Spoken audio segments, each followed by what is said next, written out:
Chapter 661. When the heroes had taken their breaks, and Duskbringer regained consciousness and stabilized. It was 5 days before the start of the stage. I had summoned all the heroes. The final battle is upon us. I surveyed the heroes, huddled together in the drawing room of the Lord's mansion. Surrounded by the knights, I confirmed the presence of Duskbringer and then smiled faintly. You might be tired of hearing this, but I want to go over the strategy for this subjugation once more. The better you understand, the better. I leaned on my staff, pointing at the scribble of a black dragon on the chalkboard, though it looked more like a wriggling worm I had drawn. It was somewhat gigantic for a worm, with several wings and tails attached, and not to mention it had 7 heads. First and foremost, I took a deep breath and then said, as if to confirm, the black dragon cannot be felled by conventional means.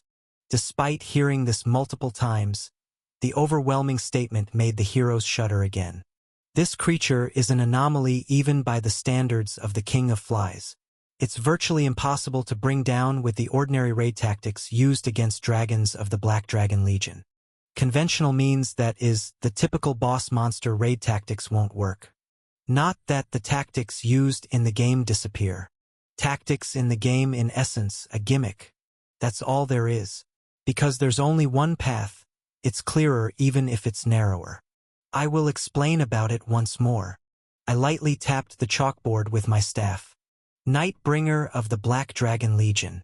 A being that can be considered the main body, having all the unique characteristics of every monster we've faced from the Black Dragon Legion. In other words, Claws Perikian's hard body, mobility. Fangs Tustivian's massiveness, breadth. Wings Wingian's flight, feather bombardment, mind control. Eyes Ipian's dark magic eyes. And multiple heads too. It's a total collection of the patterns we've faced from the evil dragons. It's actually more than that. The last two, Collision and Scalian, have rather subtle characteristics. Blood Drop Collision's vitality. Pure Scale Scalian's cunningness? What even is this creature? Anyway, it has all that too. The main issue aside from the intuitive abilities is the dark magic eyes. And the multiple heads. I randomly poked at the 7 heads drawn on the chalkboard with the tip of my staff. You all know that it's called the Sepdragon? The middle head is Nightbringer himself, and the other 6 heads. I gestured across my neck with one hand. Nightbringer beheaded them himself. Ugh!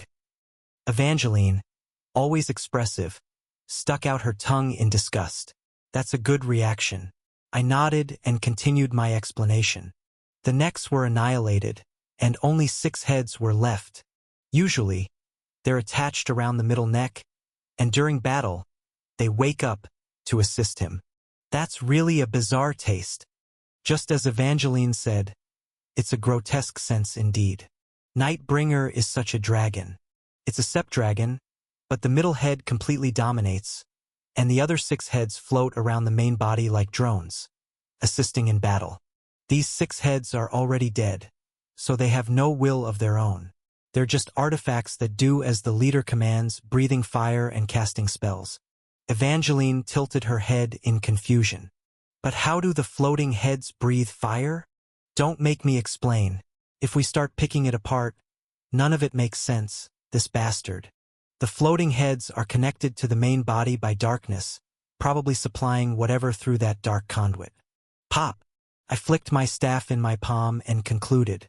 So to sum up, it's an incredibly vital creature, extremely tough, incredibly huge, moves incredibly fast and flies, uses breaths, dragon roars, magic, feather bombardments, mind control, dark magic eyes and whatnot, and 6 floating heads that assist the main body too. Sighs erupted from the crowd. I felt like sighing too. At this point, how on earth were we supposed to kill it? No, it seems like it was made so we couldn't in the first place. Moreover, the typical weakness of a dragon, the reverse scale, is absent. Precisely speaking, its entire body is made up of reverse scales, with no vulnerable part. It is said that every scale composing the body of the true Black Dragon Nightbringer is a reverse scale. True to a dragon that defies the heavens, Even the direction of the scales is completely opposite to that of ordinary dragons. And just as a typical dragon harbors a single reverse scale in its body, Nightbringer harbored just one scale of the correct orientation. This single correctly oriented scale, the pure scale, is speculated to be its only weakness, but he ripped it out and threw it away. And that's how Scalian was born. I wonder how it could be used, still unsure of its full potential. It might turn out to be an advantage for the enemy, so let's set this creature aside. We'll have to use the same strategies that we used in the game. If that's all you hear, it sounds hopeless. I chuckled and looked around at the heroes. But if there really were no answer, I wouldn't be so relaxed, would I? They all smiled nervously as they met my gaze. I nodded emphatically. What I'm aiming to exploit is the only thing that darkness is inherently weak against. Yes, light, just like in the game. The sole weakness of darkness. I intend to actively use the gimmick known as light. In the game, as the battle with Nightbringer drew near, new research could begin in the production workshop. This research pertained to light, the natural predator of darkness. I was aware of this research in advance, so I had instructed it to be carried out long ago. And it has already borne fruit. This is the result of the past 2 months of work by our production guild and many mages, diligently researched and created. I took out a special device from my cloak and placed it on the table in front of me. It's a magic condenser. Wow! The heroes who saw the real thing for the first time exclaimed in admiration. It was a long, hexagonal, pristine white artifact worn on the arm. Its effect is simple. It converts the wearer's magic power into light. Watch, but be careful with your eyes. As a demonstration, I injected magic power into the device, and immediately, a gray light that mirrored the color of my magic shot forth from the end of the condenser. Arg! It's blinding. Lord, you should have warned us about the bright flash. I did warn you, you brats. Everyone except Nobody, who was blind, and Damien, who had already covered his eyes, screamed and collapsed. Didn't I tell you to be careful? Even though I emitted it gently with reduced output. Maybe it's more intense because it's dark around. Magic condensers will be distributed to everyone. You'll see when you use it, but it's not very fuel efficient, so only use it when necessary. I turned off the light and nodded towards the priests. Ordinary magic power can produce enough light, but divine power systems are particularly effective. That means, priests, you'll need to work extra hard. And the good efficiency of divine power means those who wield the power of gods, especially, will be very effective. I'm counting on your performance. The powers of other gods also have similar efficacy. The representatives of the different species nodded their heads. I gestured to the side. This is the first means by which light can counter it. And the second is this. Lily and the alchemists, who had been waiting, pulled a cart loaded with 3 artifacts into the room. We'll also use darkness. The heroes swallowed dryly. The 3 artifacts were all shaped like black glass spheres. This is the Dragon and Nightmare Slayer made from Ipian's magic core. Artifact, Shining Dark. Its ability is Darkness Generation. This artifact can replicate that ability. There is substance to the darkness of the Black Dragon Legion. Ordinarily, darkness is said to be the absence of light. But the darkness emitted by these evil dragons, and the darkness under that lake is different. Honestly, it's questionable whether it can even be called darkness. This malicious darkness has substance. And the fact that it has substance means that it can be countered. Using our light to counter it is one way, but there's no need to go to such lengths. We've painstakingly extracted the enemy's eyes and heart. I thumped the artifact with my hand. Well, that was a long premise. Now let's discuss the strategy. Simple. When Nightbringer spews darkness, we will activate this artifact and counter it with our own darkness, while blocking darkness with darkness.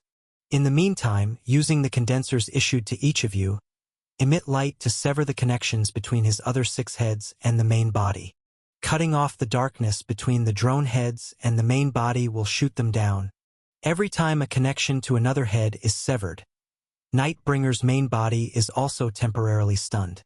We'll use this to sever all head connections and then fire all our light at the middle head simultaneously. The beings of the mythic era can be said to embody the natural order that living creatures fear. The natural order that Nightbringer represents is night. Therefore, by its very nature being infinitely close to darkness, it must be vulnerable to light. That was the case in the game.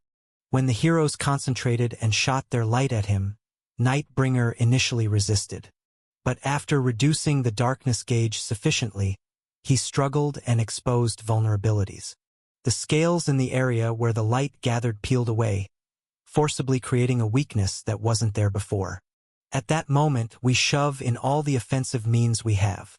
Nameless Light Slash, Duskbringer's maximum output breath, Damien's sniping, the combined magic of the mages, and so on, will unleash all our firepower in that instant. Evangeline, who had been rubbing her eyes from my previous flash of light, asked cautiously, "What if it doesn't fall with that?" "We repeat," I said calmly.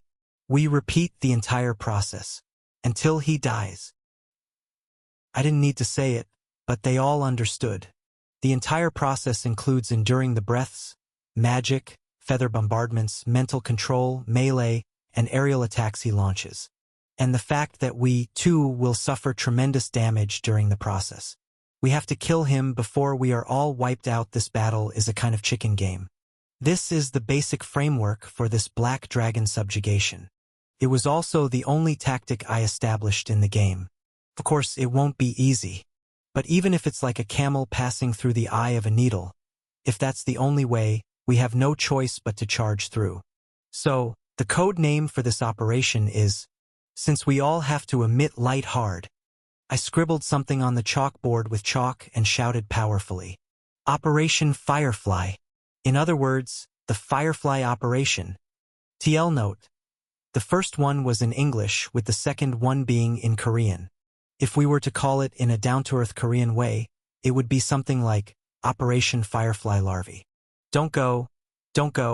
Please don't leave. Sing a song just for me. TL note. Firefly by Shin Hyungwon. As I broke into song, everyone made a dumbfounded expression. Evangeline murmured with a pitying look on her face, "Senior, you've gone off the deep end again. No, this is a classic.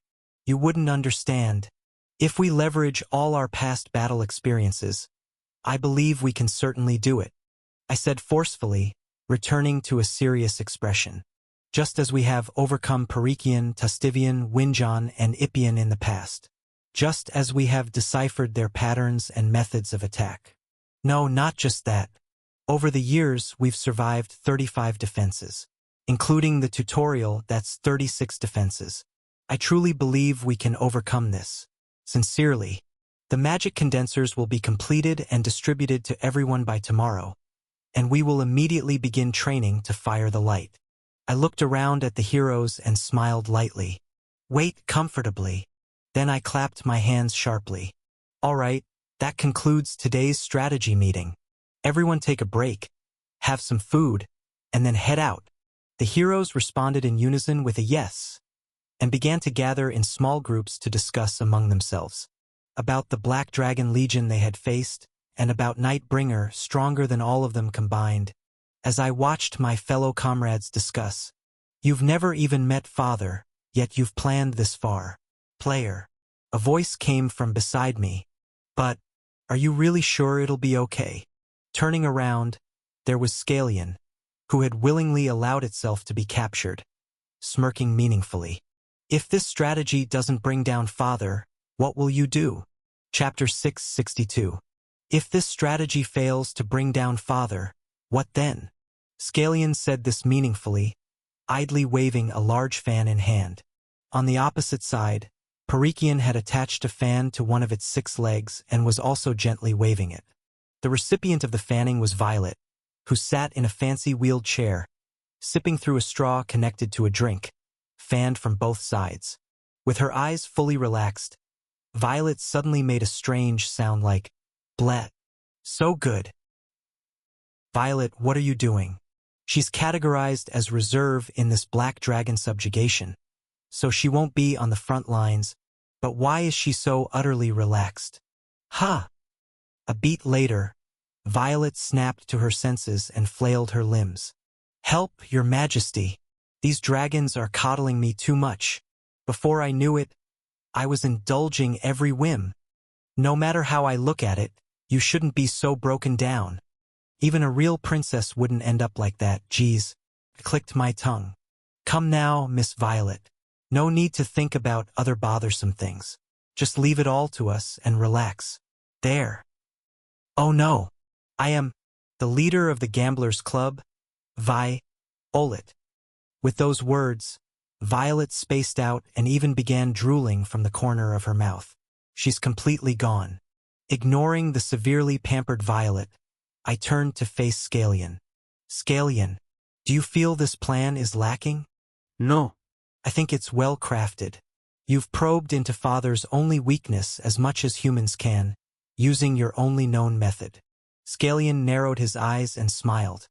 But will that be enough? Do you think your best will be enough to bring down Father? I don't think so.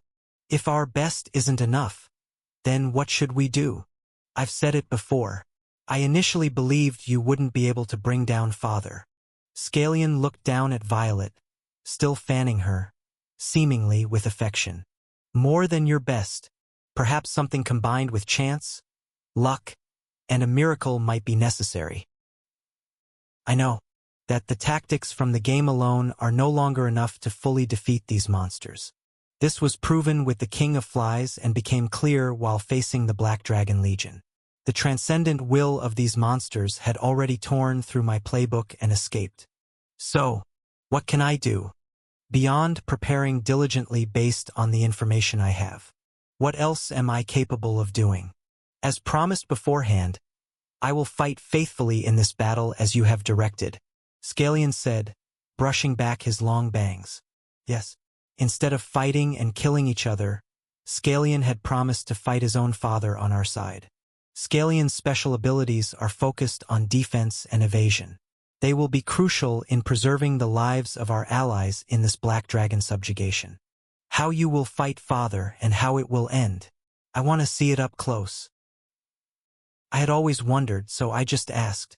Scalian, if we do manage to bring down your father, you would enjoy watching that process, right? Of course. Where else would you find such a thrilling story? A tale of humans defeating an indomitable evil dragon. Ha! Then what if? If we utterly fail and are horrifically annihilated, would that also be enjoyable for you? There was a brief silence. Scalian hesitated as if caught off guard, sending a sheepish, nerdy glance over his glasses. To be honest, that would be much more to my taste. When the noble history of humanity, their dignified will, is shattered into pieces and trampled like insects before overwhelming violence. Listening to him, I clenched my jaw. If my beloved heroes despair, cry, and eventually die trembling in fear, oh, what could be more entertaining than watching that right beside them? Even imagining it made Scalian shiver. I didn't hide my disgust as I spit out my words. You're a pervert just like your father. Ha ha ha. Can't be helped. I've been holed up in the Lake Kingdom's library for hundreds of years, and I've seen too many stories end happily. I'm sick of them. This hipster, nerdy kid, Scalian shrugged. Defeating the evil dragon and living happily ever after is too kitsch and boring. I find fresh and cruel tragedies much more entertaining. You're clearly not on our side. I never said I was on your side. Didn't I tell you? I'm part of the Black Dragon Legion. I wish for the world's destruction. Scalian scratched the back of his head awkwardly. However, while you fight my father, I want to watch that battle from the closest VIP seat, so I'll stand with you. So, Ash, if you don't want your long fight to end in tragedy, it would be wise to prepare more variables.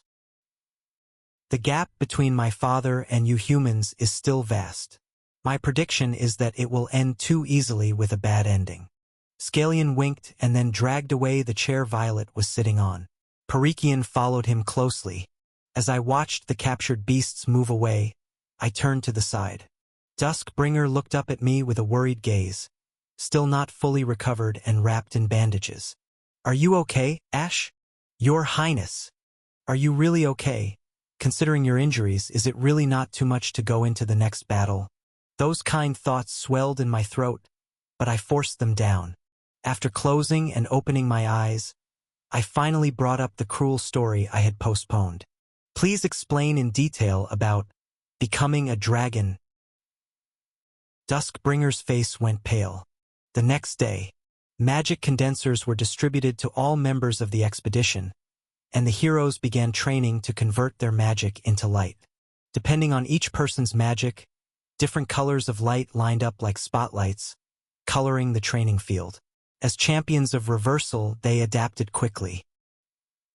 As dozens of beams of light dispersed and then converged at one point on a signal, someone approached me from behind. I knew who it was without turning around because I had summoned him. King Poseidon.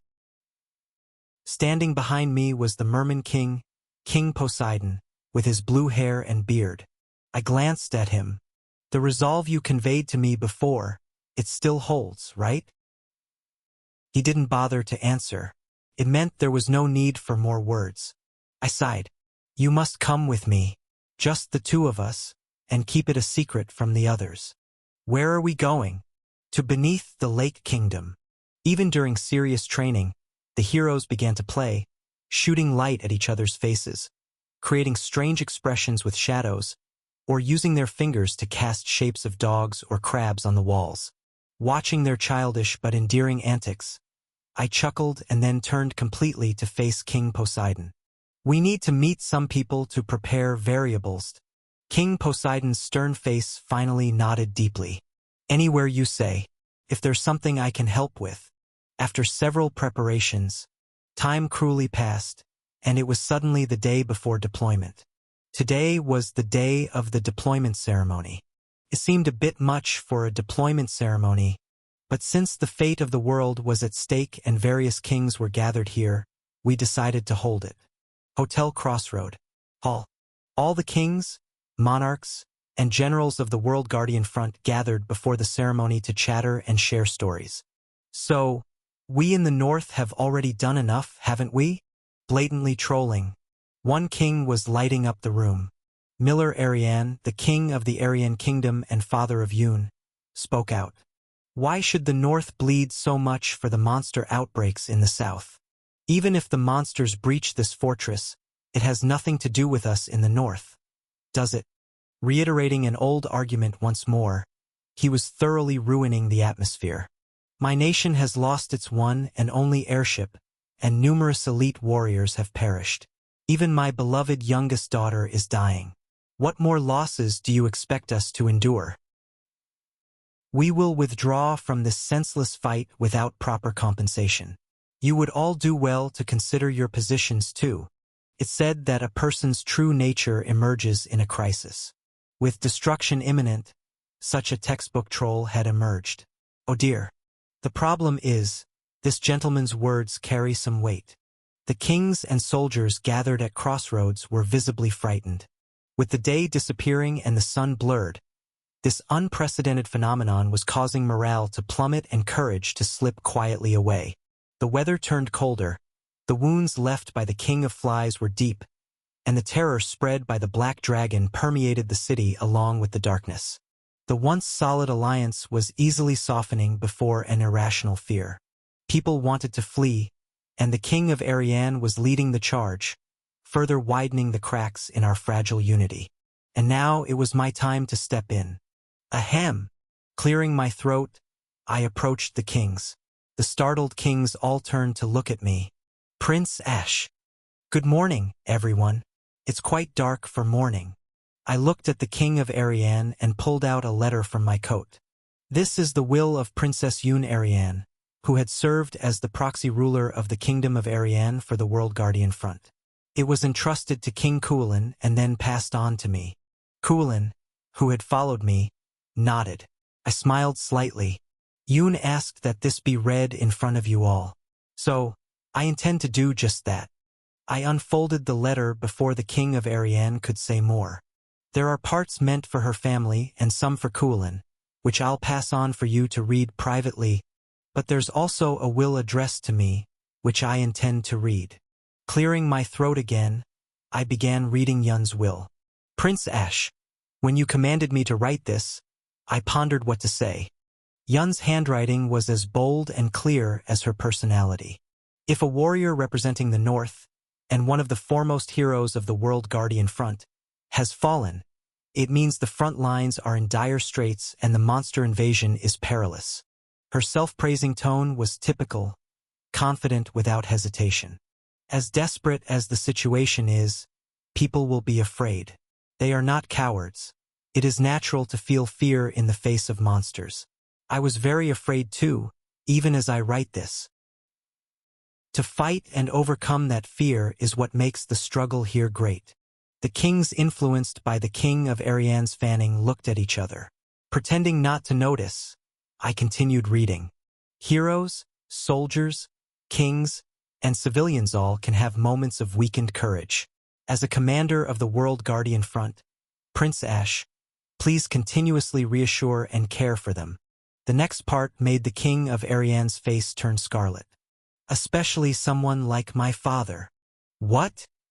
If I fall, my father will try to withdraw our troops.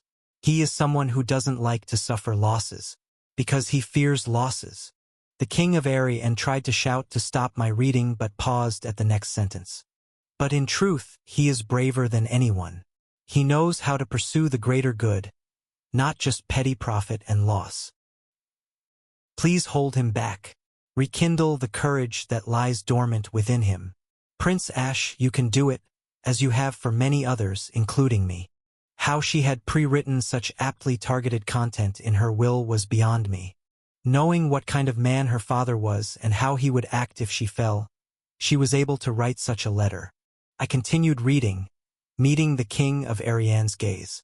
If he misses out on this great battle unfolding here, if he steps back due to immediate losses and fears, he will surely regret it later. As the princess of the Arian kingdom, I ask you, even after I have fallen, please encourage Ariane, the North, and all nations to continue fighting. Having already memorized the rest of the content, I set down the letter and continued to read while looking around the assembly. Many will fall after me, many tears will be shed and much blood will flow. I hope you do not think of this as a loss. I hope you do not see it as a failure. This battle is beyond such calculations. I closed my eyes and bowed my head. As an ordinary human, it was an honor to participate in this great war to protect the world. Prince Ash, I wish you fortune in my stead. That was how Yun's will ended. The assembly was engulfed in silence.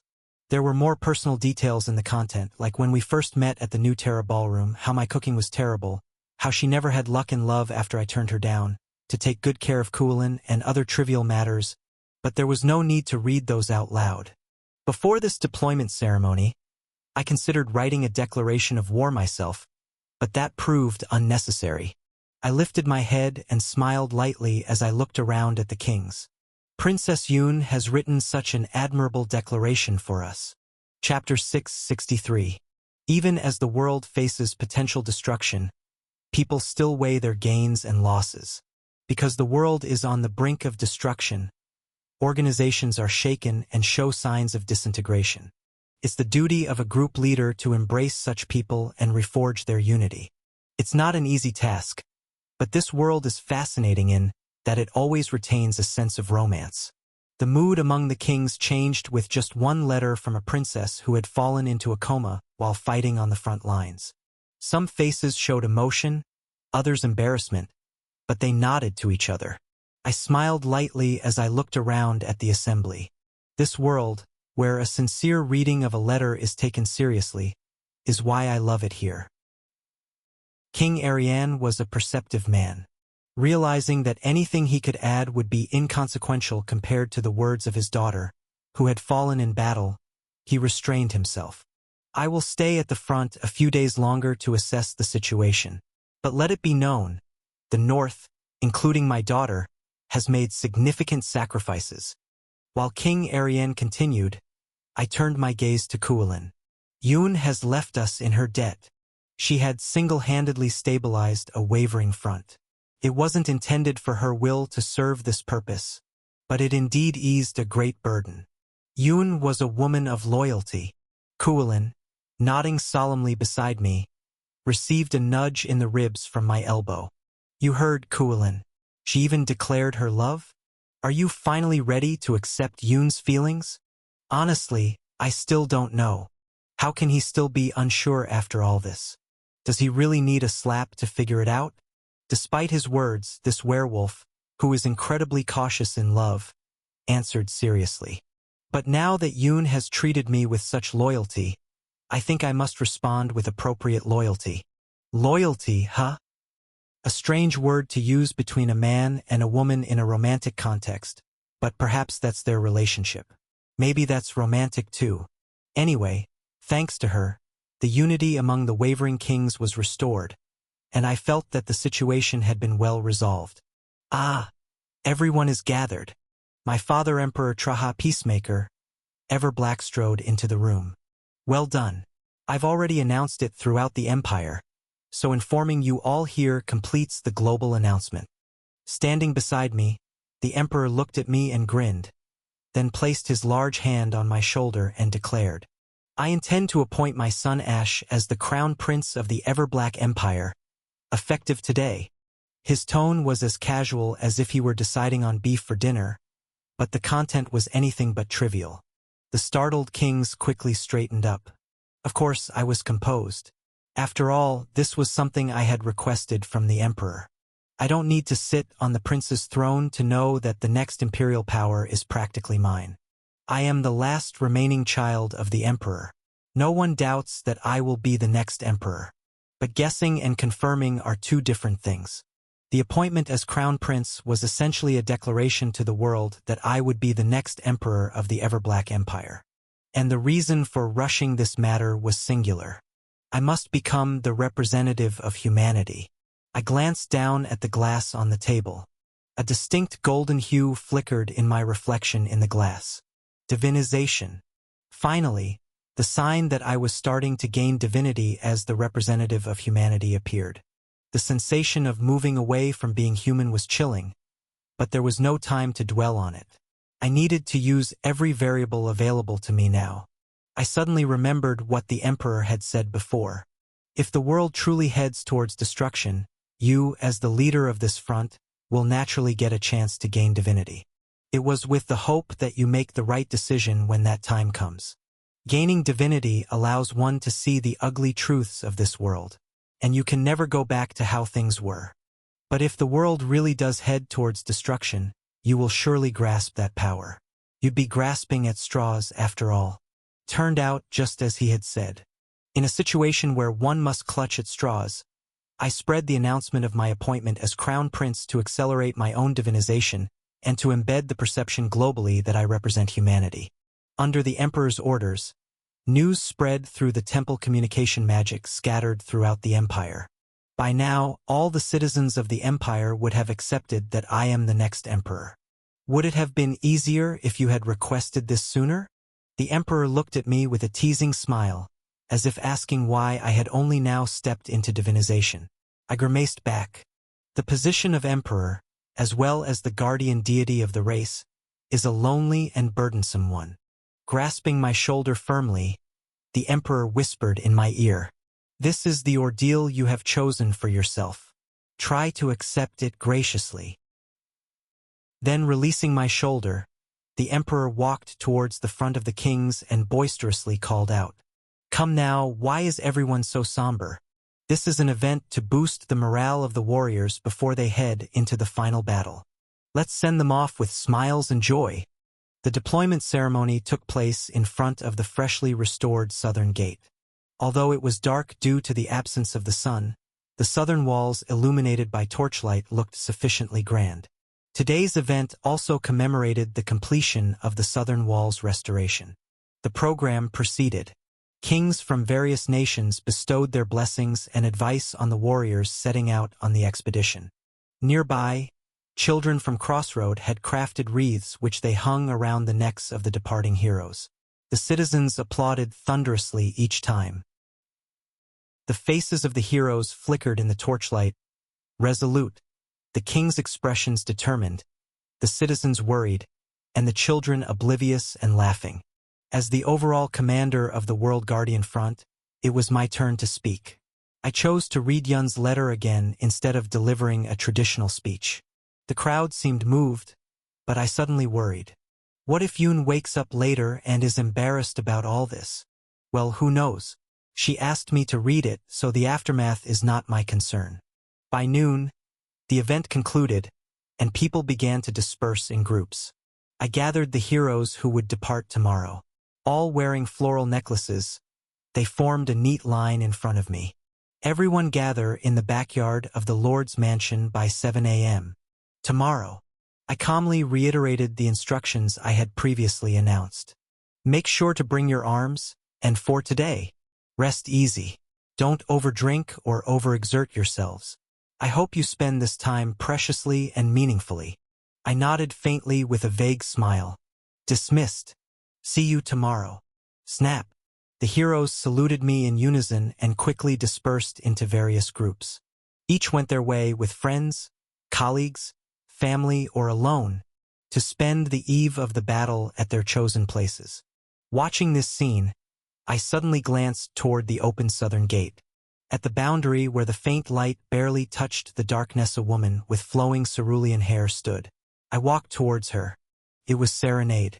Dressed in her usual suit, with a coat draped over her shoulders, she stood against the cold wind blowing from behind. Her long blue hair and the hem of her coat fluttered in the breeze. Serenade was looking south through the open gate, towards the enemy territory, the Black Lake, from where we would depart tomorrow. Serenade. I called her name as I approached, but Serenade remained silent. In the shadow cast by the light, with her eyes downcast, her expression was hard to discern. A bit worried, I leaned towards her. Serenade, are you okay? Are you hurt? In the next moment, Serenade's pale, long hand reached out swiftly, grabbed my collar and pulled my face down. She pressed her lips against mine. The kiss happened so suddenly that I was stiff with shock. And while my body remained rigid, Serenade's lips were endlessly soft. No, they weren't. They felt soft, but they were not. Her lips were dry and cracked from exhaustion. She had tried to hide it with cosmetics, but the underlying fatigue and pain did not vanish. That made it all the more poignant. Before I could gather my wits, the kiss ended, and our lips slowly parted. Serenade slowly released my collar. I stumbled backward, my face flushed belatedly. With a similarly reddened face, Serenade whispered, lowering her head, I wish I could stop you from going into that darkness, into a hell where monsters lurk. I want to grab the hem of your coat and beg you, don't go. Just stay by my side. What does it matter if the world ends? Why should it be you, among all the people in the world, who has to risk your life? Let others save the world. Let's run away. Far away. That's what I really want to say. Slowly lifting her head, Serenade's silver eyes shimmered with moisture. It's selfish, isn't it? But this is how I truly feel. If the world is ending, I want to run away with you to the other side of the world until the destruction catches up with us. Serenade. But that's not your path. Serenade forced a smile, but tears soon overflowed and streamed down her cheeks. Because you're someone who would still try to save others, the world, even when you're hurting. That's the kind of person you are, and why I love you. I'll wait for you here, until the moment you return victorious. So, unable to hold back any longer, Serenade began to sob, her shoulders shaking. I stepped closer. I slowly pulled her into an embrace and gently kissed her forehead. As my lips touched her, Serenade clenched her eyes shut and shivered. It was so endearing that I unwittingly let out a chuckle. I'll be back. So, trust me. Then Serenade, looking up at me with a somewhat blank silver gaze, suddenly said, Not on the forehead. I blinked in confusion. Ha! On the lips, properly. Please kiss me on the lips. Serenade's face was flushed as if it might burst. I probably looked similar. I stuttered, not knowing what to do, and Serenade closed her eyes tightly as if giving up. Hey, you're supposed to lead me. How can you leave it all to me? I'm a complete beginner. Ah, what the heck? I wrapped my arms around her waist, leaned down slowly, and once again pressed my lips against Serenade's. In the pitch-black winter night, we kissed for a long time. The world around us was cold and dark, but the warmth where we touched was comforting. Even if everything else was swallowed by darkness, this warmth alone made me confident we wouldn't lose our way. Yes, I will never forget this small, trembling warmth filling my embrace. The next morning, with soldiers and citizens lined up on either side of the teleport gate giving a grand send-off, the expedition to subdue the Black Dragon departed, heading into battle without any idea of what would happen next. Chapter 664. Lake Kingdom's only connecting passage between Zone 9 and Zone 10, Grand Bridge. Long and massive, the bridge stretched over a chasm so deep that its bottom was lost to sight, an ancient bridge. Having occupied Zone 9, we set up camp at the front of the bridge and waited for the Black Dragon. It was necessary for him to pass this way in order to march towards the humans. How long we had waited in preparation for the battle. Thump, thump, thump. At last the Black Dragon appeared. From the opposite side of the Grand Bridge, out of the deep darkness of Zone 10, thump thump, its heavy footsteps heralded its arrival. Whoosh! The lights that lined the massive bridge flickered in unison and then, the next moment, went out completely. In the oppressive darkness that hung thickly around, the monster moved as smoothly as a whale swimming in the deep sea. Its body was larger than any dragon species we had ever faced. Enveloped in darkness, its black body was so massive that it was difficult to tell where it began and where it ended. Its huge scales wrapped around its body, stretching upwards as if soaring towards the sky. Beneath the two massive wings on its back, countless smaller wings sprouted. Above its proudly raised long neck, its main head flashed a golden gaze. And at the junction of its neck and body, 6 dead heads were lined up like a necklace. Our heroes collectively swallowed their saliva. Nightmare Legion's top commander. Black Dragon Lord. True Black Dragon. Owner of the Midnight. The first of midnight, darker than the deepest night, the one who brings down the sun, the one who swallows the moon, the world closer. Night Bringer. Click dash. As I spat out the words, my subordinates simultaneously aimed their weapons at him. Night Bringer, observing us slowly, scrutinized us. To call this the final desperate squad of humans. Then, in his characteristic weary and blunt voice, he said, "Too puny." The next moment, zing, like the power of a drone turning on, the 6 dead heads hanging around his neck like a necklace simultaneously opened their eyes flashing golden gazes. The 6 heads spun in a circle and floated in the air, scattering their malicious light around the center head. Controlling the 6 heads at will, Nightbringer stared at me. As my last amusement, you seem woefully insufficient. Drop the needless concern. Feigning composure, to ease the tension among my subordinates, I blurted out my usual nonsense. Just try catching us, and you'll burst with satisfaction. Ha ha. Then Nightbringer opened his huge mouth and laughed. Watching your futile bravado is amusing, but truly, the sight of you losing everything and crying is what I'm most looking forward to. Please take care of your perverted desires on your own. This isn't that kind of place. Let's see how long you can keep spouting that idle talk. The next moment, the Black Dragon closed his eyes. The 6 heads circling his central head also simultaneously closed their eyes. As his golden eyes shut together, darkness instantly enveloped around his heads. The next moment, flash dash, 7 pairs of eyes opened simultaneously and stared at us. Starting with your strongest pattern? I gritted my teeth. This wretched creature starts with the most malicious of intents. 14 dark, evil eyes concentrated their output, and an invisible force. No, night swept over us. It was the same blow that had instantly annihilated King of Flies White Knight before. He refined the overlapping darkness with his own hatred, or malice, to destroy his opponent. I'm not sure how he used this attack in his human form back then, but that's not what's important.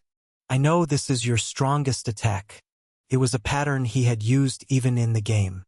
And the fact that it was a pattern used in the game meant that there was a way to counter it. Prepare to activate Shining Dark. And, after commanding the activation of an artifact made from the magic core in my eye, I called for a defender to specifically handle this attack. Scalian, it's your turn. As I called his name, Scalian burst forth from subspace. This guy too had already transformed into his original form, a massive Eastern-style dragon. Ha-dash! In midair, Scalian spun his long serpent-like body, and darkness spewed out like mist from his entire form, as he took a defensive stance wrapped in that darkness. Waves of darkness collided with each other. The artifact, Shining Dark, initially absorbed the darkness unleashed by Nightbringer, and Scalian personally withstood the attacks that pierced through the darkness. Crash dash! When Nightbringer's attack hit, the scales covering Scalian's entire body shattered into pieces and scattered everywhere. HRRRRK. And immediately beneath them, new scales sprouted. Trembling, Scalian muttered, "Ugh! It's my first time being hit by Father. Sorry for leading us into a scene of domestic violence." This guy's ability, the scales are specialized in defense, including against special abilities and magic. Moreover, being a member of the Black Dragon Legion himself, Scalian possesses dark attributes, which allowed him to safely withstand even Nightbringer's tremendous blow. In the game, we used to block that attack with the artifacts made from the magic core in my eye and Scalian's magic core simultaneously. Scalian? Nightbringer called his name in surprise when one of his own Legion members appeared on the human side. Scalian awkwardly replied, "I'm sorry, Father, but there's something I really wanted to see." Alright, go and see it then," Nightbringer said in an unexpectedly gentle tone. "If you survive in front of me, that is." An enormous amount of magic power boiled up within him. Before the start of the real battle, I waved the flag and shouted, "Guardies' Blessing, activate." At stage 40, the Goddess Blessing, Guardies' Blessing, was activated. Its effect, Warm Starlight. All heroes on the front line during stage 40 are resistant to dark attributes, and their inner light manifests a weak luminescent effect. Like real fireflies, dim but emitting light on their own. I swung the flag mightily. A magic barrier rose, and all sorts of buffs I possessed rained down upon the heroes' heads. Advance! With their respective Dragon Slayer and Nightmare Slayer weapons drawn, the heroes readied their ultimate techniques. This is a battle that decides the fate of the world. Shouting passionately, I thrust the flag forward. "Let's go forth and fight, my people dash."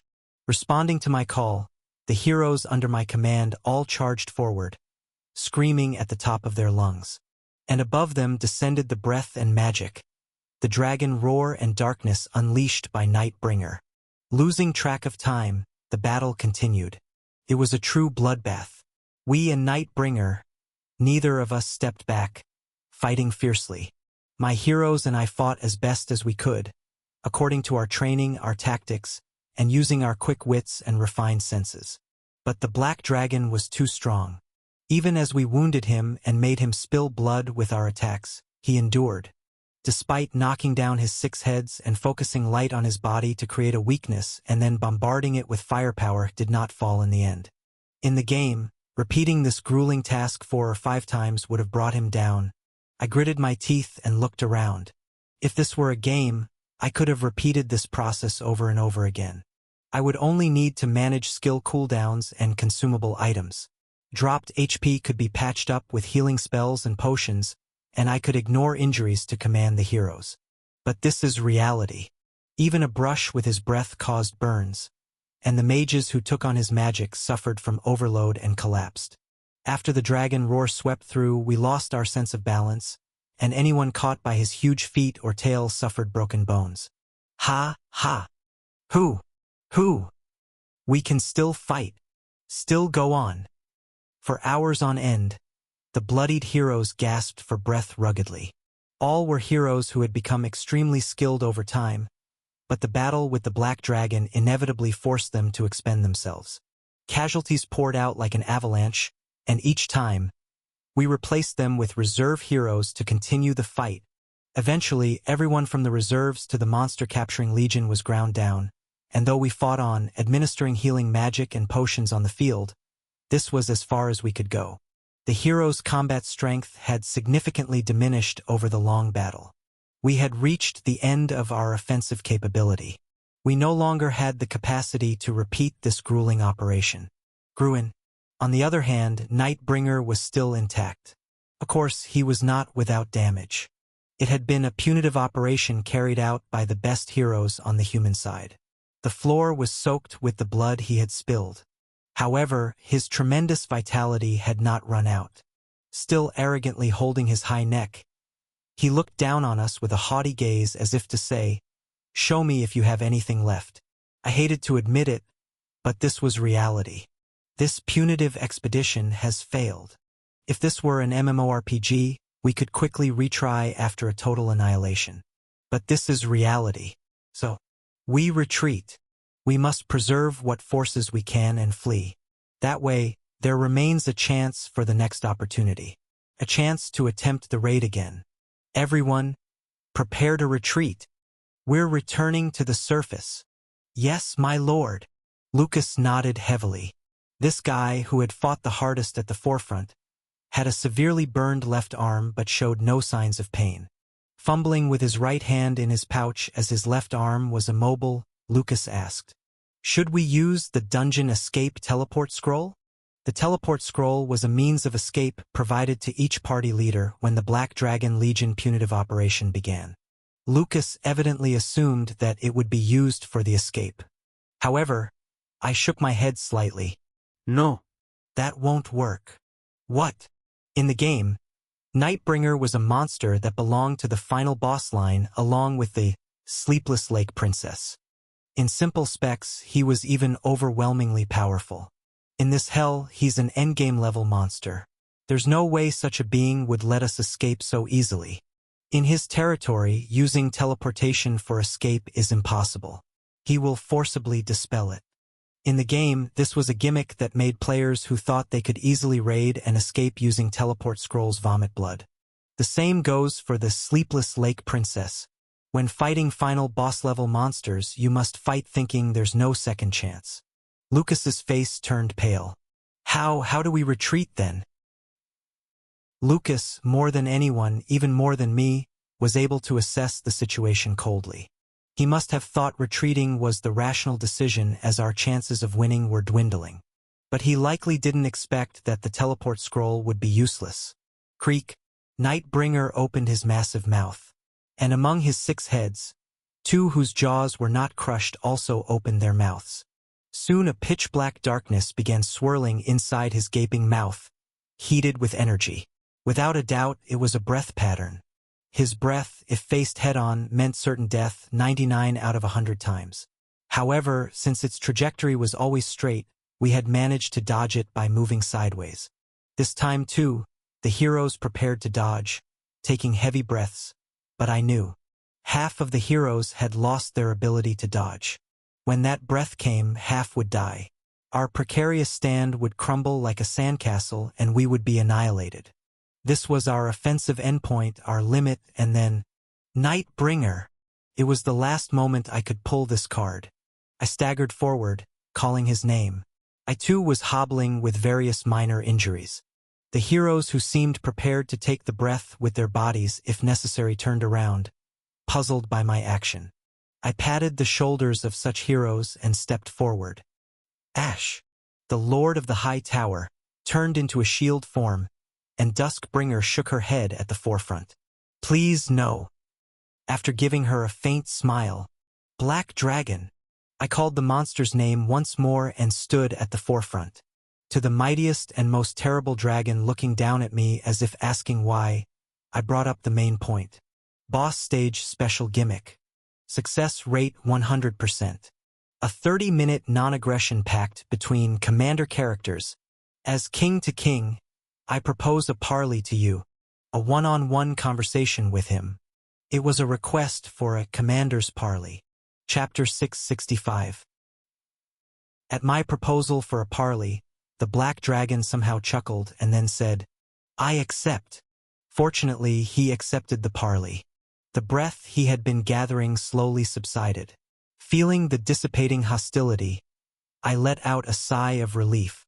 Turning around, I looked back at the heroes and commanded, "We have about 30 minutes. Everyone retreat in that time."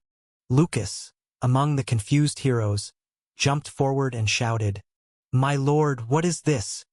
I have a way. As always, I've prepared an escape tunnel." I met Lucas's eyes, and those of the other heroes, and gave them a reassuring smile. "Trust me, and everyone retreat." The punitive expedition had already failed. The choice was between everyone perishing here or me staying alone to hold the parley with him. Lucas has the capacity to assess the situation coldly, more than anyone else as a commander. He should understand which option has more potential. Despite knowing this, Lucas gritted his teeth and stepped forward. "If we all fight prepared to die." "Lucas," I changed my tone to a stern one. "Have I ever gambled without a chance of winning?" Lucas shook his head slightly. "You've never gambled without a chance, but you've always risked your own life. The end of the world is right there. So, this much is worth staking." I glanced briefly at Nightbringer, now comfortably sitting in his place, and then I firmly grasped Lucas's shoulder. "Lucas, if I don't return soon, you will have to take command in the meantime. Understand? And Lucas, remember, you must not be consumed by darkness." I tried to speak warmly to this knight, who would undoubtedly remove his limiter if I were not there. "Even if the enemy is darkness, you must not be consumed by it too. This is also a plea to all of you." I looked around at all the heroes and nodded. "Do not be consumed by darkness while I'm gone." After meeting everyone's trembling gazes and making eye contact once, I gave Duskbringer one last smile. "Well then, Duchess, please take care of everyone." Duskbringer looked like she might cry any moment and shook her head.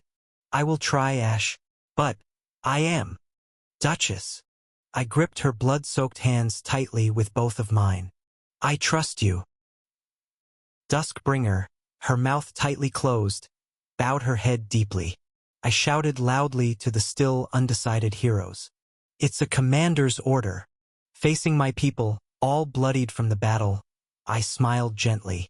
Evangeline, who had suffered severe injuries from blocking Nightbringer's charge and had been replaced by the reserves, Damien, who had used his farsight until he was bleeding from the eyes and could no longer see, Junior, who had exhausted even her future magic power, continued to use magic until she finally collapsed from depletion. All of them had fought with all their might, my proud people. "Everyone, retreat immediately." Then, turning back, I started walking alone towards Nightbringer. "I wish you all good fortune." "Your Majesty." "It can't be, Your Majesty." The heroes rushed out in protest, but Lucas, gritting his teeth, stood in front of them and stopped them. "We retreat." With a voice that seemed about to break, Lucas shouted, "It's a commander's order. Everyone, retreat to Crossroad." Opposition continued fiercely, but following Lucas, Duskbringer and King Poseidon started to calm the heroes and urged them to retreat. It was a matter previously discussed with those two. It was nothing but the worst-case scenario I had planned for, assuming that the strategies I had devised from the game might not work here. Nameless. If Nameless had been here, she might have been the most vehemently opposed. But just a moment ago, Nameless had been captured by Nightbringer and thrown down from the Grand Bridge into a 1,000-foot chasm. Being immortal, she should be safe.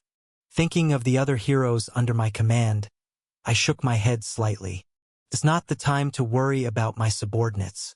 Was using this commander's parley a strategic card to ensure a safe retreat for your subordinates? Really, because I'm the one who's likely to die first. Staying behind alone in place of your subordinates, that's a tear-jerking act of sacrifice. Truly an example for any commander. Standing right in front of him, the black dragon truly seemed as massive as Mount Taishan. His actual size was immense, but his unique aura and majesty made his presence appear even more colossal. Personified night. Honestly, it was suffocating, but I managed to lift the corners of my mouth in an attempt to appear relaxed. I don't understand why everyone treats me like a saint. I just place my bets where the odds are high. I am the strategist of this world. If I can throw the king instead of facing game over, to continue the grand game, it's worth a shot. If before the odds of you succeeding in your first attack was like finding a grain of rice in a forest, then the odds of them succeeding is like finding a needle in a haystack. Even if one is 10,000 times easier, it's meaningless. TL note. Had to change this saying to make sense in English, but the idea is the same. Flash. Nightbringer's massive form shimmered in black, and the next moment, he had transformed into a human form. With long flowing black hair, sparkling golden eyes, and dressed in an elegant suit, the man whispered to me. In truth, it doesn't matter much. The probability of failure is overwhelmingly high. You're not good at math, are you? I was no mathematician either, but I said this with a bit of bluster. Even if it's slim, there's a difference of 10,000 times. He. Nightbringer slightly opened his mouth and chuckled. However, his eyes were not smiling at all. He was a difficult opponent to read. Fine player. This is the last moment of your life. At his gesture, the darkness that had enveloped the Lake Kingdom surged and then merged into two chairs. Nightbringer comfortably sat in one of them and gazed at me intently. What would you like to discuss? Without declining, I sat in the opposite chair. Why do you want to destroy the world? I asked the question that I was most curious about right away. What has this world done to you that you hate it so much? Nightbringer rested his chin on one arm and stared at me intently. Then, quite unexpectedly, he asked something completely different. Player. Do you know why you are called a player? I furrowed my brows. I hated answering a question with another question, but I decided to play along. I explained the reason from the monster's perspective for calling me a player. Because I'm a player involved in a game betting the fate of the Demon King and this world? Is that all? Anything else? Also, I've heard it means king in another sense. I scratched my chin. If one commands their own destiny, they are a player. If they move according to someone else's intentions, they are a piece. This is how our emperor uses it. Chess terminology. Player and piece. The one who places fate and the one who follows. There are those who approach it with this concept. The player I call you has a different meaning. Nightbringer narrowed his golden eyes. You are an actor, he declared. This place is merely a stage. The world is merely a collection of vain tales spouted by actors like you on such an insignificant stage. Stunned, I stuttered in response. What are you talking about? You must have heard of the term apocalypse play. I suddenly remembered. It was a name I learned while interrogating White Knight, who was trapped in an illusion. Those eyes in the sky, foreign entities watching this world, enjoying the spectacle of its destruction. From the ancient past, even before I was born, this world was merely someone's toy. Nightbringer's voice, usually filled with ennui, began to blend with a vivid zeal. Every life unfolding in this world is merely a delicious collection of tragedies presented to those foreign entities. You might believe you are leading your own life, but that is not the case. Player. Everything is just a futile struggle on a predetermined script. Nightbringer's blazing golden eyes stared straight at me. Are you truly the master of your fate? I am. You might think so, but that is a delusion. The black dragon asserted. We are merely marionettes dancing on strings. In the end, We are just clowns performing for the amusement of higher beings. Hearing this from the black dragon, I was so taken aback that I asked, "So full of yourself, aren't you also a member of this world? Then aren't you an actor too?" "Right. I too am merely one player, an actor in this tragedy." Nightbringer briefly closed his eyes, then opened them with a flash. "That's why I intend to rebel against this tragedy. If our existence and demise are merely a playground for them, I'd rather destroy the game myself." The black dragon slowly looked up at the sky. "Born a puppet so I should live as one? Don't make me laugh." It was as if I could see something invisible as I chewed through my boiling hatred. "I will end this story named World with my own hands. You won't sympathize. You won't understand. The feeling that from your birth to your death, all of life is but a mockery by others." Nightbringer looked at me, a gleam appearing in his eyes. "Oh, maybe not. Divinity has begun to dwell in you too." It seems he noticed the transcendent golden light in my eyes. "If there had been a bit more time, you could have viewed this tragic world from the same level as me." Slowly, Nightbringer rose from his seat. "Regrettably, your grace period is over. This parley ends here." As Nightbringer declared the end of the parley, crack, an intangible darkness grabbed me by the neck. Lifted into the air, I was drawn toward Nightbringer. Shadash! Nightbringer held a scepter in both hands and gently pulled out the head of the scepter. Like a staff sword, a blade hidden within the staff part of the scepter was revealed. Captured by the intangible darkness and flown to him, Nightbringer lightly snatched my neck with his left hand, and with the scepter sword in his right hand, he thrust. Thunk! Pierced the center of my chest. My vision flashed white. The cold metal penetrated my body, spreading intense pain. I clenched my teeth and exerted all my strength to endure the pain. Now, looking me in the eye from close range, Nightbringer spoke soothingly. "Cry. Ugh, ah. Hurry, cry. Beg for your life. Isn't that your human's true nature?" Nightbringer slowly twisted the sword embedded in my chest. Failing to see the greater cause, so easily becoming mere playthings for higher beings. Ag. As any great human ultimately begs for their life at the end. That is the destined limit of mortals. Terrible pain washed over me as blood poured from the front and back of my chest. I coughed up blood through my nose and mouth instead of breathing. My vision turned pitch black. Chapter 666. The moment everything went dark. "I'll wait here." I heard Serenade's voice. "Kook." I forced my eyes open. The darkness that had been enveloping me suddenly cleared. My vision, blurred from the stabbing, flickered in and out, but it was not over yet. "I can't die yet. I can't give in yet." Nightbringer laughed as he watched me coughing up blood. "That's right. You're no ordinary human. Perhaps I need to risk the lives of your people to see your tears. Come on, just shed a tear. Admit your own weakness. Then, who knows? I might spare your people." The moment he said that, I closed my eyes tightly, and a tear rolled down my weakening cheek. Seeing this, Nightbringer smirked in satisfaction. "Hoo-hoo-hoo, you're helpless after all. It seems you are afraid in the face of death?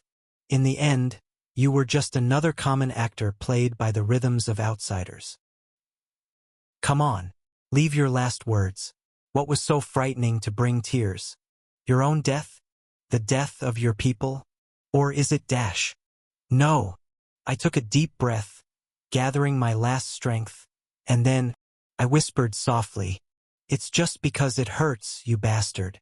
The next moment, poof dash, a horrifying sound of flesh being torn filled the air. Nightbringer blinked in confusion, looking down at his chest.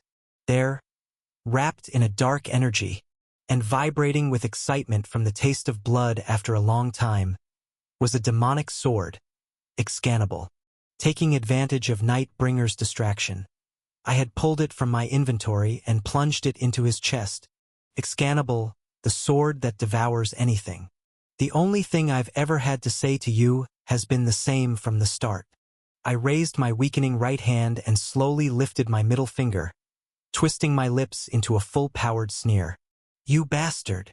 Kakakakak! Excannable vibrated fiercely, greedily sucking the blood and flesh of the black dragon. Good. Everything went as planned, I thought, as my consciousness faded. Is this all you've prepared for your desperate struggle? Mumbling as if it was absurd, the black dragon easily pulled the demonic sword from his chest.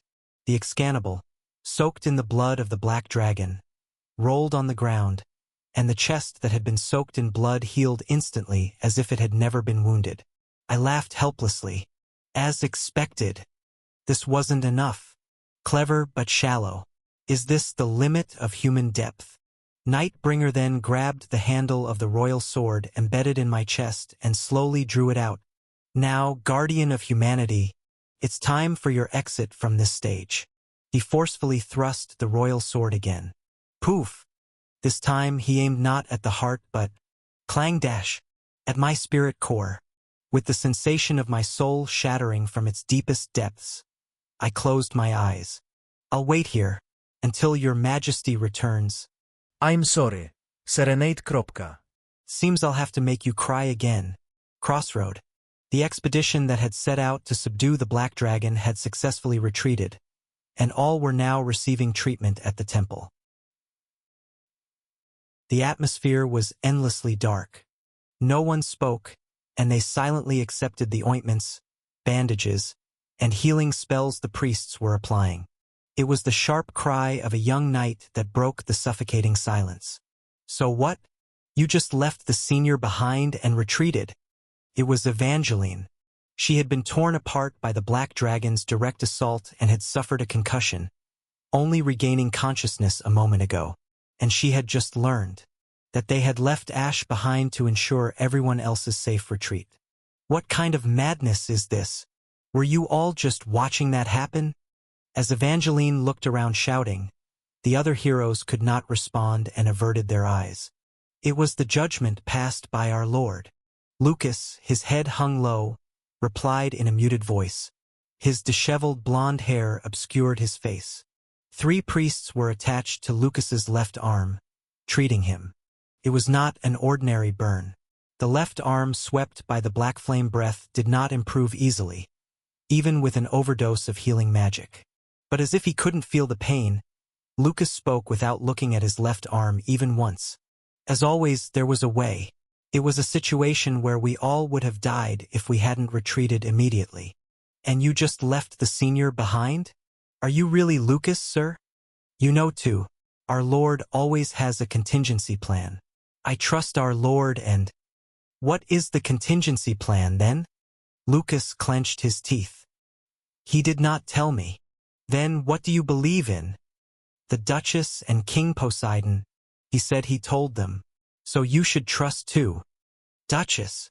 Evangeline staggered to her feet and looked around, shouting. Duchess, where are you? Duchess. Duskbringer was with her dragon knights. As much as they were called berserkers, and as much as they inherited dragon blood, the dragon knights fought on the front lines, and their injuries were deep. Duskbringer was brushing the dried blood from her dragon knight's hair. Duchess, please explain. What is this contingency plan that the senior talked about? As Evangeline, leaning against a wall, asked roughly, Duskbringer, after a long silence, spat out slowly. I can't tell you. What? Ash told us not to tell you. Evangeline snorted incredulously. He told you not to tell us? So it must be something dangerously significant. Just tell us this, then. How high is the success rate of this contingency plan? Duskbringer clenched her eyes shut. It's not very high. Then you should have stopped it, Duchess. Why were you just watching when the senior was doing that? I was. At that time, you spoke as if you would willingly embrace corruption to protect the senior. And now, in such a moment, you've left the senior in that hell. Duskbringer's face went pale. What about the Glory Knights? Evangeline, turning hastily, lost strength in her legs and slid to the floor. But, gritting her teeth, Evangeline grabbed a nearby cabinet and pulled herself up, and upon spotting Hecate and the Glory Knights, she shouted, "You claim to be the Emperor's personal guard. You said you'd become the guard of the prince, no, the crown prince. Why are you here? Why aren't you with Senior?" The Glory Knights had been caught in Nightbringer's dark bombardment in place of Ash, resulting in all of them experiencing a blackout, and they had not regained consciousness until the battle ended. However, they had no answer to Evangeline's words. Their duty was to protect Ash and die in his place, but now that it had come to this, they had nothing to say. Hecate hung her head. Unable to stand it any longer, Lucas stood up and approached Evangeline. "Evangeline, everyone, what were you doing? In that situation, not thinking of saving the commander? How dare you here?" "Evangeline," Lucas shouted sternly. "Calm down. We all fought a brutal battle. None of us spared our lives. In a situation where the subjugation had already failed, our Lord chose the strategy with the highest chance of success. We need to understand his intentions. So first, calm down." "But Ash," Evangeline cried hoarsely, "being the commander of this front line, being the son of the Emperor, always in the forefront, always recklessly, seeing his subordinates hurt, he said he would suffer in their place. Such a foolish person. Such a foolish person has led this front line, has been at the forefront of protecting this world. Then we should protect him too. Why, when he's using even his life to protect us? Why?" Lucas tightly closed his eyes. With a trembling hand, Evangeline touched her forehead and turned around, staggering. "Where is King Poseidon? Since the Duchess can't tell us, I have to ask the esteemed King Poseidon." Looking around the temple, Evangeline shouted, "King Poseidon, where are you? Don't just stand back with your arms crossed as usual. Come out and explain." But there was no sign of the Mermaid King anywhere. Evangeline scanned the inside of the temple with puzzled eyes. "Where is he?" That's when it happened. Bang! The temple door was flung open violently, and a soldier rushed in frantically. "Acting Commander! Urgent report from the observation and reconnaissance teams." All the heroes were startled by the following words. "At the entrance of the Black Lake, a sighting of the Black Dragon.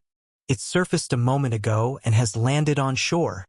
Lucas asked urgently, "Was it just the Black Dragon? What about His Highness the Prince?" "Report.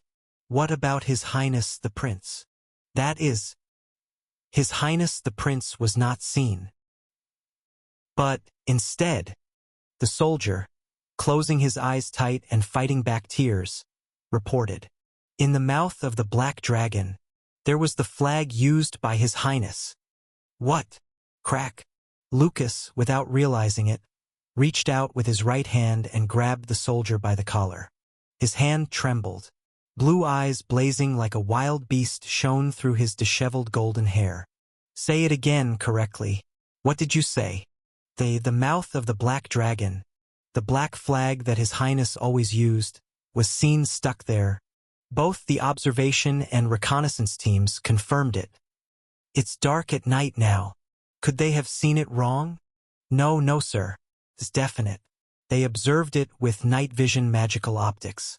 It's definitely His Highness's flag." Suddenly, sighs, screams, and cries echoed in the temple. Thud. Evangeline collapsed to the floor in despair. "So, Senior. What is this? What is this all about? What have we been doing all this time?" Lucas stood frozen like a statue. Holding the soldier's collar, he couldn't move, and gasping for breath, the soldier desperately continued his report. "Acting Commander, pull yourself together. It's an emergency. Everyone listen. We need to prepare immediately. The Black Dragon has, right after landing outside the lake, at the entrance of the Black Lake." Swoosh! Cutting through the water, a gigantic black dragon slowly revealed itself. Nightbringer closed his eyes for a long time, inhaling deeply. His body, covered in scales, swelled monstrously as it inhaled the air, repeatedly returning to its original form. How long had he breathed the air of the realm? Still as hatefully sweet as ever. Nightbringer's body was slowly healing. No, it was more than healing. With the arrival of the real night in the real world, Nightbringer's body became even larger and emitted an immense sense of menace. It seemed as if his entire body was merging with the night. 7 nights had covered the world.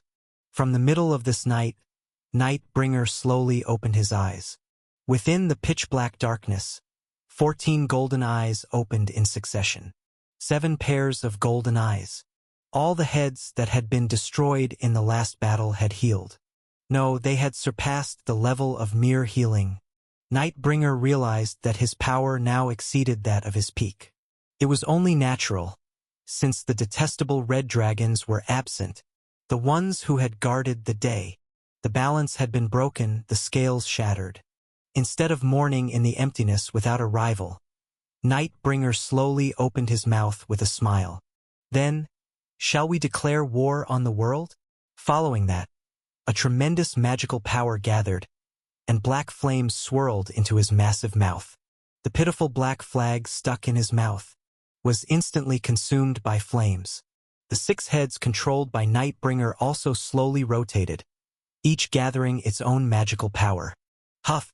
The black dragon's enormous body swelled as if breathing deeply, amassing magic and hatred.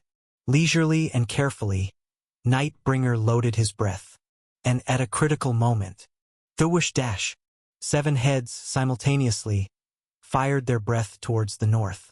The tremendous shockwave bent the surrounding forest backward, and the surface of the black lake created waves and evaporated.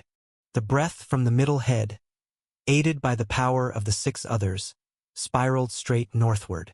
And then, crossroad, on the city walls, the black dragon at Black Lake is preparing to release a breath. Upon receiving the report, Valen, the head of the City-State Alliance, touched his beard in bewilderment. It was wartime, and manpower to manage the walls was always necessary. The kings took turns standing on the walls, encouraging and commanding the soldiers, and today was Valen's turn. Valen, whose spirit had already been crushed, was contemplating when to withdraw from the front lines, but there was still some time before the Black Dragon's direct invasion. Thus, he had resolved to stand on the walls just this once more. But then this report came suddenly. Isn't Black Lake a 3-day ride away? Yes, that's true, but he's attacking us directly from there? Even the King of Flies couldn't do that. There must be some other purpose to it dash. That's when it happened. The mages and alchemists standing in front of the artifact on the wall all screamed in unison. We report. An unidentified heat source is approaching from the south. What did you say? The speed is Fast, impossibly fast. How fast are you talking about? It will reach the walls soon dash. The blood drained from the faces of Valen and the soldiers. The mages and alchemists who had stood up in a panic began to run away, and one of them shouted, "Get away, Lord Valen! Right now dash!" The next moment, just as the world engulfed in darkness seemed to brighten, a rushing black flame and a breath of magical power struck the southern wall of Crossroad. Instantly, everyone on the wall was lifted into the air. The walls, brought from the imperial capital, New Terra of the Everblack Empire, were sturdy. They were imbued with all the defensive magic passed down from ancient times, and their architectural and metallurgical technologies represented the culmination of human wisdom. Crack. And yet, Nightbringer's hatred was above all that magic, technology, and wisdom. Crack. Ultimately, a spear of flame and magic that ripped through all resistance pierced the wall. Boom dash. Valen, thrown to a corner of the wall, stared blankly, watching people swept up in the breath's range turn to ash in the brilliant light. Boom and boom dash. The breath that had pierced the wall burrowed into the fortress city. The breath shot straight through Crossroad in a diagonal line that slightly missed the city center. Buildings directly hit by the breath turned to ash, and those that were grazed all exploded simultaneously, scattering flames in all directions. Following that, the aftershock swept up, causing roofs, road tiles, and leaves of street trees to soar into the air. The breath, which felt eternal, had actually been fired for just a few seconds. When the breath ceased, Valen, lying in the debris of the wall, realized he was still breathing. Even though he was far from the site where the breath had penetrated the wall, Valen was bruised and burned all over. Shivering, Valen stood up, his body smeared with blood and ash, and looked towards the city interior. The fortress city of Crossroad, entangled in the enemy's flames, shone brightly with that fire. Much later, the noise of explosions, screams of people, and the crackling sound of the fire demon engulfing the city reached his stunned ears. "Ha ha!" Valen laughed. Since tears would not come from his eyes cooked by the heat, he just laughed. "I saw a beast coming out of the sea, which had 10 horns and 7 heads, with 10 crowns on its horns, and on each head a blasphemous name. This calls for wisdom. Let the person who has insight calculate the number of the beast, for it is the number of a man. That number is 666. TL note. What chapter is this again? The world was being destroyed. Chapter 667. Several hours after the breath bombardment. Hotel Crossroad. Temporary meeting hall. Let's flee. The king of the Aryan kingdom, Miller Ariane, repeatedly insisted with a deathly pale face. "No, I will flee. I'll pack my bags and head north immediately." A considerable number of kings were perturbed, but even more were infuriated. "If you're just going to spout nonsense, shut your mouth, Ariane. Let's go out bravely and fight the monster. Such cowards should just disappear." As the kings pointed fingers, King Arian chuckled with trembling lips. "Sounds like a coward. You all are blind to reality." "What did you say?" "A monster is coming from 3 days' ride away, breathing out destruction, breaking through the walls and burning the city." King Arian pointed south, veins bulging in his neck. "Can you even calculate how much damage we'll suffer if we confront it? So, you plan not to confront it? If we don't stop it here, are you just going to watch as it ravages the entire world?" "The entire world? Speak properly. At most it would be the southern part of the continent, maybe the central. The north has nothing to do with this disaster." Faces of the kings now showed not anger, but murderous intent. "Miller Ariane, you have always, compared to the courage shown by your daughter, you are truly a tiger's daughter above, a dog's father below. I've lived to see such a case." However, King Arian showed no shame. "What my daughter showed was not courage but recklessness. What remains in the end? Nothing but a young life lost in someone else's war." "What? It's always been like this," King Arian shouted, filled with resentment. "Normally, the North doesn't matter at all, but as soon as a problem arises and the esteemed Everblack Empire is threatened, then they suddenly call it the world and force us all to sacrifice together. It's always been like this.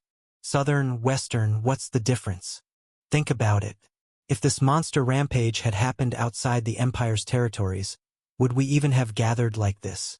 Amidst the rising murmurs and angry shouts in the hall, King Arian declared, "Why should our people from the north sacrifice more to kill this terrible monster?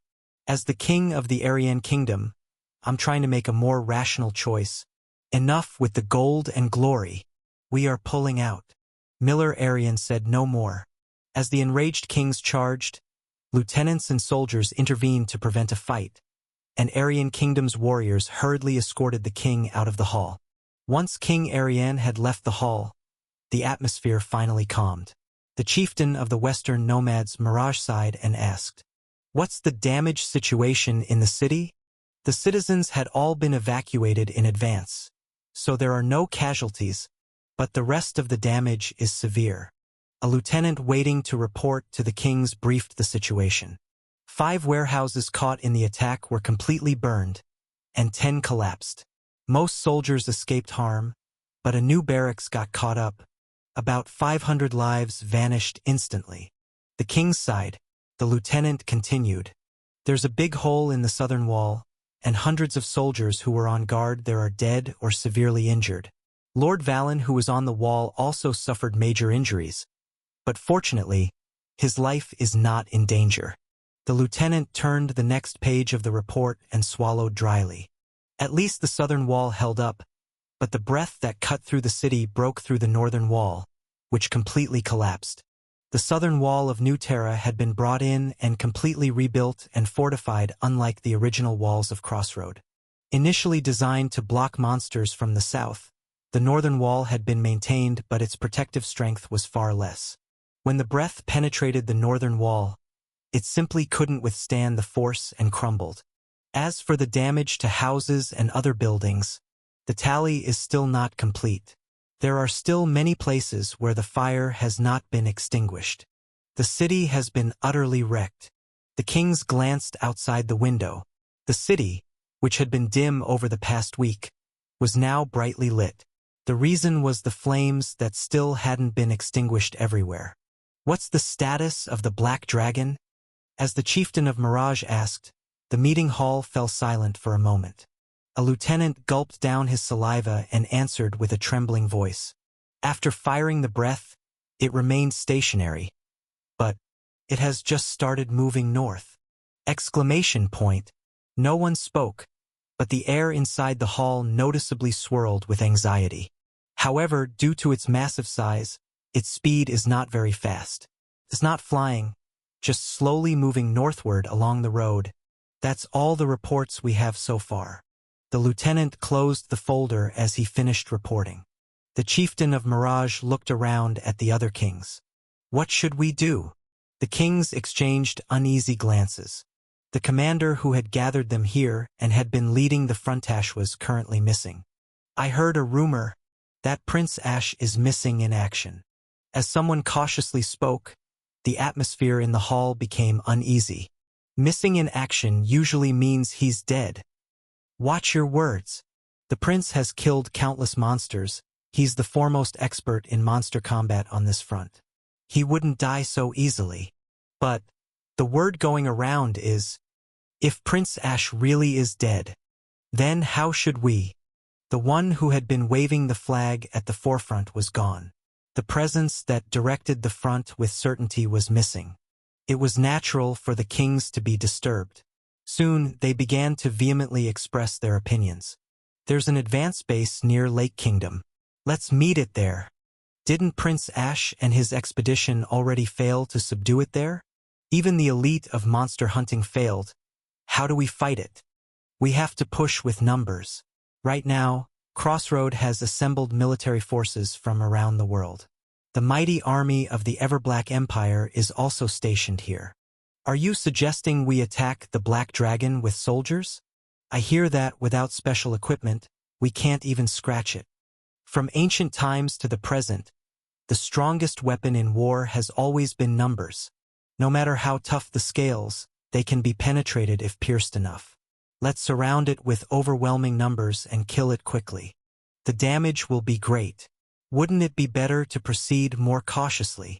Better that than sitting here and burning to death. As the murmuring continued, the meeting was interrupted. Report, I have to report. A soldier rushed into the meeting hall. The Black Dragon has fired its second breath. The meeting hall instantly plunged into chaos. Several frightened kings hurried under the tables. The chieftain of Mirage, standing awkwardly, shouted, "Is it headed towards Crossroad again?" "No.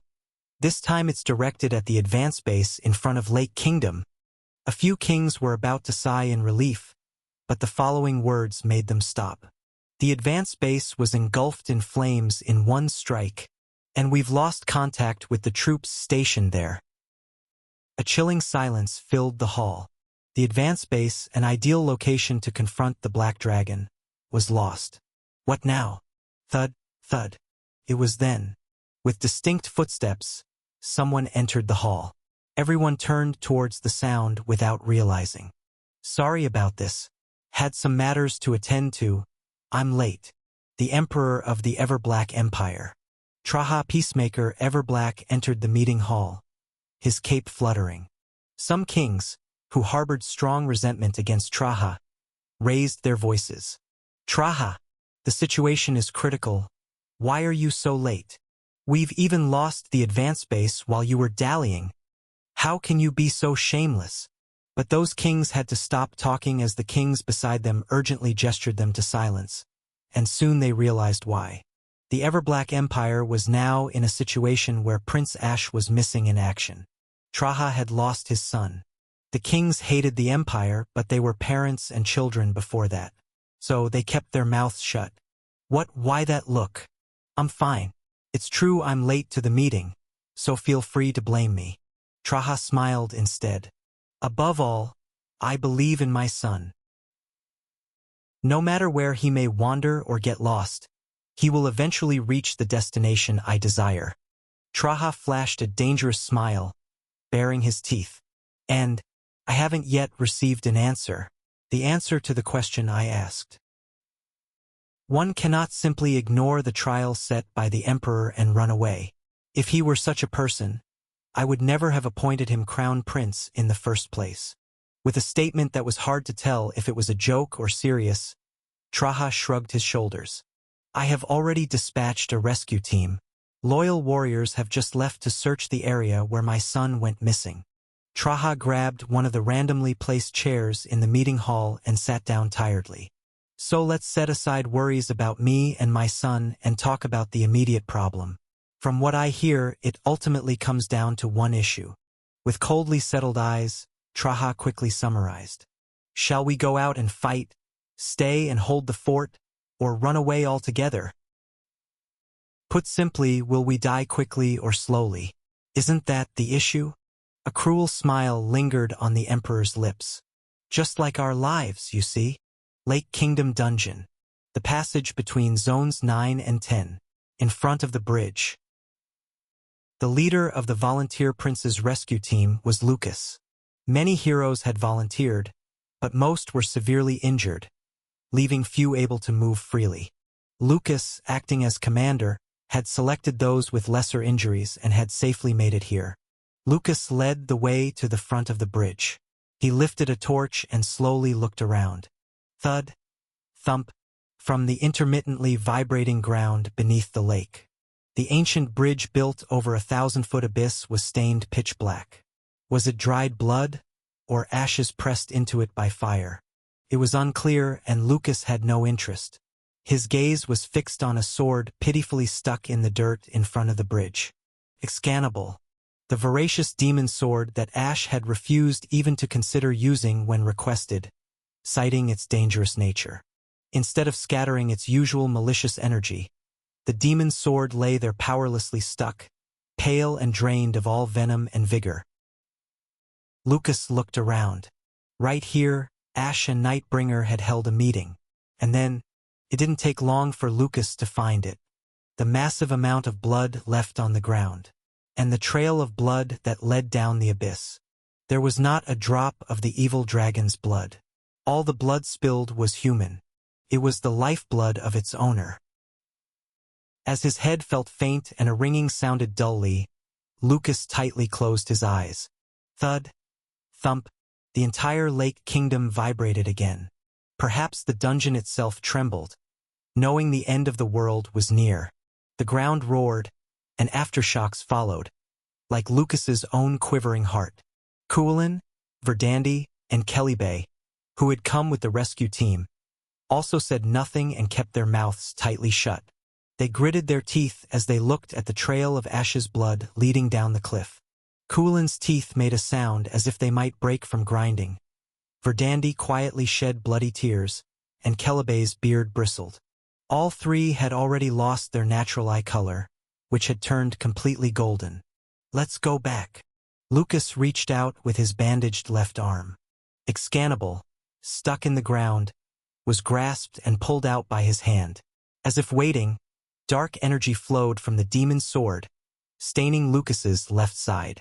Power returned instantly to his left arm, which had been rendered nearly immobile by the dark flames of Nightbringer. Lucas gripped the handle of the demon's sword tightly and accepted its power without hesitation. Che. Lucas exhaled a long breath. Pale breath streamed through his swollen lips. Through his disheveled blonde hair, Lucas's pale blue eyes were no longer human.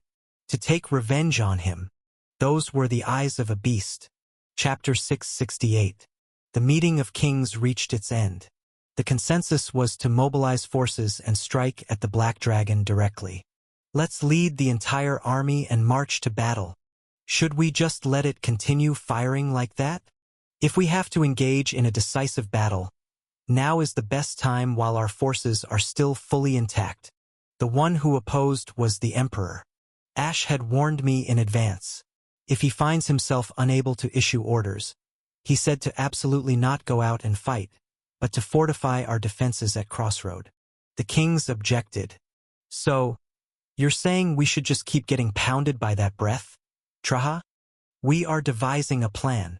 Devising a plan.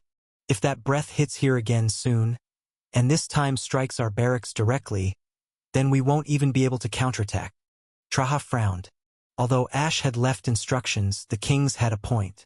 It was uncertain how long it would take for the Black Dragon to reach this place, Crossroad. Just staying in that position and continually firing like a cannon, the fortress city would not be able to withstand it. Ash left behind a way to block the breath, but that method had not yet been activated. The reason was that the method wouldn't respond since Ash had disappeared. If only we could block the breath, we could buy time while waiting for its approach. Traha sighed anew. The monster front here was abnormally dependent on his youngest son. Son, you know better than anyone how important you are here. Yet to throw his life away, to cast the king into the heart of enemy territory. A commander should know his own worth, be grateful for the sacrifices of his soldiers, and also consider preserving his own life a virtue. It had always been reckless, but this time it was excessive. Why to such an extent? No, perhaps because there was no other way but to risk his own life? If Ash thought that was the only way out, then what would this counterattack against the Black Dragon mean? Traha? What shall we do? The Emperor slowly pulled himself from his thoughts and nodded. Very well. Let's employ the second method we prepared. Since Plan A, the expeditionary punitive force, had failed, Plan B mobilized a human army to strike at the Black Dragon's neck. Engage in a full frontal assault with the monsters. The kings all nodded in agreement. Traha continued. We will deploy the Heavy Knight Brigade, the Light Cavalry Brigade, and the airship fleet we brought from New Terra from Everblack. Currently at Crossroad, the main strength of the Everblack army was stationed, drawn from the 1st, 2nd, and 3rd Legions, primarily consisting of the Heavy Knight Brigade, Light Cavalry Brigade, and regular infantry. Traha declared that all but the regular infantry would be deployed. Moreover, the airship fleet would be launched. The entire airship fleet that had been left in New Terra was now at Crossroad. There were altogether 16 ships.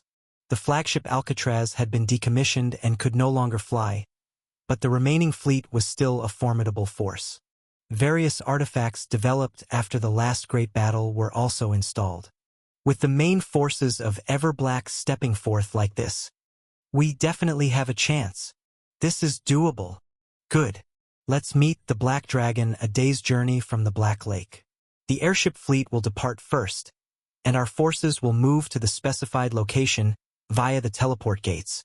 The kings, all hardened by previous conflicts, and the soldiers, diligently trained in anticipation of Plan B, acted swiftly once the decision was made. The sounds of the soldiers gearing up with armor and weapons reached the meeting hall. One by one, the kings left the meeting hall to issue orders to their armies. Traha gestured to the side. His adjutant quickly approached. Prepare the Heavy Knight Brigade and the Light Cavalry Brigade and call Captain Macmillan. Sigh. Macmillan, the commander of the Everblack Empire's airship squadron, grimly puffed on his pipe tobacco. After losing the entire fleet during the last battle with the King of Flies, and even decommissioning Alcatraz, Macmillan thought he would certainly be dismissed. But the Emperor did not do so. The experience of fighting against the King of Flies was deemed very important for a fleet commander. Thus, Macmillan still maintained his position as the commander of the airship squadron. I have a bad feeling about this. After receiving the deployment orders from the Emperor and heading towards the airship hangar, Macmillan continuously exhaled smoke. Having fought against the King of Flies before, Macmillan intuited that this battle would be exceedingly difficult. However, there was also logic in the decision that it was better to aim for the monster's neck with their forces than to be unilaterally ravaged by the enemy monster without even a fight. Crouching and gathering strength was a tactic only applicable against an opponent with a manageable power disparity. The Black Dragon was a monster far beyond the usual scope. Whether it eats us or not, our chance to strike with all our might is now. I'm not fond of night flights. Grumbling, Macmillan moved on. There was a temple on the way to the airship hangar. Visiting to pay respects to the heroes of the expedition, and also to seek advice for the upcoming battle, Macmillan stopped by. The temple was filled with the acrid smell of gunpowder and the foul stench of blood. Soldiers, swept up in the black flame breath and burned, continuously screamed as they died with raspy voices. Endlessly, the injured were carried to beds, and just as many were covered with white cloths and laid outside the temple. Macmillan's jaw was clenched tight. Inside the temple corridor, Lucas was sitting. Recognizing a familiar face, Macmillan waved his hand. Captain Lucas, or should I say Acting Commander Lucas now. Are you feeling all right? Macmillan suddenly stopped speaking. At the temple entrance, the sight of Lucas resting with a sinister black sword cradled in his arms. For a moment he did not seem human. A wolf or perhaps something even more malevolent. Gone was the usual gentle smile of Prince Ash's follower, replaced by a knight scattering a deadly aura, as if he would stab anyone who approached. It's not just Captain Lucas. Only then did Macmillan notice as he looked around the temple. All the heroes resting and receiving treatment, their aura had completely changed. Their faces, dry from bloody tears, stared into the void, waiting only for their bodies to recover. They were like shattered glass pieces, originally one, transparent and beautiful, but now broken and scattered, seeming to cut anyone who approached. Captain Macmillan. Lucas, noticing Macmillan's visit a beat late, nodded in greeting. What brings you here? Ah, Acting Commander. I am not the Acting Commander anymore. Lucas immediately countered, and Macmillan blinked. Excuse me? I have just resigned that title. I argued that we should absolutely not lead the troops to deployment, but the kings would not listen. So, I returned it. And more than anything, I must now follow a path that I can no longer bear such grand titles. Lucas' eyes, gazing at the floor, emitted a chilling light. So, Captain Macmillan, what brings you here? Macmillan briefly explained the current situation. As Lucas had already heard, most of the forces stationed at Crossroad had decided to strike at the Black Dragon simultaneously, and the airship fleet was also mobilized for this operation. And since he was to command the airship fleet, he asked if Lucas had any advice. Lucas silently shared information about the Black Dragon. Although data on the Black Dragon's attack methods and physical abilities had been disseminated to the entire front line beforehand by Ash, the information the heroes had gained from actual combat was even more valuable. And it was far more sinister. Looking over the information he had received, Macmillan's complexion turned pale. Lucas added calmly, I am sorry that I cannot be of help in this battle due to my severe injuries. No, everyone is aware of the tough fight you all have been through. Captain Macmillan, I sincerely wish you victory, but still, I must say. Macmillan swallowed dryly at Lucas' next words. Be sure to judge well when it is time to flee. If even a few more of our troops survive, they could serve as a shield when we set out for revenge. That was the end of the conversation. Lucas closed his eyes and leaned his head against a pillar, and Macmillan, hesitating, had no choice but to step back. I have a bad feeling. Outside the temple, putting the pipe he had momentarily pocketed back in his mouth, Macmillan looked up at the sky and sighed. I have a bad feeling. It was too dark to tell whether it was day or night, and whether the blurry orb in the sky was the sun or the moon. What was to become of this world, he couldn't tell. The troops that teleported from Crossroad assembled at a point 1 day's distance from Black Lake and 2 days from Crossroad. Remaining in Crossroad were the monster frontline direct troops, the general infantry of the Empire, and the militia and various racial armies replenished after the Autumn Festival. This had happened because all the racial representatives had opposed the deployment. Excluding these, the number of troops assembled at the battlefield reached 30,000. Initially, when the kings brought their soldiers, they could have increased the number by merely inflating the numbers, but following Ash's instructions, only the elites from each country were gathered. And still, it amounted to 30,000. Moreover, they had trained together for several months in anticipation of a major monster battle. 30,000 of humanity's finest united forces. Moreover, in the skies above, Screech, the airship fleet, the world's most formidable weapon and ever-Black Empire's last bastion. The airship fleet was scattering left and right in its majesty, occupying the sky in the distance. Let's just stick to the plan. Staring down the valley that led from Black Lake towards Crossroad, the chieftain of the Mirage tribe said. Then, the commanders of various units around him nodded. The overall command of the Allied forces was taken by the chieftain of the Mirage tribe. These nomads had long been at war with goblins and had extensive experience fighting monsters. The command of Ever-Black Empire's Heavy Knight Brigade and the airship fleet was assigned to the respective leaders of the Heavy Knight Brigade and the airship squadron commander. The command structure was all set in advance. The issue was the strategy. Ambush, encircle, surprise attack, annihilate. The current Allied forces were hidden in the forests on both sides of the valley, overlooking it from below. Originally, the teleport gates were secretly installed in these woods. On the left side of the valley were the Allied Kingdom's troops, and on the right were the Empire's Heavy Knight Brigade and Light Cavalry Brigade. They were lying in wait, holding their breath, and at the moment the Black Dragon noticed the airship fleet and focused on it, they would simultaneously surround and ambush it from both sides. They were ambushed far away in the middle of the forest, wary of being detected, and even deployed artifacts to aid in wide-area concealment. The monster would never dream of it. While these forces clung to the Black Dragon to buy time, the airship fleet and the mages from various kingdoms would finish it off. Everyone, if we fight resolved to death, we can surely wound it. The Mirage tribe chieftain declared resolutely. Let's show the will of humanity. Everyone firmly grasped their weapons. Many of the current forces were veterans who had remained at the front even after the battle with the King of Flies. Their will was strong, and they still had the pride of a suicide squad sworn to protect the world. How long had they waited? Thump, thump, thump, along with the sound that shook the ground.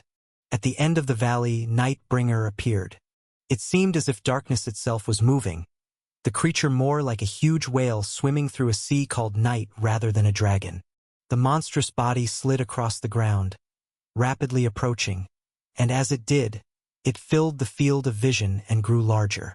Gulp! Humans all swallowed dryly. Tears welled up unknowingly in response to the overwhelming malevolence emitted by the evil dragon. Exhaling a trembling breath, the Mirage tribe chieftain tightly closed his eyes and quietly recited a prayer. Great gods of the sun and sand, please protect our armor today, and endow our swords with light and glory. At that moment, creak, above the head of the Mirage tribe chieftain, a sound of something opening resonated, followed by a damp heat pouring down on his turban-covered head. Puzzled, the Mirage tribe chieftain looked up. There, floating above, one of the Black Dragon's heads with gleaming golden eyes, was opening its mouth wide, cruelly smiling. I was going to pretend I didn't notice. From the main body of the monster that had stopped walking, the middle head of the Black Dragon whispered in a low voice. You shouldn't seek the sun in front of me. Oh gods! As the Mirage tribe chieftain gritted his teeth and drew his curved sword. Rohair, the head of the Black Dragon hovering above, unleashed flames towards the ground. The command center of the Allied forces was engulfed in flames without even a chance to scream. Chapter 669. It would have been midday under normal circumstances. However, due to the darkness spread by Nightbringer, the area was pitch dark, as if it were night. Only the sun that rose beyond the curtain of darkness managed to scatter light like a blurry full moon of the night, barely allowing one to discern the objects around. Whoosh! As the darkness emitted from Nightbringer enveloped the area, even that became impossible. Into the fog-like darkness, Nightbringer's main body sank. The only visible ones were those of the command center, burning and dying. But the troops of the World Guardian Front were also well-trained elites. The command center perished under the first attack of the Black Dragon, but the fragmented command structure was still operational. Prepare the flare. There were means to counteract the darkness. Fire the flare. Launch the flare. Voices jumbled from all directions, followed by successive firing sounds. Boom! Bang! The magic-infused red flare cut through the pitch-black night and flew across the sky. The flare that shot up into the sky brightened the area with its explosion but failed to dispel the darkness cast over the valley below. Then, the soldiers poured more flares down into the valley floor. The flares rained around the massive body of the Black Dragon. The red light bouncing off the ground briefly illuminated its endless contours, revealing the monster's presence. That was enough. Enough to aim at it. Fire team, open fire. Begin firing. Boom! Baboom! The cannons aligned above the valley spat fire, and the archers pulled their bowstrings. The monster was enormous. Despite the dark and blurry sight, the elite troops' aim could not miss such a massive target. Hundreds of cannons spat out cannonballs one after another, and the archers fired arrows relentlessly. The cannonballs and arrows hit the Black Dragon's body, sounding like a hailstorm as they fell, and the continuous explosions scattered dense smoke and debris. In no time, the valley below was devastated. The red light of the flares, the flash of explosions, and the sparks from arrows colliding with scales intermixed in the thick darkness. Amid the relentless onslaught in the valley below. This is my last amusement. A weary voice of Nightbringer drifted quietly. Not even a yawn comes out. Whoosh! Suddenly a whirlwind swept up. All the arrows and cannonballs, explosions, and smoke that had been pouring around the Black Dragon's body cleared away, and the Black Dragon remained unscathed. Its form was hard to discern in the flickering darkness, but one thing was clear. It had hardly been damaged. I'll take it down. The next moment, from the high, dark sky, the Black Dragon's other 6 heads spiraled down like meteors. It was right above the heads of the fire team soldiers firing cannons and arrows. Each of the 6 heads harbored flames in their mouths. Spotting this, the human soldiers shouted. 6 secondary heads of the Black Dragon spotted from above. Don't let them breathe fire. Intercept them. Then, the mage unit of the Allied forces, organized as the interception team, raised their staves simultaneously. Though they had lost the command center to the head's surprise attack, they were not about to be fooled again. The mages proficient in offensive magic had their spells ready and fired them to intercept the heads, while those skilled in defensive magic resonated with each other to form magical barriers. Baboom! The barrage of various elemental magic spells pummeled the Black Dragon's secondary heads. Churring, the mages united their strength to erect a barrier. The fire teams prepared magical defense artifacts, and barrier artifacts also activated. The soldiers surveyed the layered barriers with relief. We've blocked it this time. However, crack! In the dazzling convergence of magical light, the Black Dragon's heads burst forth unaffected. The interception had failed. The heads opened their huge jaws wide and fell right onto the barrier. Crunch! Crunch! Literally devouring the human-prepared barriers. With sharp, protruding teeth, the massive jaws tore through and devoured the barriers. The gunners and archers stood frozen, watching as the barrier right above their heads was completely swallowed. Soon after, the last layer of the barrier was torn apart. Shoot! Shoot them down! As he shouted, the field commander lifting his bow was chewed between the jaws of one of the heads that flew in as if it had been waiting. Pop!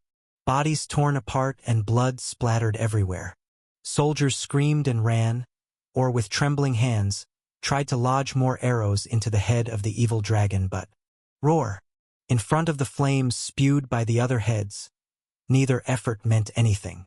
Gunners and archers engulfed in flames died with agonizing screams.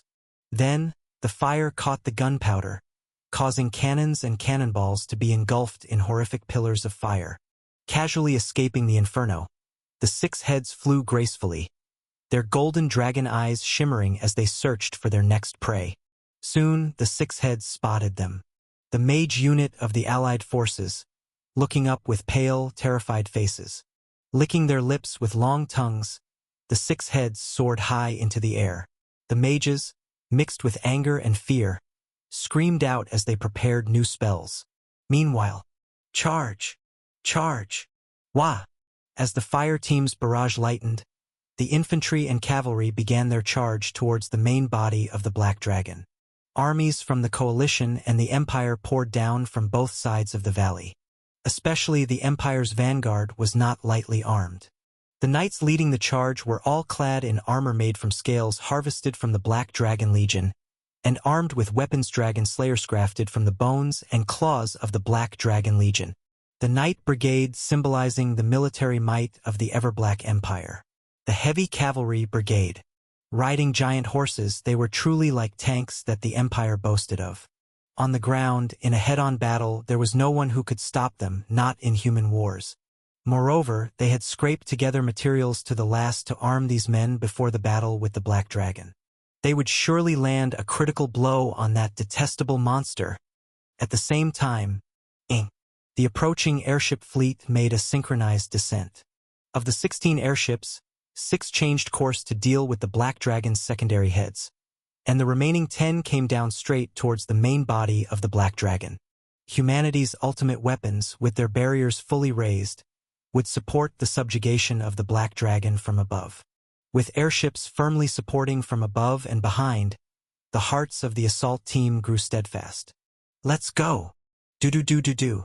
With the heavy thumping of hooves, the knights shouted in unison.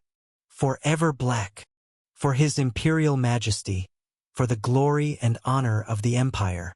For humanity! The next moment, the atmosphere trembled, and the Black Dragon crouching below in the valley, leisurely lifted its middle head.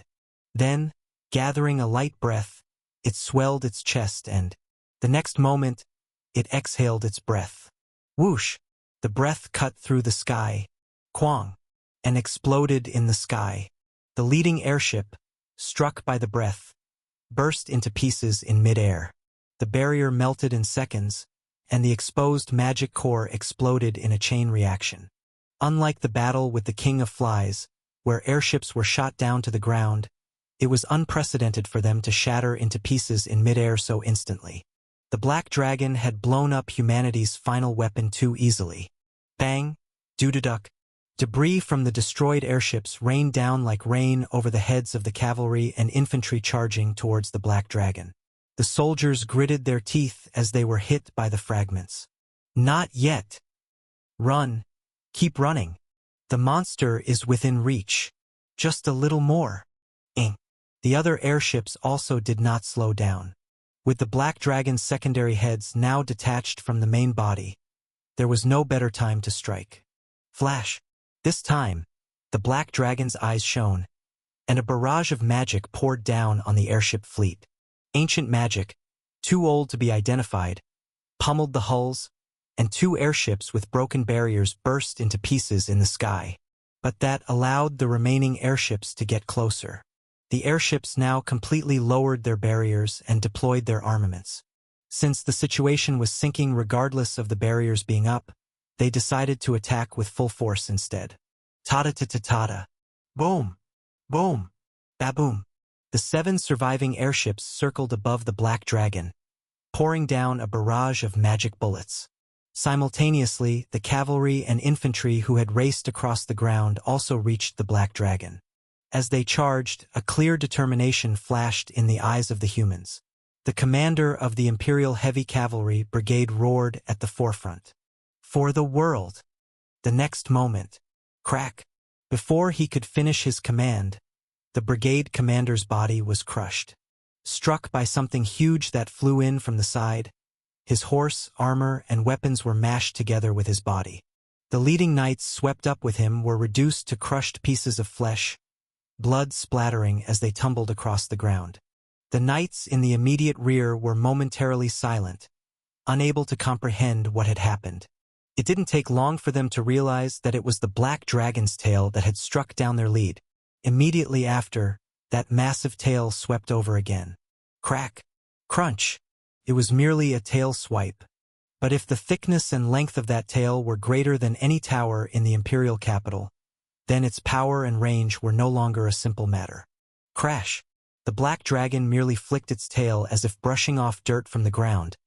But with that attack, the forefront of the heavy cavalry brigade was annihilated. Knights up to the third row, including the brigade commander, were turned into meat pieces, not a single one left intact. Subsequently, the black dragon leisurely moved its massive body, striking the approaching coalition forces' soldiers with its gigantic front paw.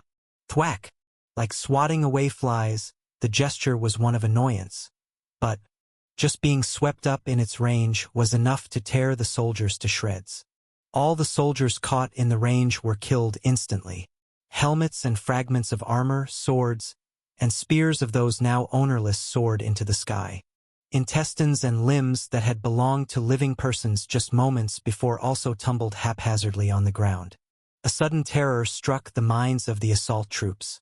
It was like being crushed to death like ants. Despite not using dragon roar or dragon fear, the mere realization that they were nothing but insignificant creatures before this overwhelmingly massive and powerful monster filled them with fear. However, these were the assault troops, cavalry and infantry charging forward. Their fellow comrades were right behind them in the rear. Driven by momentum, they had no choice but to keep charging forward. Forward! Tears of fear streaming down their faces, the soldiers shouted. Forward! Aha! Even amid the spreading terror like a plague, the soldiers finally reached the black dragon. In the flickering darkness, Nightbringer's golden eyes narrowed, and rumble. Slowly, it began to rise its massive body. Chapter 670. Flapdash! The black dragon raised itself and spread its enormous wings to either side. Like those of Winjon, one of his sons, they were bird wings densely covered with black feathers. Then the feathers shot out in all directions.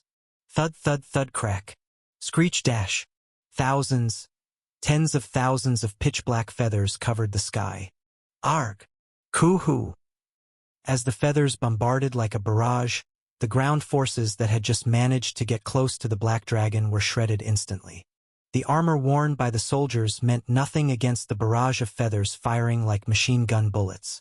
Soldiers pierced by feathers collapsed, bleeding from holes in the front and back of their bodies. The feathers were also fired upwards. The shower of feathers slicing through the air resembled a massive flock of birds in flight. Airships in their path tried to perform evasive maneuvers, but the feathers moved much faster. Thud thud crack. Boom! Feathers stuck into the armor of the airships, turning them into something resembling a porcupine. One of the airships, heavily hammered, could not withstand the assault and exploded, while another spewed flames from its engine and trailed smoke as it plummeted. And unfortunately, the crash site was where the infantry was densely packed. Soldiers screamed, trying to dodge, but with the troops tightly packed, there was no room to move. Aha! Get down! Get do dash! Boom bang! A large explosion followed, with flames erupting. The scent of death spread. The soldiers gritted their teeth. Massacres were happening in every direction above, below, all around. Before the black dragon, humans were trampled like ants. But they could not retreat. Facing it, they knew. This creature before them truly had the power to annihilate the world. Such a being must not be allowed any further into the human realm. So the soldiers, even as they cried, their legs trembling, vomiting the acid reflux of their fear, bleeding from their wounds, did not stop their charge. Forward dash. Charge. Bang. Boom.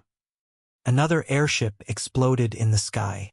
This airship, too, crashed, but its pilot, even in death, managed to alter its course towards the black dragon. The airship, falling at a sharp angle, collided with the black dragon's tough scales, but failed to inflict any significant damage. However, it briefly blocked the black dragon's view, giving the cavalry and infantry time to approach. And finally, the vanguard of the assault team made contact with the black dragon. Aha! With the momentum of their charge, a cavalry soldier thrust his spear, and the infantry swung their swords. However, clang dash! Against the black dragon's tough scales, ordinary spears and swords simply shattered. The soldiers at the forefront were flustered, but soon clenched their teeth and clung to the body of the black dragon. Climb on! Get on top of its body! Soldiers lined up to climb onto the black dragon's body.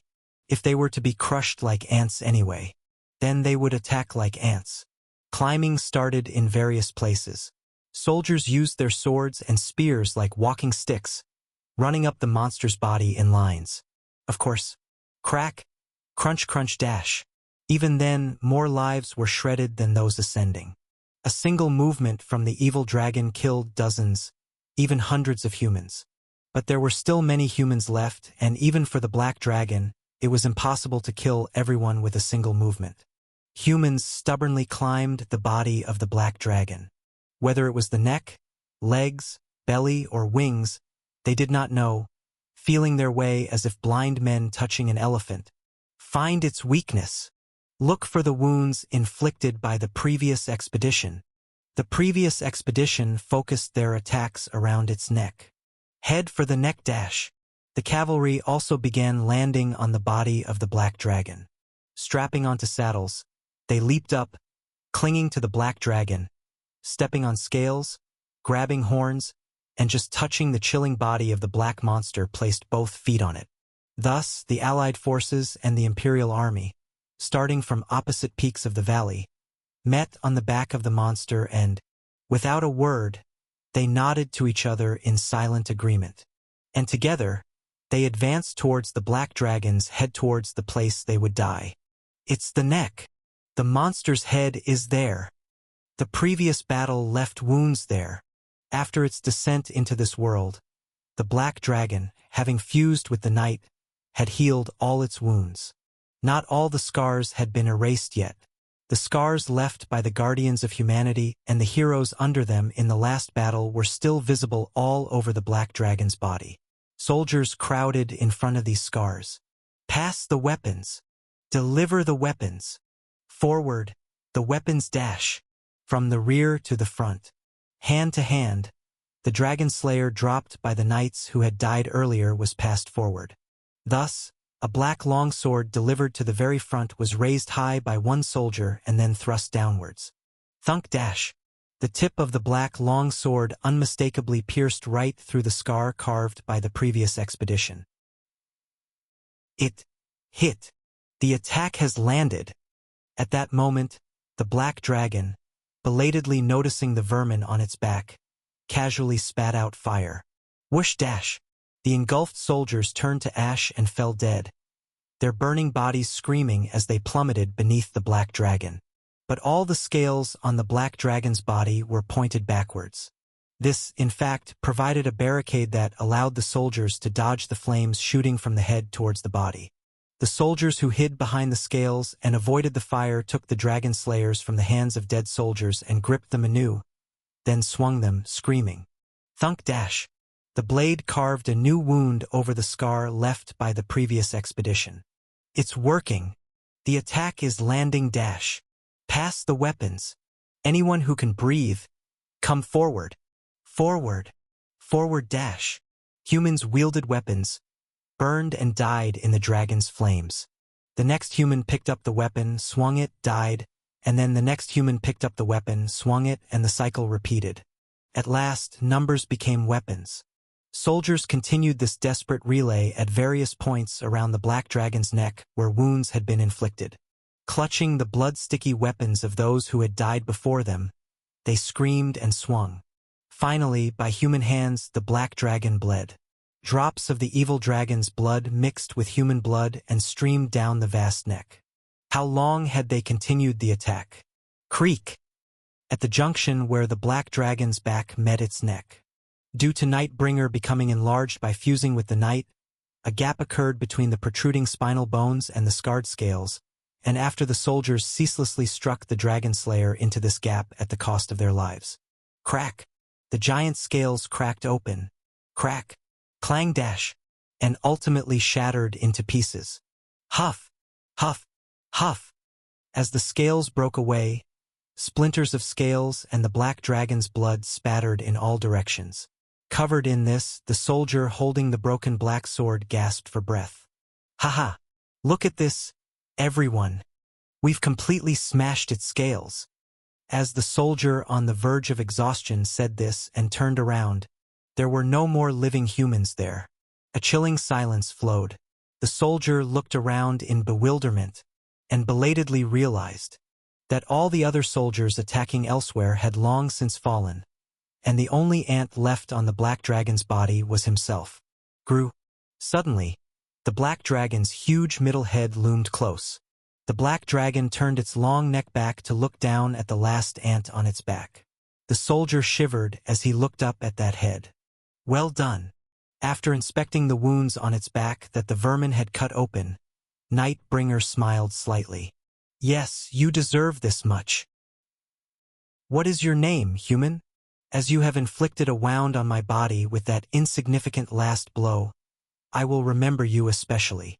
The soldier's lips quivered and then curled up with difficulty, and he said, I have no name to give to a reptile bastard like you. Nightbringer let out a low chuckle. The next moment, smashed by a surge of magical power, the soldier's body burst into pieces. The main force of the airships and the assault team had been annihilated.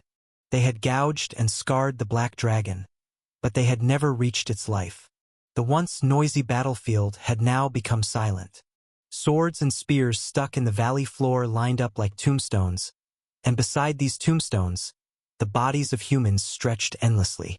The wreckage of the fallen airships was still burning. There were still some soldiers left above the valley, still harboring the will to fight. But, woa-dash! As the black dragon proudly raised its head and let out a long, low cry, they immediately shuddered and flung the weapons in their hands. Dragon roar. That voice, deep and majestic, was dark and instilled fear in humans from the depths of their genes. Predators, the dragon species, and their prey, humans. Nightbringer's roar reminded humans of this relationship that had persisted since the mythic ages. No, this can't be. This was never going to work. Run away, Dash. I don't want to die. The rout began. In front of the dragon fear spread by the superior predator, the last will of humanity's desperate forces completely shattered. Throwing away their weapons, equipment, and even their armor, the soldiers turned and fled. They sprinted towards the teleportation gates, their escape route. However, suddenly all the teleportation gates were destroyed and burning. Standing dazed in front of the vanished retreat, the soldiers slowly lifted their pale faces, feeling the damp heat from above. One of Nightbringer's floating heads was smiling cruelly. The bodies of the soldiers, collapsing and screaming, crunch dash, were swallowed and crushed by the giant head. Ugh! Macmillan, watching from inside an airship, shivered. The Black Dragon's 6 auxiliary heads were being confronted by the Royal Mage Corps, along with 6 airships that had broken off from the main force. However, in the face of the overwhelming firepower of the 6 heads, humanity eventually lost. These heads, already dead, did not possess as much intelligence as the main body, but their attack power was monstrous. The Royal Mage Corps couldn't hold on and were annihilated, and the airships fighting alongside them also crashed, leaving only 2 remaining. The 2 surviving airships were filled to capacity with wounded soldiers. Macmillan, looking around at the dying mages, bit down hard on his pipe. Retreat! Retreat! The assault has failed. Everyone retreat. Regroup at Crossroad. Though there were few surviving soldiers left to retreat, Macmillan, as the commander, raised the volume of his communication device enough to be heard across the entire battlefield. Retreat dash. The teleportation gates are destroyed. Escape by land to the next point. Survivors, help each other. We must retreat. Most survivors were from the light cavalry unit positioned at the rear of the Imperial forces. They began to escape, picking up moaning wounded from various parts of the battlefield and carrying them on their saddles. While the remaining 2 airships desperately sprayed barrages to fend off the floating heads of the Black Dragon trying to devour them. Escorted by the 2 airships, the cavalry rescuing survivors dashed through the forest, fleeing. The airships too, flying unsteadily, set their course north. Yes, run. Let even one more live. Watching the human army scatter like ants in all directions, Nightbringer scoffed. Following this, the Black Dragon laid its belly on the ground and slowly hunched down. Huff! It began to gather its breath. The Black Dragon's entire giant body swelled as flame. Magical power, breath, and hatred began to be drawn into the monster's body. The 6 hunting heads also slowly returned to the side of the main body, swirling around to assist in concentrating the Black Dragon's magical power. A scout observing this scene from inside the airship screamed, "No, it's preparing its breath." Macmillan turned around with a pale face. The scout had been part of the observation team that had seen the Black Dragon's first breath at the Black Lake. Tears of fear streaming down his face as he looked through the binoculars. The soldier continued in a garbled voice. "It's its 3rd breath since landing on the ground. The direction is..." Macmillan closed his eyes tightly. "It's Crossroad dash." Chapter 671. Hotel Crossroad. Temporary meeting hall. Has the extermination squad been annihilated? The kings were in shock. They had braced for casualties. They had even considered the possibility of total annihilation in the worst case. But they had not anticipated being so overwhelmingly massacred. At the very least, they thought they could inflict a fatal wound on the Black Dragon. Just a few scratches, a single scale, that was the entirety of their war results. A pitiful outcome, considering it cost the lives of the 30,000 elites gathered from various countries. The hero expedition was defeated. Commander Ash was missing.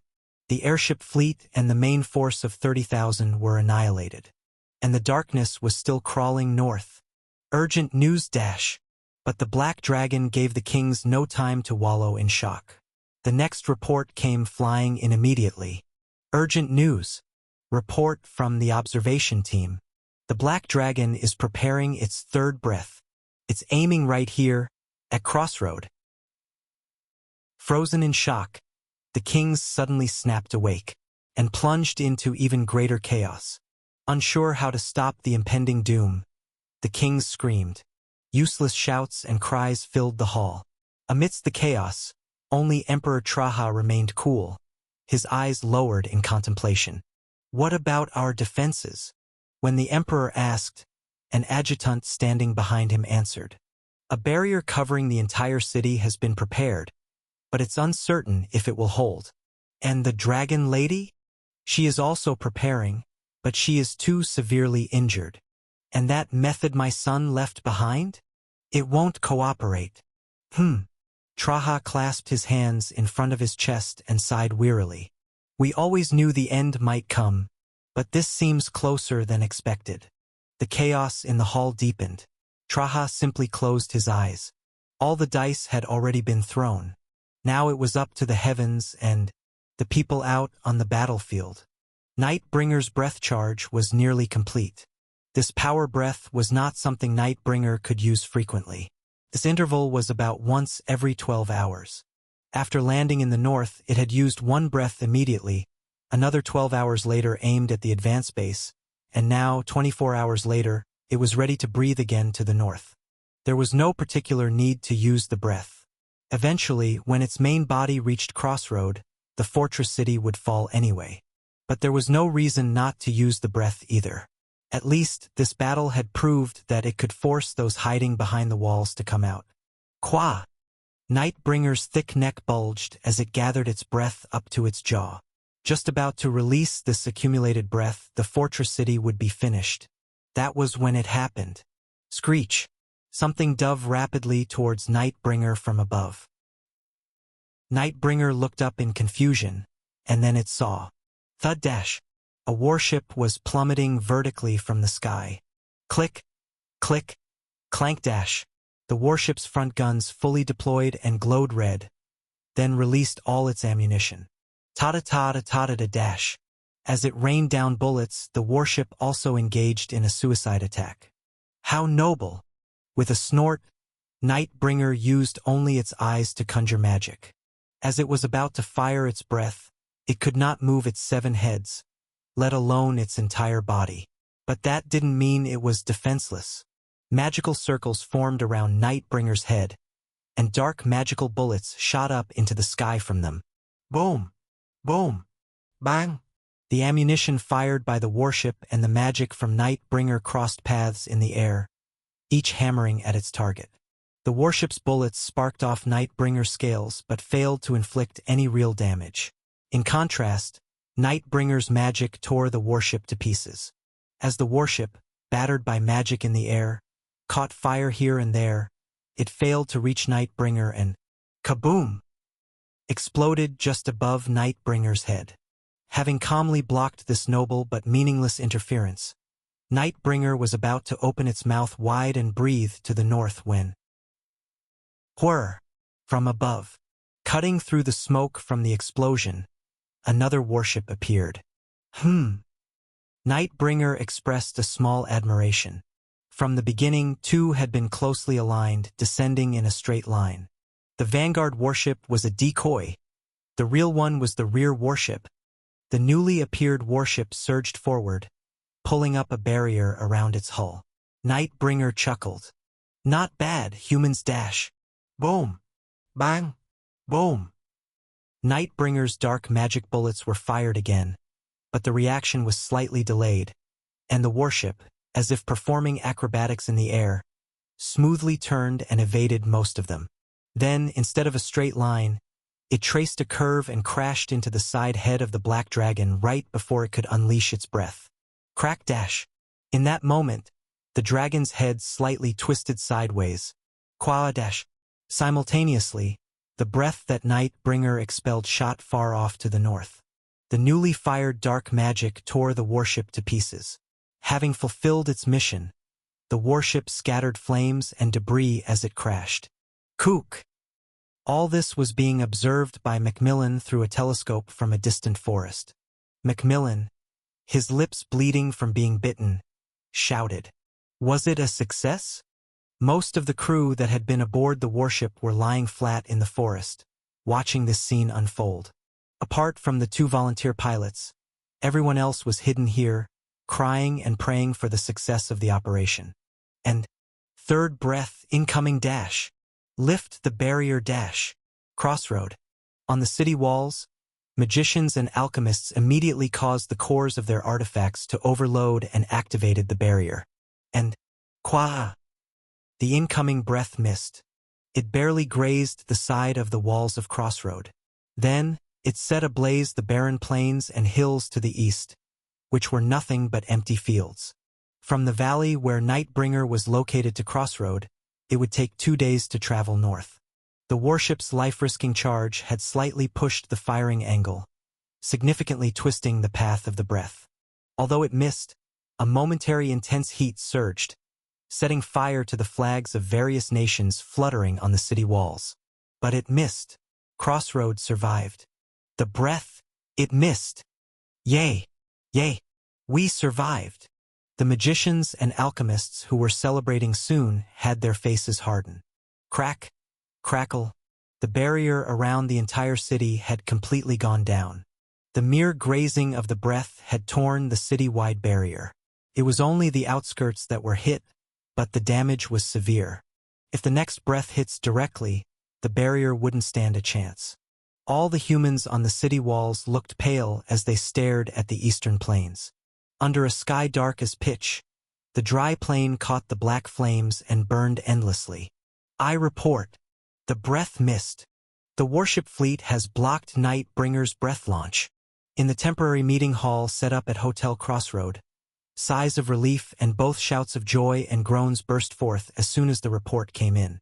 Amidst the disturbance, only Emperor Traha still assessed the situation with cold, settled eyes. We've gained a 12-hour reprieve. Now was not the time for relief. The mere grazing had brought down the entire barrier.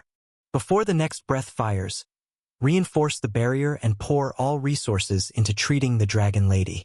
Yes, Your Majesty. And convince Ash's method. Traha growled fiercely. Spare no means. Do whatever it takes. Lord's mansion. Guest room. Scalion. Illusionist Violet twisted uncomfortably. It was the largest and nicest room in the guest area. The furniture was large and luxurious, and the fireplace, filled with logs, burned warmly. On the plush carpet in front of the fireplace, Scalion, the black dragon scale, lay comfortably in human form. Scalion, who wore glasses perched on her nose, read various rare books collected from around the world, sipped rare liquor from the glass beside her, and ate delicacies from various lands with her free hand. What is it, Violet? Scalion asked softly, lifting her gaze from the book. Violet twisted uncomfortably again and asked, Could you, possibly, stop the breath? Scalion let out a low sigh. The method Ash had left behind to block Nightbringer's breath. It was Scalion herself. However, since Ash's disappearance, this dragon had refused all requests from humans. They had tried everything to win him over, from books to fine liquor and delicacies, but to no avail. That's why Violet had been brought in. Violet was the only human Scalion openly favored. Having been promised a fortune by the imperial family, Violet tried to persuade Scalion. But, I don't want to. Scalion flatly refused. The only human who can command me is Ash, but he is missing now. Honestly, I'm quite pleased with the current situation. It's fun to watch the world plunge into destruction and chaos, and interesting to see humans desperately try to find a solution. Scalion smiled smoothly. So, I'm not going to stop it. If I stop it, that's all there is, and it's not very interesting. It's much more fun to watch you all struggle. But, if this continues... Swallowing dryly, Violet raised her hand to point at herself. I'm going to die too, you know? Oh, you don't need to worry about that. Scalion slowly rose from his seat and strode towards Violet, who gasped and stepped back in surprise. Thump. Eek! As Violet backed into a wall in alarm, Scalion approached her, rounded his golden eyes behind his glasses, reached out, and grabbed the ends of Violet's violet hair, and breathed in. I'm going to save you. Whoa! Even if the world perishes, I'll protect you, Violet. So don't worry. Whoa! Violet's feelings were mixed, burdened yet somehow also elated. She shivered, not knowing what to do. Thud thud. A large vibration came from the window next to the wall Violet's back was against. A startled Violet turned around to see Black Dragon's Claw Parikian sticking his mechanical-like face through the window. Parikian grumbled an engine-like growl. Scalion chuckled. What's the matter? Jealous because Violet and I are having fun, Parikian? Growled Ash. Why don't you polymorph and join us? Oh, you can't, can you? Screeched Ash. Caught between the rivalry of the two dragons, Violet inwardly shed a tear. I've never been popular with human men. How did I end up being so popular with dragons?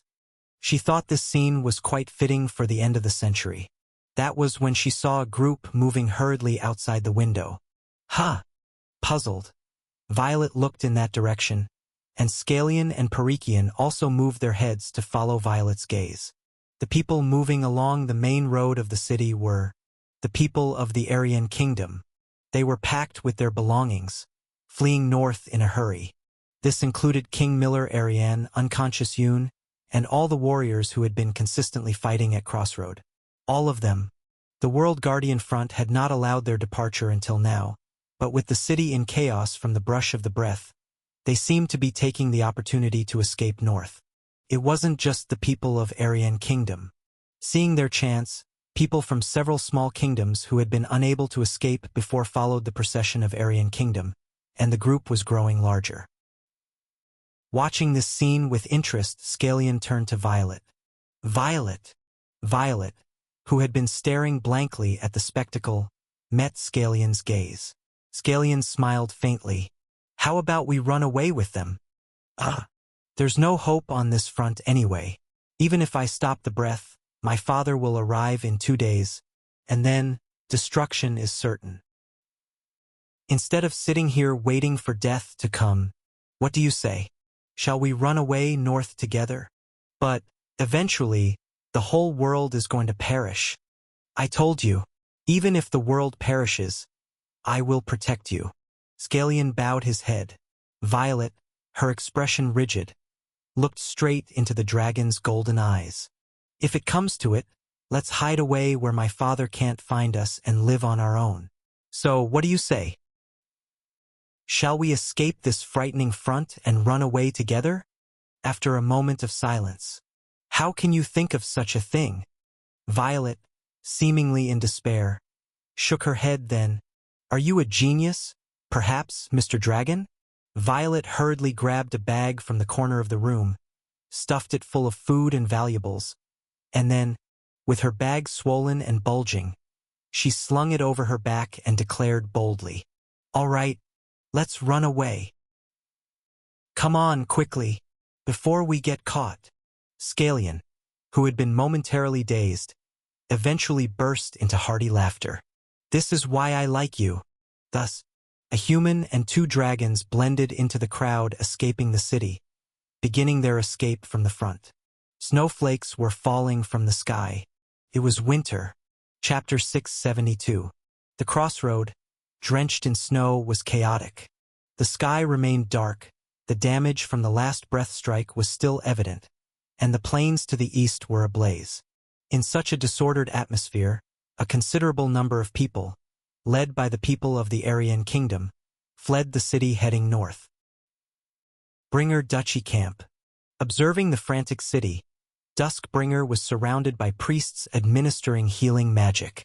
The priests, shirts off, clung to the back of the Dragonblood Duchess, sweating profusely as they delivered holy power. However, the injuries were not healing easily. The high priest, brought directly from the imperial capital by the emperor, wiped the sweat from his forehead. "Your back injury is severe." The state of Duskbringer's back was horrific.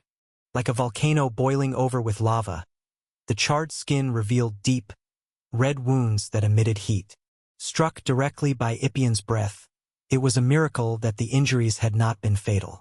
Moreover, it was nearly miraculous that Duskbringer, despite such injuries, could still move. And yet, these miracles were insufficient to stop Nightbringer.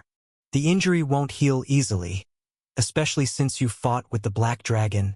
The wound has widened, and the Black Dragon's malevolent energy has infiltrated. Just get to the point, priest. So, what about it? If I give it my all, as your emperor desires, can I withstand the Black Dragon's next breath? I must speak frankly, your grace. The priest, about to elaborate tediously that he served a goddess, not the emperor, stopped and gave a concise diagnosis. If you return to the battlefield, you will lose your life. With your current physical condition, you wouldn't just fail to block the breath. You'd be swept away. I see. Responding succinctly, Duskbringer stood up, donned a shirt, and fastened the buttons. Thank you for the treatment. I'll be leaving now. Your grace. I'll devise a way to stop the Black Dragon and let Traha know. The priest, about to say more, simply closed his mouth and bowed before leading the other priests out of the tent. After placing a thick shawl over her shoulders, enduring the burning pain in her back, Duskbringer exited her tent. The camp of the Bringer Duchy's army was bustling. The duchy's forces, having been directly under the monster front, had not been mobilized for this extermination mission and thus avoided annihilation. However, they were still in a precarious position, like a lantern in the wind before the approaching Black Dragon. Watching her soldiers, Busy with the city's reconstruction, Duskbringer entered the neighboring tent. This tent was used by the Dragon Knights. Pulling back the tent's flap and stepping inside, Duskbringer surveyed the area. Endymion, your grace!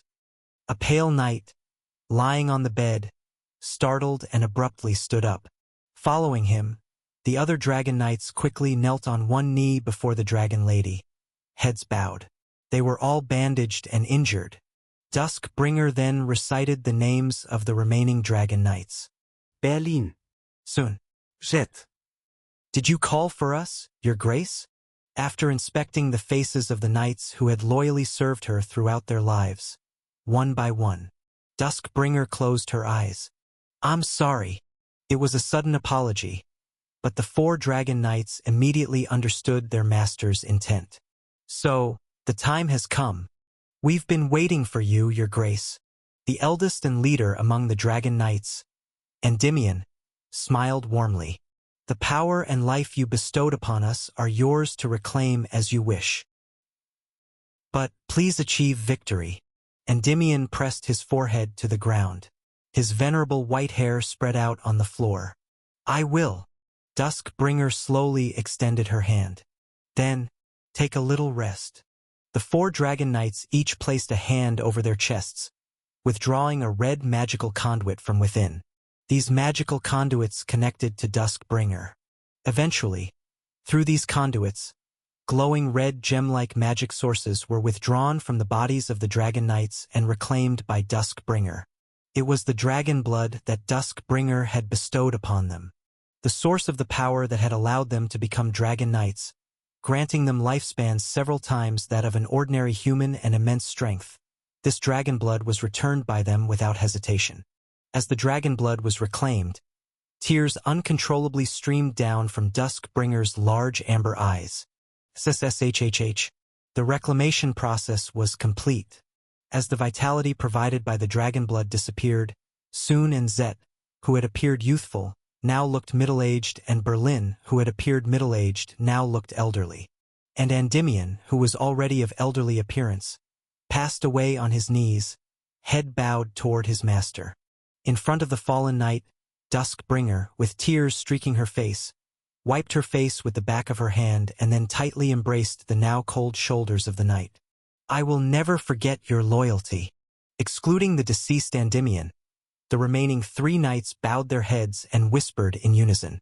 We pray for endless fortunes on your grace's path ahead. After embracing and stroking each knight's head in turn, staggering to her feet, Duskbringer exited the tent and left the camp of the Bringer Duchy's army. Her eyes were still filled with sorrow, but her steps were without hesitation. It's not enough. Not yet. This isn't enough. Although the output had noticeably recovered with the dragon blood reclaimed from her dear subordinates, she knew it was still far from enough to contend with the Black Dragon. Duskbringer gritted her teeth and focused ahead. There's no chance in a direct contest of strength. If so, she must mix in the crooked path. It's time to reclaim. She staggered into the downtown area of the crossroad. The curse I laid out long ago. When the first breath of Nightbringer occurred, the inn Eddie's honey within its range had crumbled. The residents of the inn, having lost their lodging, moved together to the barracks. The Glory Knights who were at the temple at the time of the inn's collapse, and the Mage Junior also had to move their lodging. Junior's room. Junior, with a feverish face, lay gasping for breath, suffering, and Hecate sat beside her bed, replacing the wet towel on her head. Junior had not only exhausted her magic power in the last battle, but had also used her equipment past-future to borrow and expend future magic power. After the battle ended, she collapsed from severe magic power depletion and thus was in agony. Hecate, needing rest herself and having shared the same lodging by coincidence, took it upon herself to care for Junior. Through Junior's sweat-drenched, disheveled hair, a burn scar on the left side of her face was visible. Hecate stared at the scar and muttered softly, I didn't choose to lodge across from you for this to happen. How did it come to this? Hecate propped her chin and sighed. That was when there was a knock at the door, followed by another Glory Knight's voice. "Lieutenant Hecate, you have a visitor." "Who is it?" "It's Duchess Duskbringer." Surprised, Hecate stood up just as the door swung open and Duskbringer entered with a firm stride. Startled by the sudden visit of the Duchess, the other Glory Knights hurriedly followed. Duskbringer looked around at the fallen junior and the weary knights, then smiled bitterly. "You've all been through a lot. Your Grace, what brings you?" Hecate cautiously asked, guessing inwardly. Duskbringer nodded. "Let's cut to the chase. Have you considered the proposal I gave you before the battle with Ippian?" "Yes." Before the battle with Ippian, Duskbringer had come to Hecate with a proposition. The predetermined doom for the Glory Knights, to be buried alive or beheaded as monsters. She had offered them a third path instead. That third path was, "So, have you decided? To return the curse to me, and you live on as ordinary humans." That was it. In exchange for taking back the curse that afflicted the Glory Knights, they would no longer be able to live as knights forever. Duskbringer thought it a very reasonable proposal. But Hecate, "I guess not." She refused. Duskbringer's eyes narrowed. Hecate placed her hand over her chest and said, "The Glory Knights were created to protect the Emperor, and now they exist to protect Prince Ash. Ash has gone missing. That is exactly why we cannot lay down our swords. If we fail to protect the prince, at the very least we must seek vengeance." Hecate expressed her firm resolve, and the rest of the Glory Knights nodded in agreement. To thrust our swords at the Black Dragon and die right there, becoming malevolent spirits if the curse runs wild, that wouldn't be too bad. If we become undying monsters, wouldn't we be able to help defeat the Black Dragon, even just a little? Hecate smiled softly at Duskbringer. "Dying with a sword in hand suits knights like us. So, Duchess, while we appreciate your offer to let us live as humans, we must decline. We'd rather die fighting with a sword than live by running away. That is our will." "No." Duskbringer shook her head slightly, then suddenly opened her amber eyes wide. "I'm sorry, but I didn't come here to hear a refusal." "What? What do you mean?" "To take it back." The next moment, whoosh, a tremendous magical force erupted around Duskbringer. Hecate and the Glory Knights tried to react quickly, but they hadn't anticipated that Duskbringer would suddenly demonstrate such power, especially since, having reclaimed all the dragon blood she had distributed to her own dragon knights, Duskbringer's power was much greater than expected. Crash, bang, crunch. The magical force wreaked havoc in the bedroom, scattering furniture to the floor. What's going on?" Junior, though down with pain, was inevitably awakened by such intense magical activity. As a disoriented Junior propped herself up, her swollen eyes wide open, she looked around. Chk. Chku. Chkyuk. All the Glory Knights were caught by the tangible magical force emanating from Duskbringer's body. Among them, Hecate was physically held by the throat and lifted into the air by Duskbringer's hand. Completely subdued, Hecate struggled with her limbs flailing. "Duchess, please don't do this.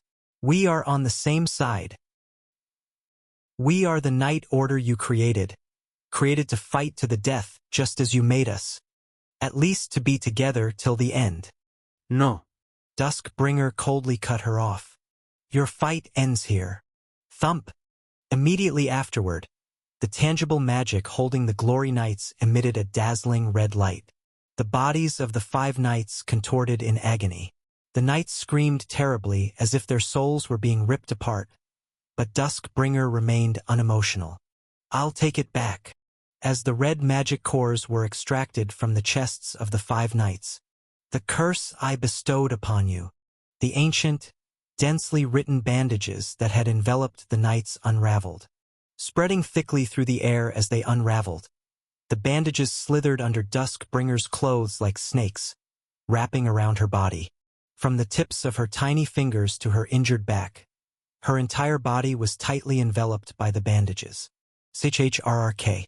As the bandages fully integrated with Duskbringer's body, the red magic cores extracted from the knights were also absorbed into her chest. "No!"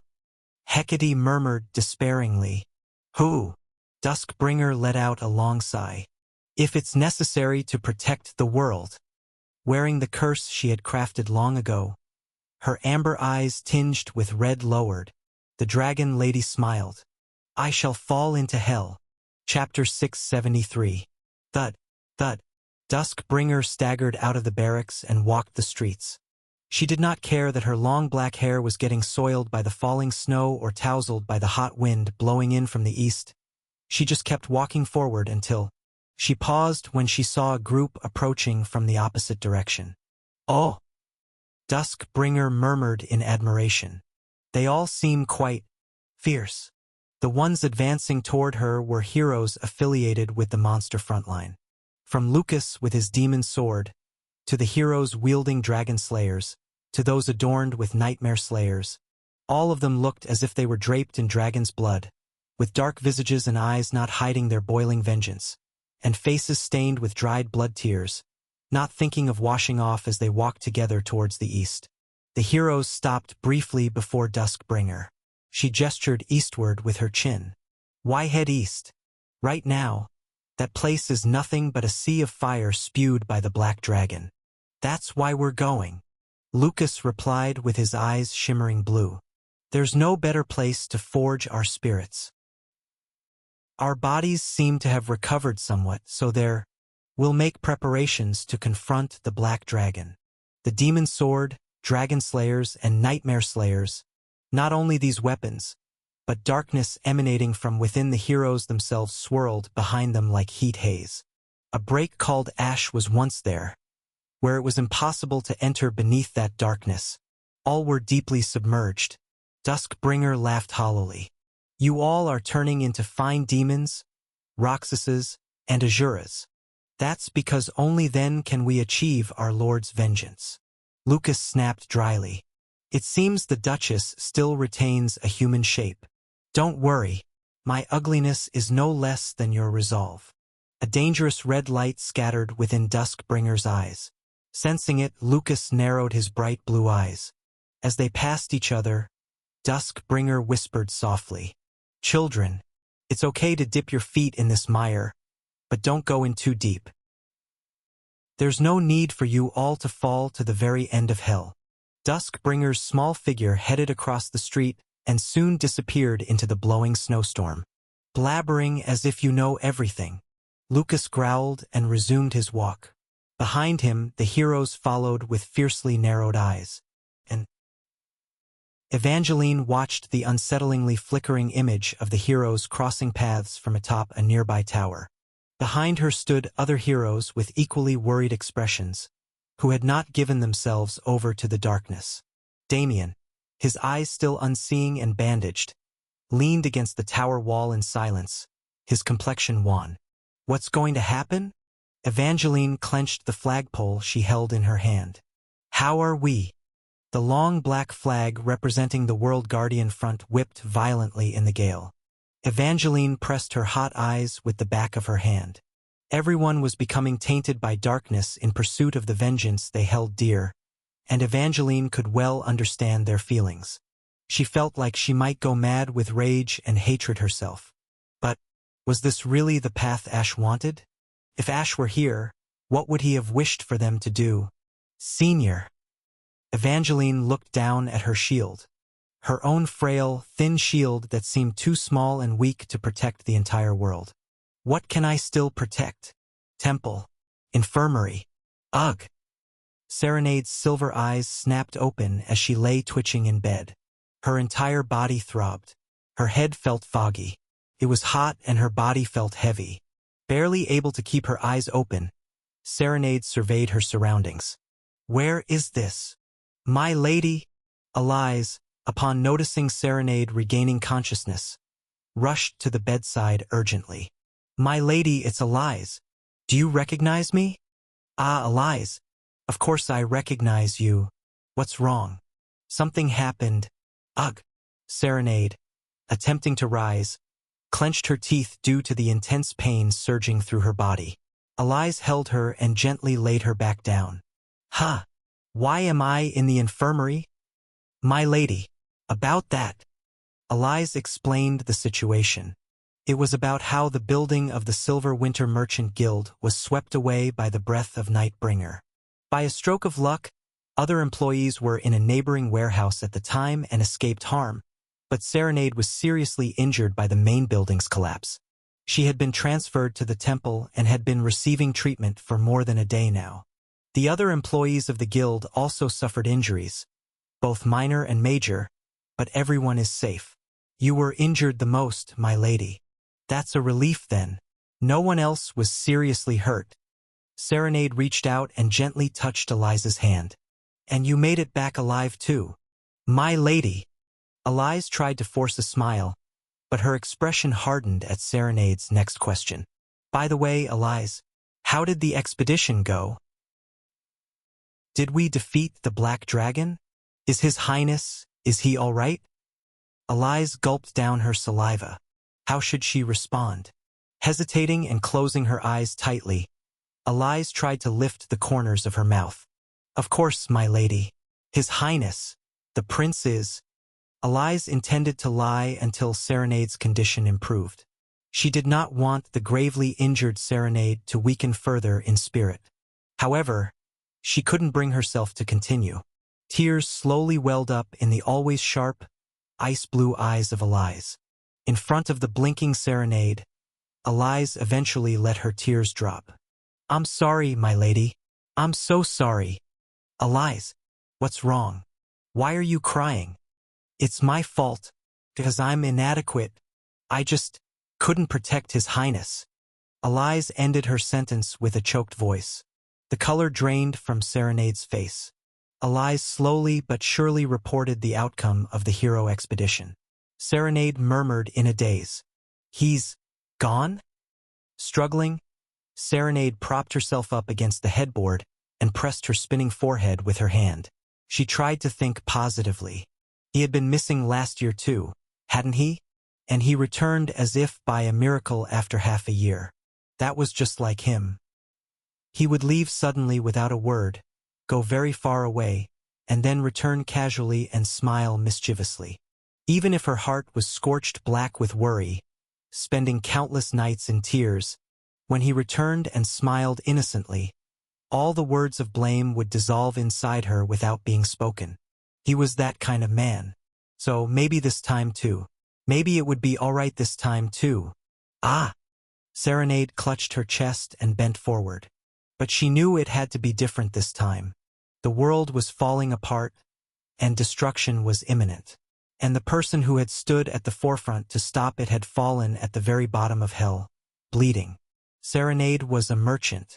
And not just any merchant, but the owner of one of the most renowned merchant guilds in the world. She was shrewd. That's why she could swiftly and naturally estimate the conclusion of this event. It was the end. Everything was. "If he's not here, I also." It was hard to breathe. Thin tears streamed down from Serenade's wide-open silver eyes. Serenade felt as if her whole body was being torn apart, falling apart with the crumbling world. There's no reason to keep living. Her spirit seemed to sink down to the depths. Serenade's body, wavering, slowly fell to the side. As she fell, she thought blankly that it would be nice to fall down there where that man had fallen. Thud. Just then, a firm hand reached out and supported Serenade's shoulder, catching her as she was about to fall. "Don't do this." It was a tired yet firm voice. "It's too early to despair. So, calm down." Startled, Serenade looked around blankly, and there, sitting in a wheelchair, holding a sleeping Sid, Lily faced Serenade with a strong expression. "Take a deep breath. Now." Slowly. As Lily gently stroked her back, Serenade's breath, which had almost stopped, resumed. "Inhale. Exhale. That's right. That's right. Well done. Inhale again, and exhale." Lily whispered softly, firmly holding Serenade's trembling shoulders. "The world hasn't ended yet." Lily's voice was layered with pain and, even more so, with a stronger will. So breathe. Serenade closed her eyes tightly, then opened them.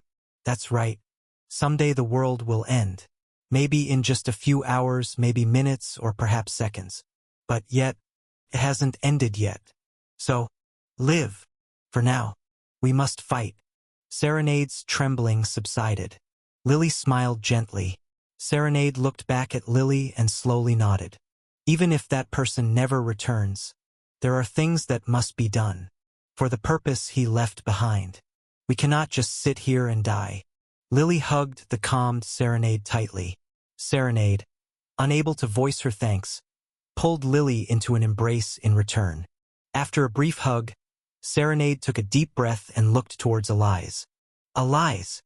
Facing her master, who had quickly regained her sharpness. Elise straightened up and awaited orders. Serenade, considering what she could do, cautiously asked.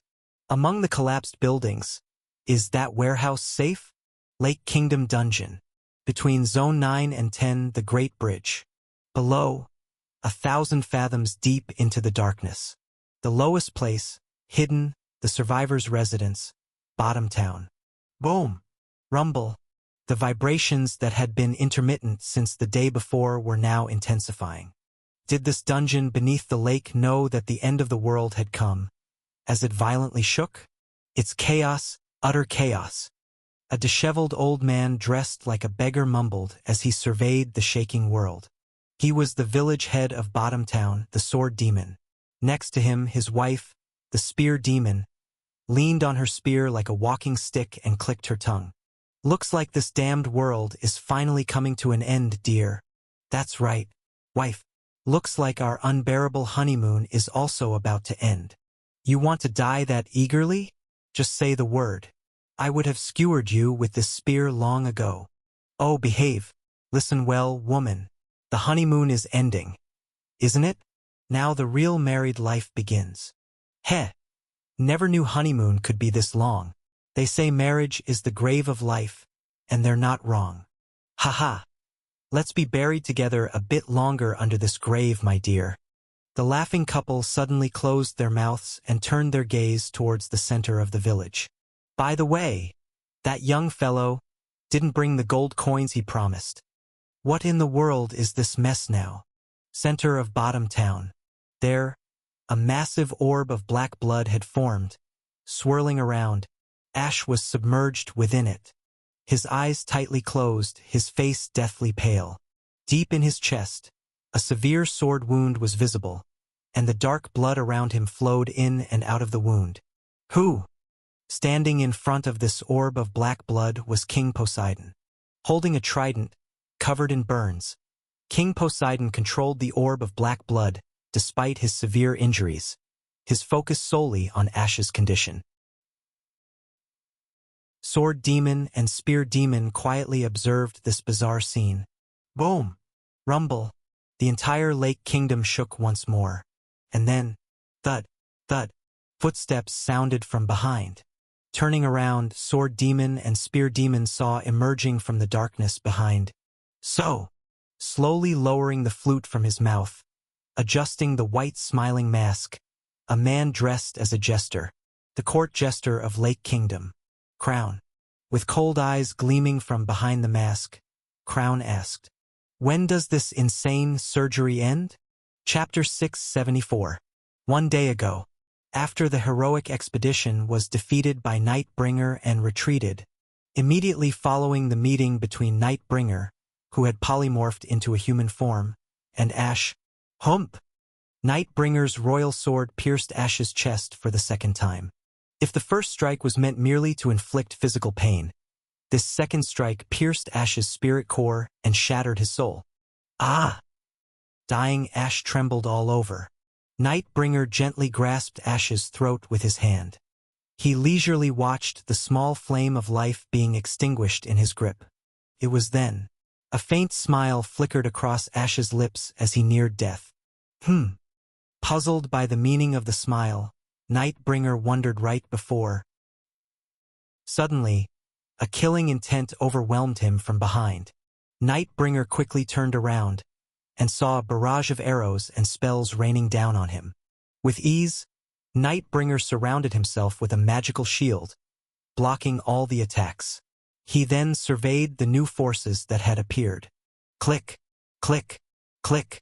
Marching in order, those pointing their weapons at Nightbringer were none other than the court jester and his circus troupe, Crown, and his subordinates, the Eternal Life-Seekers, the Nightcrawler Squad. Backed against a cliff, Nightbringer laughed softly. Dare you rebel against me, jester? Rebel? Odd choice of words. Crown tilted his head in confusion. You were never my king. The royal scepter of your kingdom is now in my hands. And that's why I've come to take it back.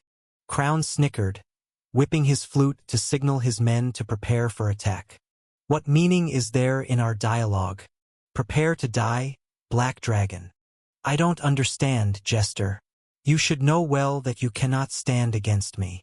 Yet you know too, that we are cursed with eternal life. If there's nothing to lose, why not swing a sword for the throne? The Nightcrawler Squad finished their preparations, and Nightbringer readied himself for combat. Nevertheless, Nightbringer was not one to avoid a life-and-death struggle, and always maintained the minimum courtesy when battling all who stood against him. Strike him down, Dash! As Crown raised his flute, the members of the Nightcrawler Squad charged forward, their white masks flashing as they advanced. Nightbringer scattered darkness, crushing each of the Eternals. Even as they were annihilated, they desperately charged towards Nightbringer in an attempt to reach him. Just then, two elderly people were stealthily climbing up from the side of the cliff. The Sword Demon and the Spear Demon, each carrying a toothless sword and a broken spear in their mouths. They silently approached and charged at Nightbringer. Listen up, Dragonhead. Hear this. This bridge is Dash, our marketplace, so to speak. Nightbringer, caught off guard by the stealth attack from the cliffside, allowed the attack to proceed.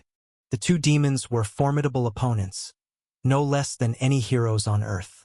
Once they managed an ambush and closed in, their sword and spear shredded the polymorphed human form of Nightbringer to pieces. Of course, Nightbringer instantly regenerated from such wounds. But, in a moment, his arm was severed, and with it, Ash was flung into the air. Nightbringer quickly regenerated his arm and reached out to catch Ash. His hand clutched the flagpole that Ash was holding onto, and, creak! Due to his immense strength, the flag was torn apart, and it was ripped away from his hand. As Ash's body was pushed into the void, it fell straight down into a 1,000-foot abyss, disappearing into the darkness. Looking down into the abyss where Ash had vanished, Nightbringer chuckled. Such a nuisance, these undying pests. Just stop bothering us, and please, just die.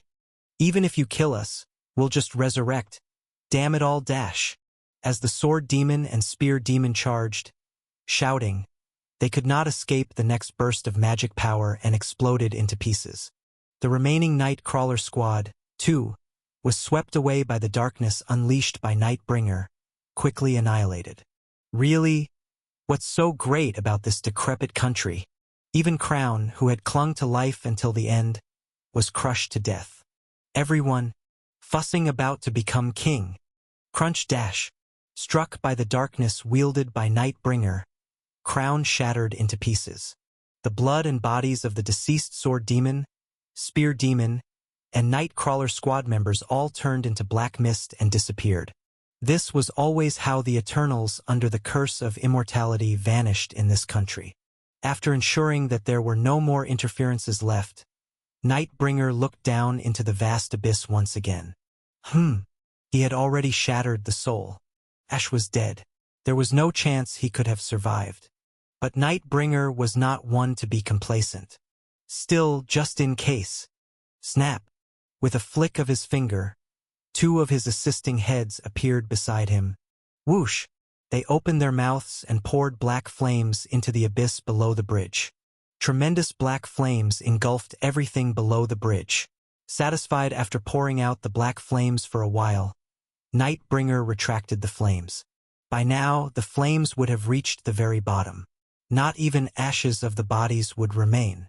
Turning around, Nightbringer suddenly realized he still held Ash's flag in his hand. It's better to burn this on the surface.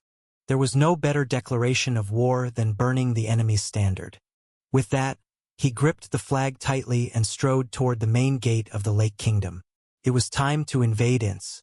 After Nightbringer departed, a while later, still glowing with black flames at the bottom of the abyss cliff, crunch, a blood-stained hand emerged. Huff, huff. The one who climbed up was none other than King Poseidon of the Merfolk. Despite drawing upon all the powers of his divine race and creating a water barrier, he had suffered terrible burns all over his body. However, he had managed to protect Ash within his bosom. Prince Ash is. King Poseidon examined Ash. The soul was shattered, but his body was still clinging to life in a comatose state. Of course, this was only temporarily halted by magic and wouldn't last long. We must hurry. Excalibur, which had also fallen into the abyss with Ash during the chaos, was already in his hand. King Poseidon infused the divine magic of his race into this cursed sword, prompting it to vomit what it had swallowed just before. Plunk, plop, the contents Excalibur couldn't immediately digest appeared on its blade and scattered on the ground. Dragon blood. It was blood drawn directly from the heart of Nightbringer's chest. Even though Nightbringer had been polymorphed at the time the sword stabbed him, this blood was real. Huff, huff. After extracting all the dragon blood from Excalibur and carelessly stabbing the sword into the ground, King Poseidon planted his trident on the ground. Then, the dragon blood drawn directly from Nightbringer's chest transformed into a round droplet and floated into the air. King Poseidon inserted this droplet of dragon blood directly into the wound on Ash's chest. Thump!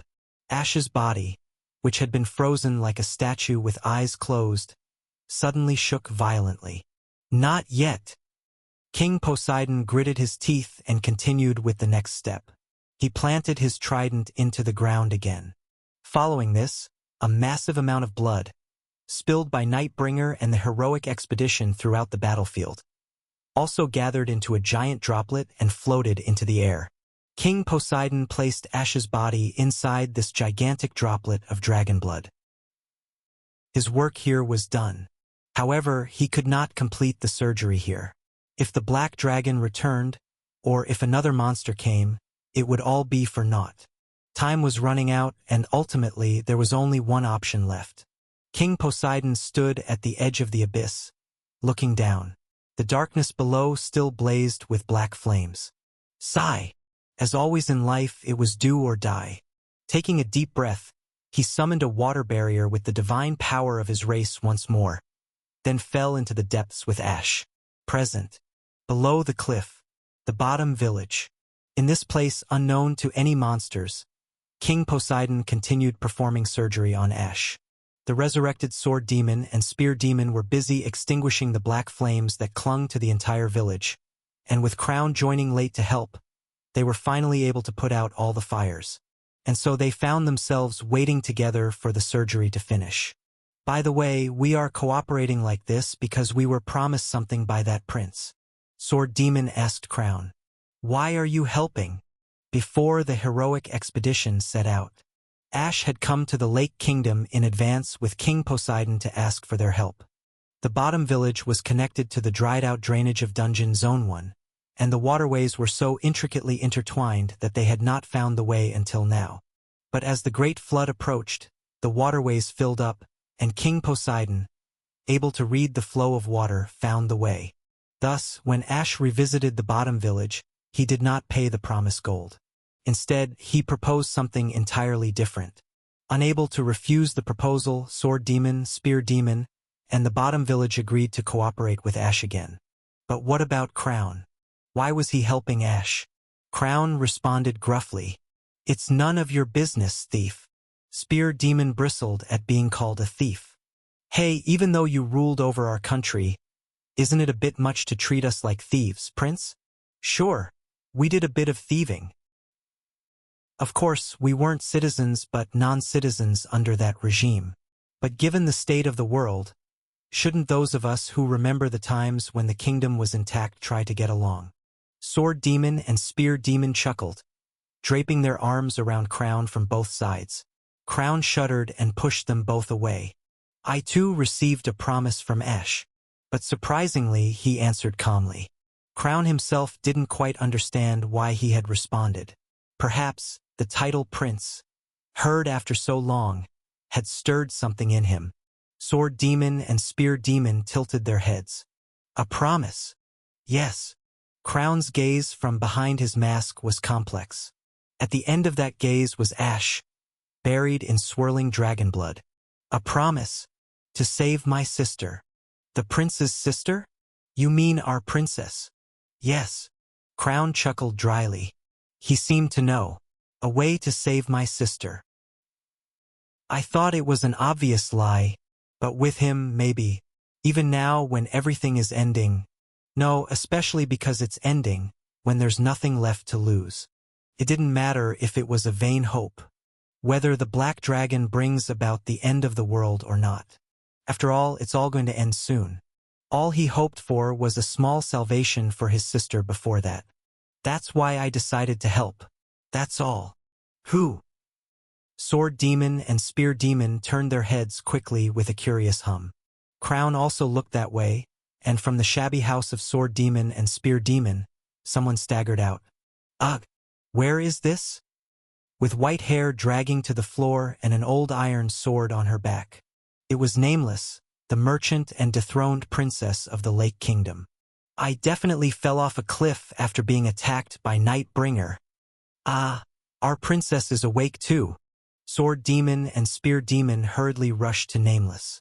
She looked at them, bewildered. It's been a while, princess.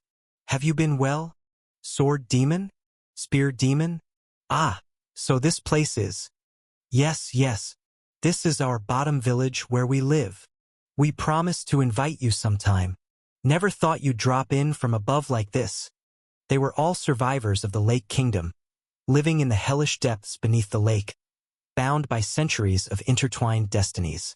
After expressing her gratitude to Sword Demon and Spear Demon for saving her from the fall, Nameless looked in surprise at Crown standing behind them. Brother. No, Crown. Have you regained your senses? Nameless? Why are you here too? Well, he's the one who gathered us here. Crown gestured towards where Ash was, and Nameless' teal eyes widened. Ash? This surgery, could it be to become a dragon? It was all Ash's doing, and it seems it's almost over. As soon as he spoke, whoosh, the pool of black blood ash was submerged and lost its shape and spilled onto the floor.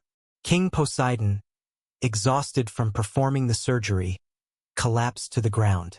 And from the dragon blood that stained the floor black, thud, having fought through countless regressions, his save slot worn to tatters.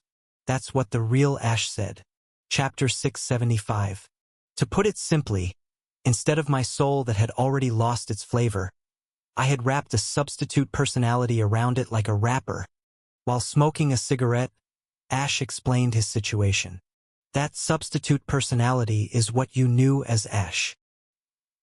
But then, when Nightbringer pierced through my soul core, shattering my soul, the outer wrapper, the substitute personality got torn as well. Ash swung his hand holding the cigarette broadly. The smoke, as murky and scattered as the people's hearts, spread around in a circle. Since my soul is pretty much just powder now, I can somehow manage to keep it together like this for now. King Poseidon, using the blood and heart of a black dragon, made Ash into a dragon, meticulously piecing together even the shattered fragments of Ash's soul core. Normally, once a soul core is split, the shock to the soul body would lead to death. But Ash's soul was already so eroded by immense fatigue that even if the soul core took a hit, it would merely scatter without leading to annihilation. This was an unexpected advantage brought about by endless returns. But even if the inside soul is put together like a puzzle, what about the torn outer wrapper? There's no way to revert that. Ash clicked his tongue and put the cigarette back in his mouth. Nameless stuttered as she listened. So the Ash we knew, is he dead? For now, yes. At least I don't know a way to restore the torn substitute personality. But That's just what I don't know. There might be another way prepared. It has to be. After smoking the cigarette down to the end, Ash stubbed it out on the ground and grumbled. Above all, if that guy doesn't come back, I'm in trouble. I'll break apart soon. Break apart? I told you, my soul is pretty much like powder. I can maintain its form for now, but it will collapse soon. Ash looked around at the people nearby, his gaze dripping with fatigue. Right now, I can recognize who all of you are, but give it a day and I won't be able to tell who is who. I'll forget how to fight, remember strategies, blink, or even breathe. Ugh. Where the hell has Ader gone? Not helping me at a time like this. Ash grumbled as Crown asked. What about the other substitute personalities? Huh. All this time, you've been overlaying numerous substitute personalities onto your body. What if you reuse one of them? Ash smirked. Indeed, a question befitting one of the few figures aware that this world was repeated. It's a good idea, but no, if it's not that guy, there's no meaning. Meaning? This is the last chance to challenge this world. That's what the director and I decided after the meeting. The others gathered here mostly didn't understand Ash's words, but they all sensed that his next words would be unsettling. Among the remaining candidates, the one who holds the most virtuous wish was chosen to be the last player, to be laid over my soul. Crown stuttered. A virtuous wish?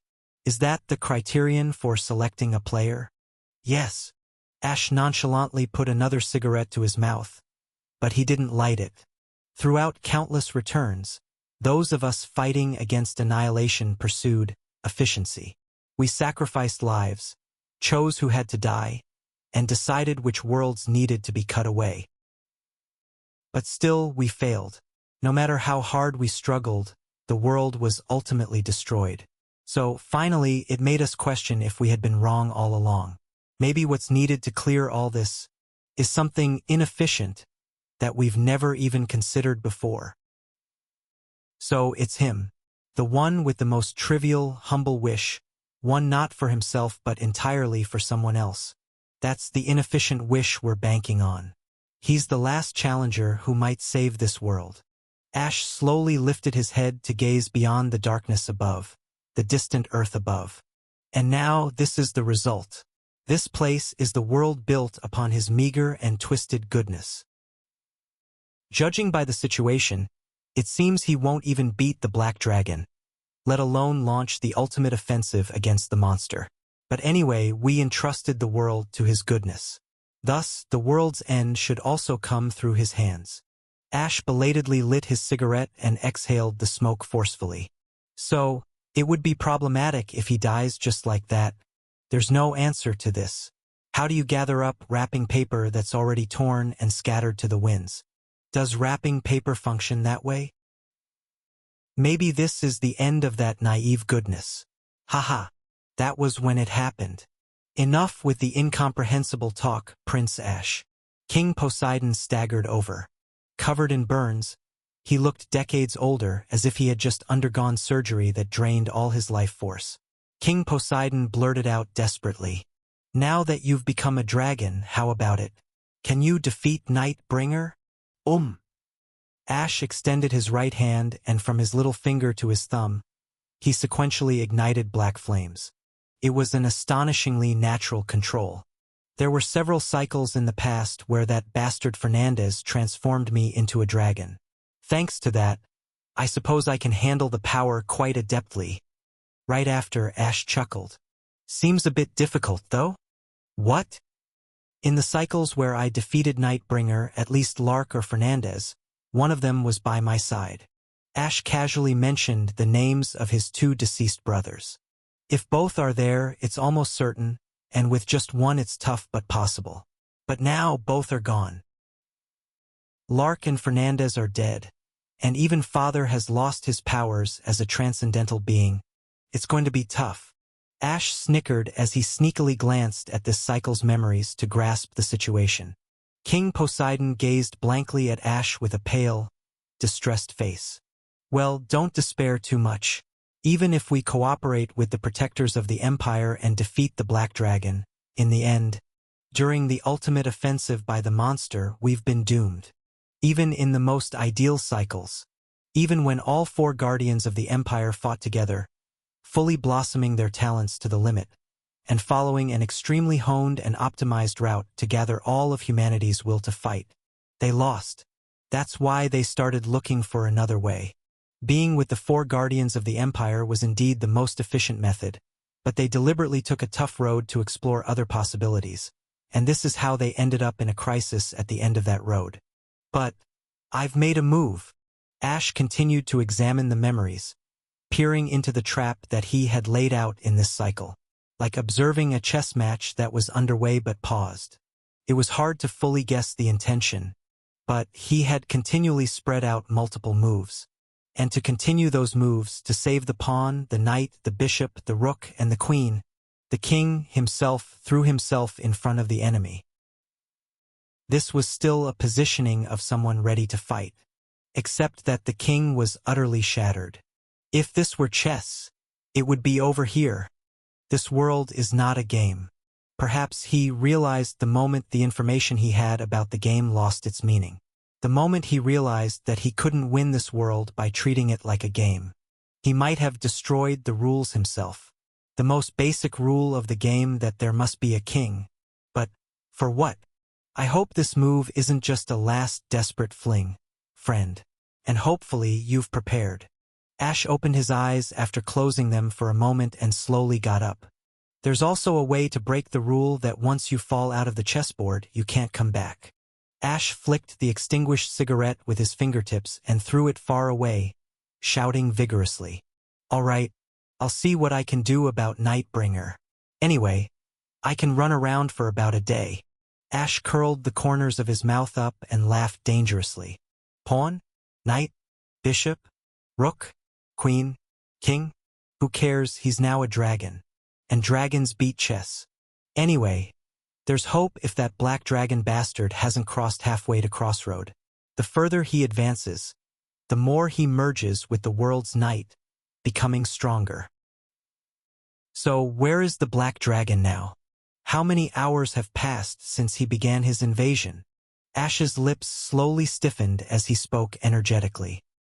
He realized belatedly that the faces of the people looking at him had turned grim. Licking his dried lips, Ash bit his lower lip and smiled, but his precarious golden eyes were not smiling at all. Don't tell me, he's already passed the halfway point? 36 hours after the Black Dragon's inland landing. In the forest that had far surpassed half the distance from the Black Lake to Crossroad. Grrrr. Nightbringer, preparing his fourth breath, had grown even larger. His power also endlessly swelled in the endlessly continuing night. The output of the incoming breaths was rising even more. He's preparing another breath. Alert Crossroad Dash. A scout soldier, with the intelligence report that the Black Dragon was preparing another breath, hurriedly passed through the teleport gate.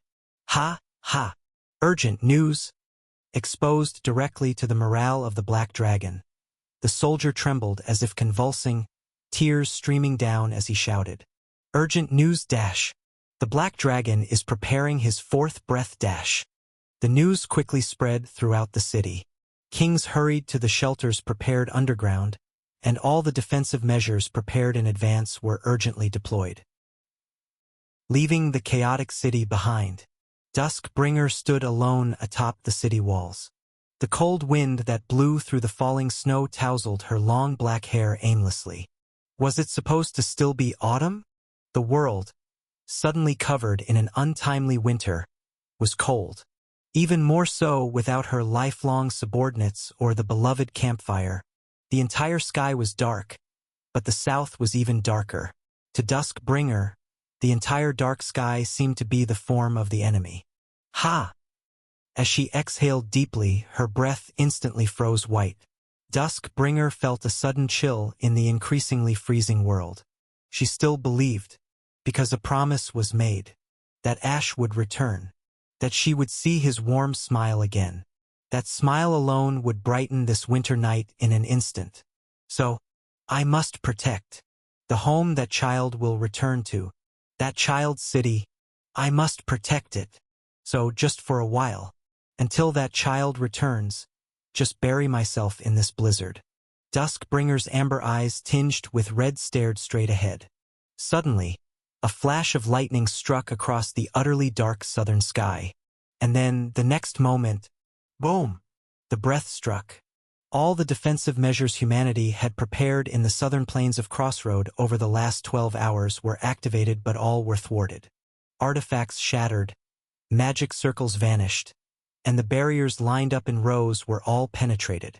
The evil dragons linearly pushing breath seemed unstoppable by anything in the world. And, phew! Duskbringer gathered her breath, closing her eyes and gathering all her strength in her small body. Flash! With a blinding flash of light as she opened her eyes, Duskbringer had already transformed. Horns grew over her head, wings and a tail sprouted from her back, and red scales covered her body. Dragon blood frenzy, igniting the blood within her. Duskbringer roared and breathed out in response to the incoming breath of Nightbringer. Clang! In the air above the southern plains, black and red flames met. For a moment, all the snow pouring from the sky evaporated and vanished. Thud! At the point of collision, a terrifying light and heat poured out, devastating everything around. The snow-covered southern plains of Crossroad were instantly scorched black, and the range engulfed the southern city walls, where iron plates heated red and stone walls successively crumbled. Ah! Ah! Duskbringer screamed in agony as she continued to resist. But the point of collision between the two breaths was gradually being pushed back. Towards Crossroad. Slowly but surely. Chapter 676. Nightbringer and Duskbringer. The first black dragon and the last enemy red dragon. People thought for a moment as they looked at the point where the breaths of the two dragons met. Perhaps there was such light and such heat when the world was created at the beginning. The light was dazzling and the heat suffocating as it poured out from the point of collision between the two breaths. Qua. In response to the mythic breath of Nightbringer, Duskbringer desperately spewed a counter-breath. However, the difference in the output of the two breaths was stark. The collision point was pushed back in an instant. A tremendous source of heat and light, a heat-light source, approached Crossroad. To the people, it seemed like the destruction of the world was imminent. The endlessly pushed-back collision point now reached right in front of the walls of Crossroad. The red-hot walls melted like a snowman under the sun and poured down. Ah! But, ah! Facing the impending doom, Duskbringer held on. Her horns melted by the tremendous heat fell to the ground like candle drippings. Her skin melted and her blood evaporated into a red mist. Yet she continued to spew breaths against it. The ancient bandages that wrapped her body ceaselessly vomited ominous light, feeding curses into her body. The Duskbringer died and was resurrected, and kept spewing breaths. Doom stopped right in front of the gates of Crossroad. Doom knocked fiercely, but the dragon lady holding the doorknob ultimately did not unlock it. She herself would burn to death with the door rather than let Doom inside. The breath of Nightbringer, which felt eternal, finally ceased. The Duskbringer, having endured until the end, collapsed on the ruined southern wall. Thud! Then, someone caught her fiery body as she was about to fall. Duskbringer! She couldn't see anything with her eyes burned by light and heat, but she immediately recognized who it was upon hearing the calm yet heavy voice. Traha! Are you all right? Laughing wryly at the Emperor's question, despite her appearance. To ask like that, seeing her like this. Yes, I'm fine. Just a bit of rest, and the curse of immortality will regenerate my body, and then the next breath, I'll block it. So put away your needless worries, and use me harshly, as you always do with your people. Duskbringer. Until Ash returns, I'll do whatever it takes to protect this city. With a fading voice, Duskbringer muttered, Traha, rather than saying to protect the city even in death, uttered something colder. We may have to abandon this city. Crossroad. Her eyes opened, Her blood cooled rapidly, and the sinking consciousness surged to the surface. The Dusk Bringer gritted her teeth and looked up at Traha. What? On the charred walls, burning like coal, Traha held Dusk Bringer wrapped in his cloak, cradling her in his arms. The man who ruled half the world said once more in an even, cold voice, "We must retreat from Crossroad. Immediately." The kings had already gathered. "Let's abandon Crossroad." Except for a minority of dissenters, everyone agreed.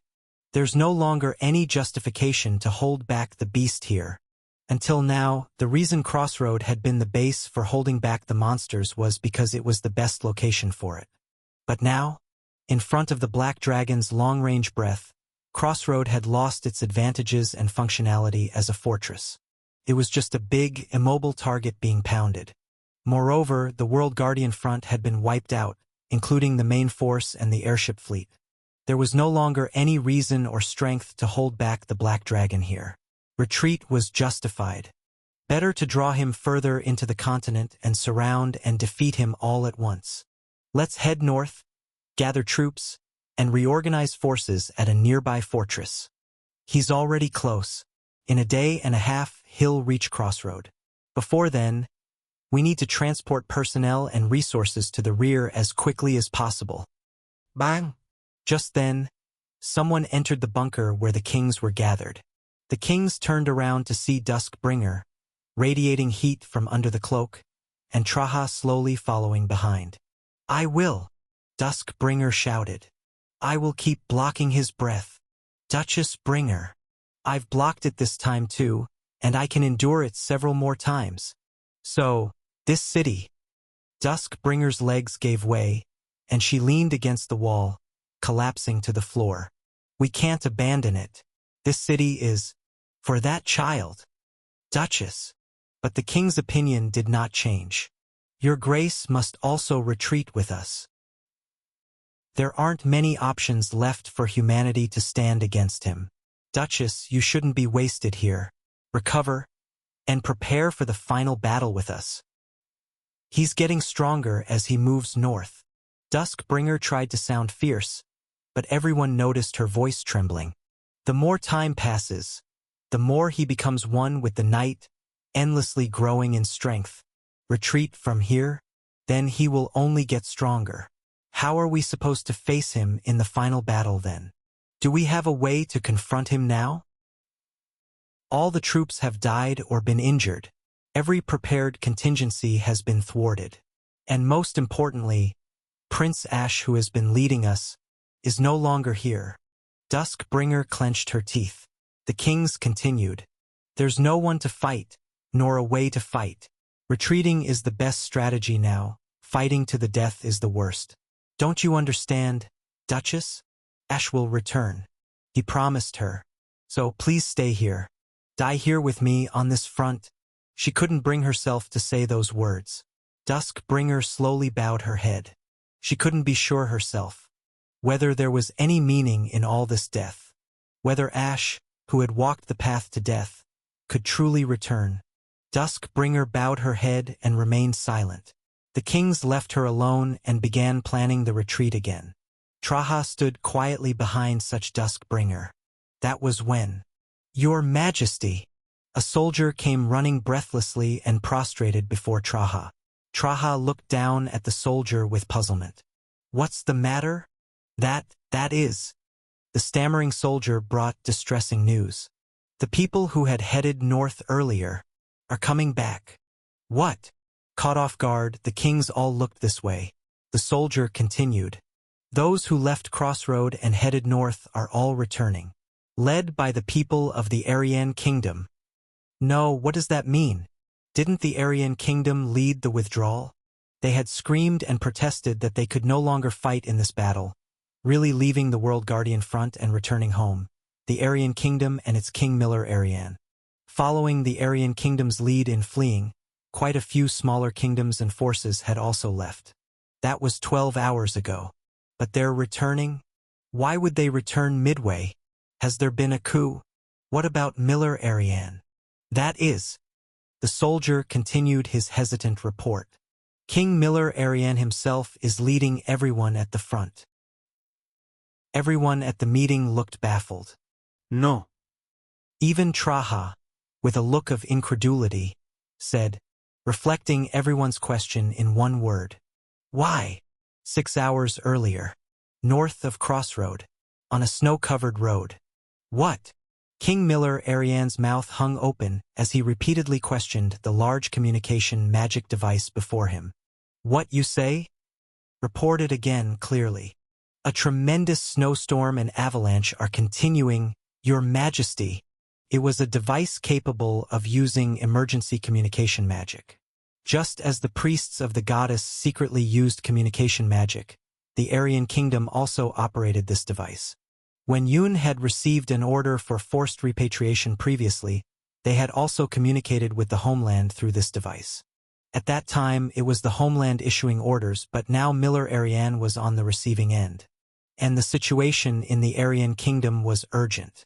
Just yesterday, daylight disappeared up to the central continent, and by dawn today, the north was also enveloped in night. Just hold out a few days without light. What's such a big deal about that dash? As soon as daylight disappeared, the temperature began to plummet. Just when I thought the snowfall was increasing. Now it's pouring down so much that you can't see in front of you. Miller Arian's already pale face lost even more color. The snow has piled up so much that the weight is causing buildings to collapse, and the snow accumulated on the mountains can't bear the weight either, resulting in avalanches. He had thought this black dragon invasion was just a problem for the south. He believed it was an event that would eventually end, with the southern continent burning and southern lives vanishing as the price. He had decided that the blood of the northerners should not be spilled for a problem that should be resolved in the south, and he was in the process of returning home amid curses. But he was wrong. The black dragon had draped a curtain over the skies of the entire world and robbed the entire world of daylight. As a result, the damage from the General of Winter came first to the north, which had lost daylight last. Miller Arian realized too late. His judgment had been wrong. The world was never divided by defense. That was merely a human standard. The destruction that covered the entire world was striking everyone equally, without discrimination. If it continues like this, we won't last long, Your Majesty. The entire kingdom is freezing. The communication began to crackle. If this continues, everyone will die. Your Majesty, what should we do? Click. Cut off. Slowly putting down the dead communicator, Miller Arian slowly turned around.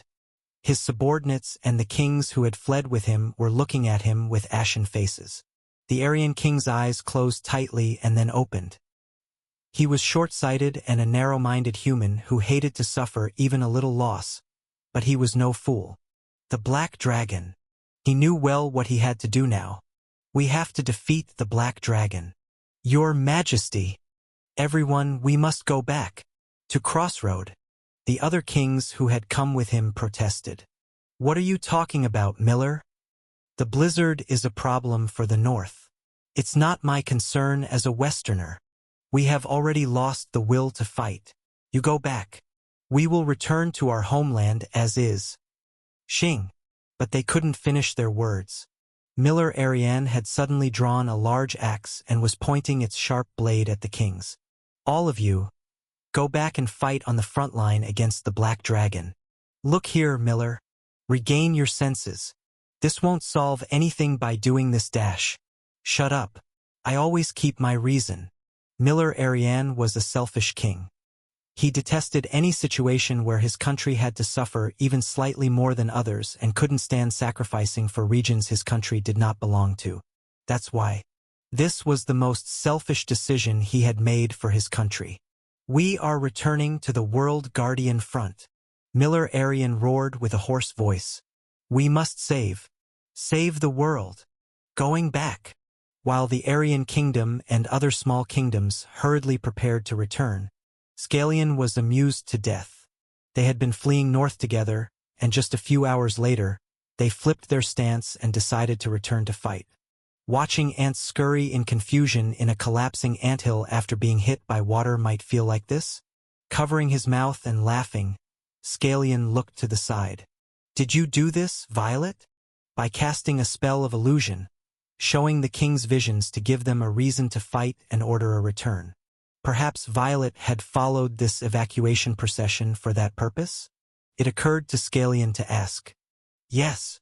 Lying flat on Perikian, munching on jerky with a foolish expression, Violet blinked in confusion. Not me. I didn't do anything. Oh, but by the way, Perikian and Violet had already left the evacuation procession and were hiding in the bushes. Violet put her finger over her lips and went, Dash. Shall we keep running? Maybe we should hide here for a while. Ah. Watching such Violet, Scalian's smile grew even broader. Chapter 677. Currently, Crossroad, North Gate. King Miller Ariane, who had fled and now returned with his people, looked sternly ahead. At the North Gate, the kings of the World Guardian Front looked at him in dismay. King Miller Ariane, unabashed, composed his expression and then, with a calmness and politeness previously unseen, spoke before them. I wish to entrust myself again to the World Guardian Front. My soldiers, and all those who left with me, all share the same sentiment. If it means defeating the Black Dragon, I am willing to do anything. Please, give us another chance. I'm not sure what has changed your mind, Miller. Traha stepped forward and let out a low sigh. We have also decided to retreat. What? We have judged that we can no longer continue the fight at Crossroad. We will retreat northward and push the front up. The city was already bustling. Seeing the people preparing to vacate the fortress, Miller's eyes flipped. No, no, no. Miller strode quickly and yelled at Traha. We must fight here, Traha. We cannot give up the front. But, Miller, if we retreat the front, the longer the world goes without daylight. Thud. Miller knelt before the kings. The North will perish. Here, as quickly as possible. If we do not defeat the Black Dragon, the Aryan Kingdom and all the northern lands will be buried in snow and freeze to death. Then the kings understood why the people of Aryan Kingdom had returned. I thus apologize. Kneeling, Miller bowed his head, still wearing his crown. I apologize for my selfish cowardice like this. So please, fight here. Don't abandon Ariane, the North. Don't abandon Crossroad. The kings exchanged bewildered glances. Though the situation clearly called for retreat, it was Miller's words that brought them to realization. For now, the North might be covered in snow, but what about after that? How many days of reprieve does this world have left? Even if they flee, isn't destruction already looming right beneath their chins? Traha muttered in a voice filled with lament. Even if we stay here, who can stop that evil dragon? Then, we will stop it. This time, a voice came from the city side. As everyone turned, there stood Lucas, leading a group of expeditionary heroes. All were wounded and bandaged. However, their eyes alone boiled with a chilling hatred. We have a plan, Your Majesty. In front of the Emperor, Lucas reported in a dry, toneless voice. Just 2 more times. Just 2 more breaths to block, and after that, the Black Dragon's main body will reach the front of Crossroad. Then we will kill it. The strategy is set, and we have the necessary strength, skill, and will. After briefly explaining their strategy, Lucas casually shifted his gaze to Duskbringer standing at the end of the group of kings. Just hold out 2 more times. Whether you allow it or not, whether you abandon Crossroad or not, we will stay here anyway, and we will execute this operation. Lucas spoke those potentially disrespectful words calmly to the Emperor. Sir Lucas. Traha clicked her tongue softly, examining Lucas and his heroes. Is there a reason to go this far? What this far implied was clear. Darkness. Lucas and his heroes were all visibly cloaked in darkness. A deep and dreadful hatred and resentment, which were never seen when they were with Ash, now enveloped them like a cloak. Avenger. Under the guise of protecting the world, they were actually avenging Ash, pushing themselves beyond the limits of humanity. Because the Crown Prince told us so. As Ash's story came up, a beast-like fervor mixed into Lucas's voice. This is the entrance to humanity. This is the world's last line of defense. Point of no return. If they abandon this place, if they give it up, the world ends. Lucas instinctively knew. The moment the Black Dragon crossed Crossroad and moved further north, there would be no hope left for humanity. If the night deepened further, this world would no longer know light. So, following his words, we're only trying to kill it here. Is that really the reason? You're not just looking for a place to die, are you? The Emperor's eyes met Lucas's. The Emperor, who had lost the divine aura of the absolute ruler, no longer had golden eyes. They were a deep black just like his son's. And in place of the lost divine aura, experience, fatigue, regret, and compassion filled his gaze. Somehow, that look reminded Lucas of his long-dead father. Lucas let his ice-blue eyes fall to avoid the gaze. Traha, turning towards the kings with a low sigh, opened her mouth. It's a repeat of what was said before. There's only one thing for us to decide. The king's eyes hardened, teeth clenched, fists tightened. Whether we die quickly or slowly, in the end, that's all there is to life. The people of the north, kneeling. The Avengers who had entrusted themselves to the darkness. Even the kings in thought. Traha, having looked at them all once, showed a smile that revealed her molars. Does everyone here have the courage to be buried together beneath the tomb? 12 hours later. 48 hours since the Black Dragon's invasion began. Thud, thud, thud. As the vast darkness crossed the forest, the trees touched by its mass were uprooted, rotting or collapsing. To the south of the advancing darkness, nothing could be observed anymore. A dense night had fallen, submerging everything in darkness. Thud! Suddenly, the advance halted. The darkness slowly stretched out its flickering legs and clutched the ground firmly. Gruen!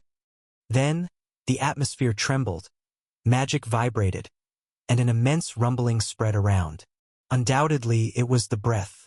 Nightbringer, ascending the night, was loading its fifth breath towards humanity. Ugh!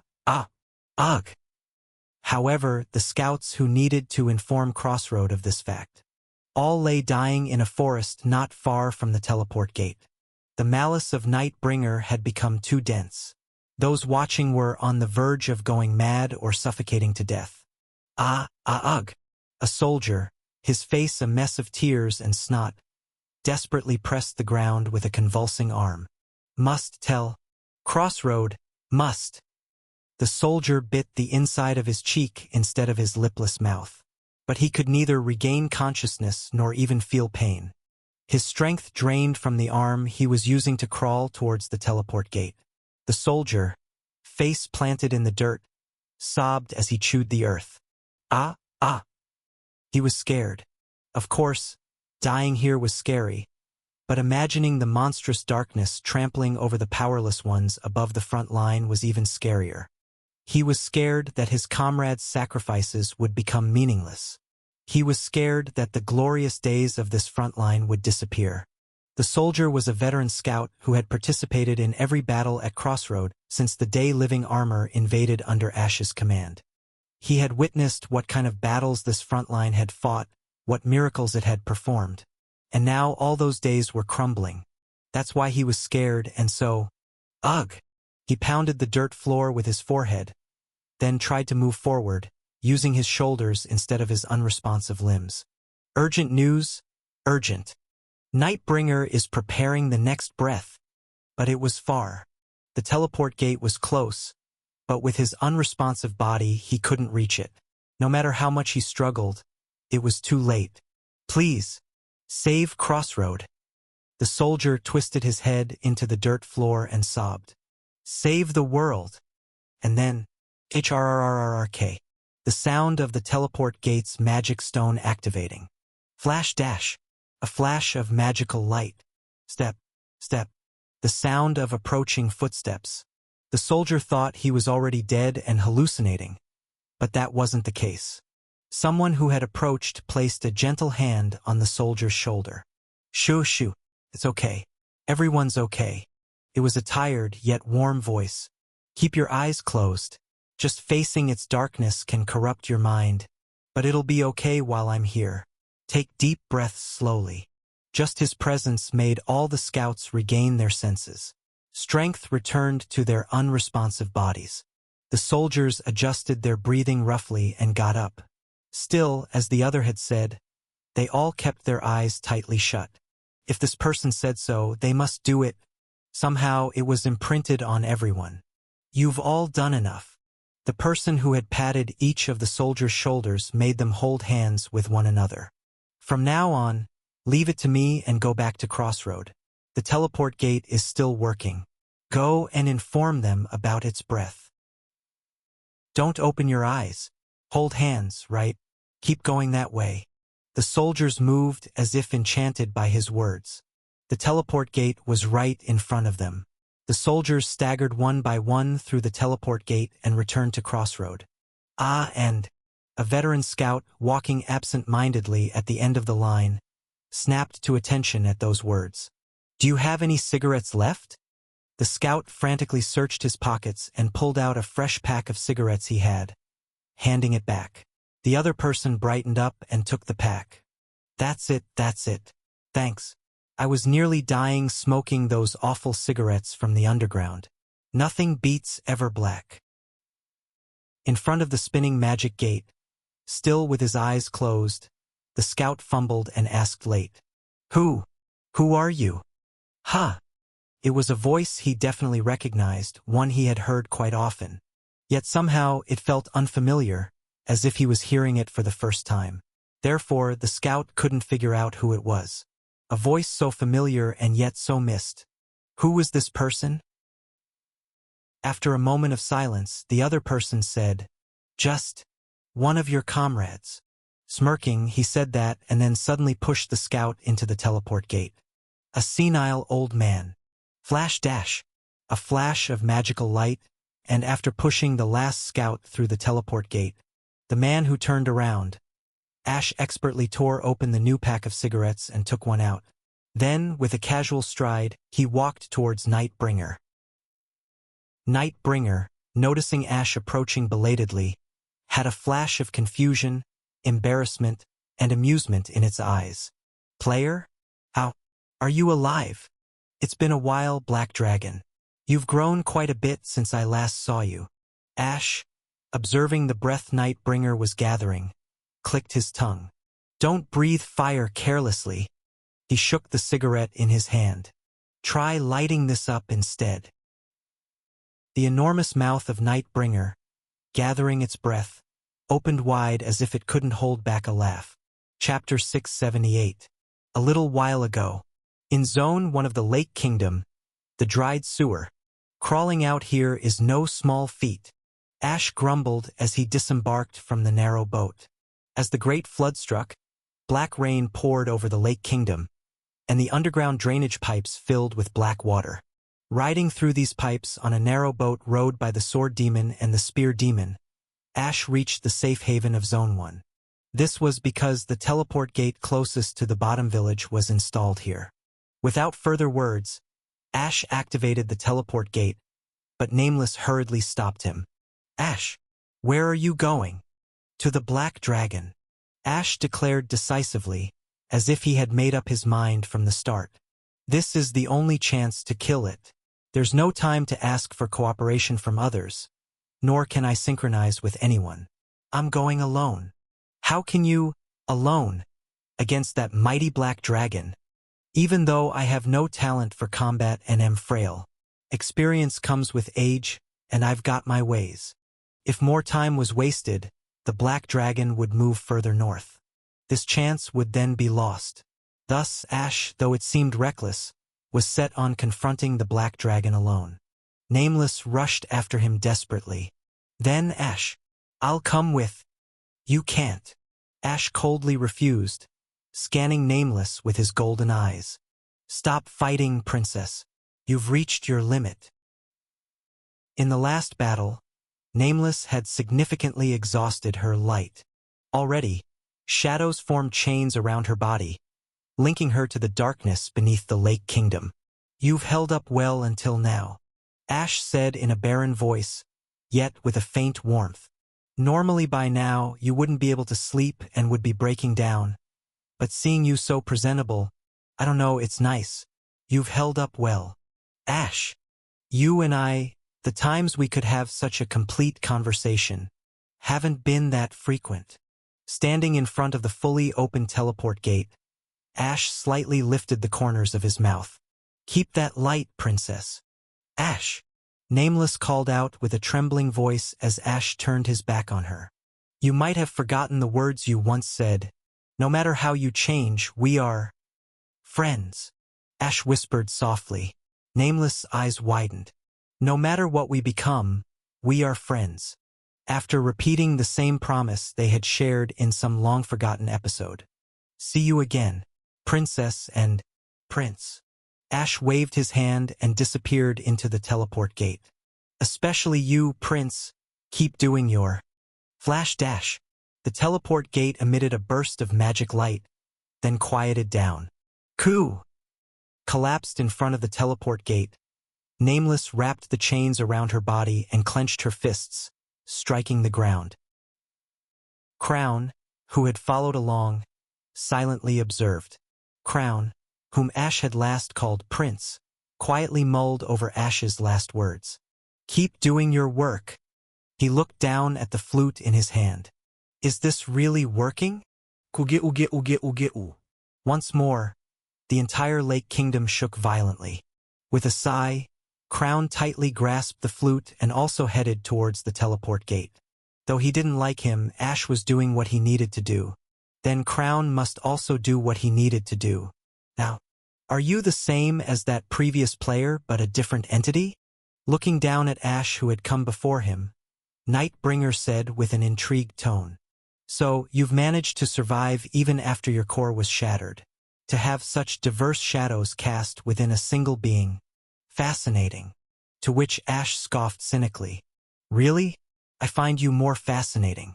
How can you always act in the same way? Because my beliefs are firm, my thoughts and actions remain consistent. Nightbringer lightly countered, easily sensing what flowed within Ash. So, it seems you've stolen my blood and heart to become a dragon, and you've come to challenge me with just that much power. Aren't you mad about the blood you've lost? Do I need to worry about every drop of blood I shed? Every scale? The dragons who claim to be my children are no different to me than you are. Nightbringer chuckled softly. Still, my blood is quite potent. You've done well to endure it and become a dragon. The poison of the years I've drunk makes your blood seem like mere water. Ash, looking tired, rubbed his eyes and stared directly at Nightbringer as he spoke. I'm quite busy, so let's skip the chatter and get to the point. Let's try to kill each other. I've got some time on my hands. Nightbringer, feigning leisure, glanced towards his breath that had gathered at his chin. Shall I fire this off first? Ash glanced at the breath and then, as if he had no choice, gestured northward. As you wish. Then, the next moment, Dash. Terrifying heat and tremendous energy twisted the surrounding space, gathering at the tip of the monster's mouth, and Nightbringer released the breath northward. The fifth breath since landing on Earth. A fierce gale tousled Ash's hair. He stood still, facing the gale, watching the breath without trying to block it. It would require too much power to block or divert the breath. It made sense for Ash to let go completely, given that Nightbringer hadn't fired it at him. All I can do is hope that Crossroad blocks the breath on its own. What Ash was aiming for now was Nightbringer, just after firing the breath. Fundamentally, a breath attack is a means for a dragon to expend its very essence and soul. Even a black dragon, harmonized with the night of the world, couldn't avoid some depletion. To target Nightbringer at his weakest moment after expending his strength. Ash had timed his arrival here via the teleport gate to coincide with the firing of the breath. Go! as the seemingly endless emission of breath ended. Exuding massive heat and steam, Nightbringer slowly turned his head. "Thank you for waiting. Don't mention it. It's thrilling, really. You're the first to seek redemption after a defeat. Except for the Red Dragon clan, it was natural as all who faced him died in their first battle." Nightbringer, holding his head high in an aloof manner, spoke with a puzzled voice. "After all, being derived from me, how do you plan to beat me? Do you think I'd challenge you to a life-and-death duel if becoming a dragon from your blood was all I had?" Ash smirked, resting his hand on his waist. Currently, on his waist was a ceremonial long sword capable of transforming into a flagstaff. And there was something new, a long thorn bush staff. "What is that?" Interest flickered in Nightbringer's eyes. Ash bit his lower lip, smiled, and then drew the staff. In fact, Ash didn't come straight here from the dried sewer. In between, he had stopped at a dungeon in Zone 8. The Tower of Magic Secret Vault. The tower had collapsed, but a vault hidden underground nearby was intact. And now, with White Knight dead, Ash was the only human who knew of this vault's existence. Inside the vault were some items stored by the Tower of Magic, including one guardian tree from each of the 4 alien races. Ash had concocted something on the spot in that vault. An artificial guardian tree created by grafting the guardian trees of the 4 alien races. A guardian tree for humans. Everblack. Initialize. Ash activated Everblack and closed his eyes. The basic function of Everblack was the beacon of magic. It provided the user with information about the future. With such a small staff, he couldn't see far into the future, only a few minutes ahead at most. But that was enough. The fragmented information located by the beacon of magic poured into Ash's mind. Everblack dumped chaotic images of the future, jumbled and out of order, onto Ash. And Ash, already proficient in using this beacon, organized the pieces of fragmented information in order, forming a map in his mind. With all the information gathered, Ash opened his eyes, which glinted golden. He saw it. The future. I may not be as proficient in swordsmanship or magic as my eldest gangster brother or my second thug brother. Nor do I have ambitions as grand as our fathers, and I might be talentless and foolish, but, with self-deprecation, Ash took a breath. Still, when you accumulate enough experience, you become useful. No need for talent. No need for genius. With extremely refined experience, endlessly accumulated data, and an indomitable will. Even if what is held in one's hand is merely a twig, a human can fight against an evil dragon. Let's see then. That usefulness. The 6 heads floating around the middle head of Nightbringer all simultaneously flew towards Ash. Each of the 6 heads, glaring fiercely, charged their breaths, magics, and dragon roars. But Ash, without even blinking, calmly thrust his staff forward. Swish! Magic power erupted from the tip of the staff, shot into the void. Then he swiftly slammed it down to the ground. Then, thump, thunk, thwack! The 6 heads flying towards Ash all lost their light and plummeted, crashing down with their momentum. All 6 heads rolled around on the ground near Ash, tongues lolling out. Astonishment swept over Nightbringer's face. What? My body runs with your blood, evil dragon. My magic pattern is also the same as yours. These 6 auxiliary heads were all dead.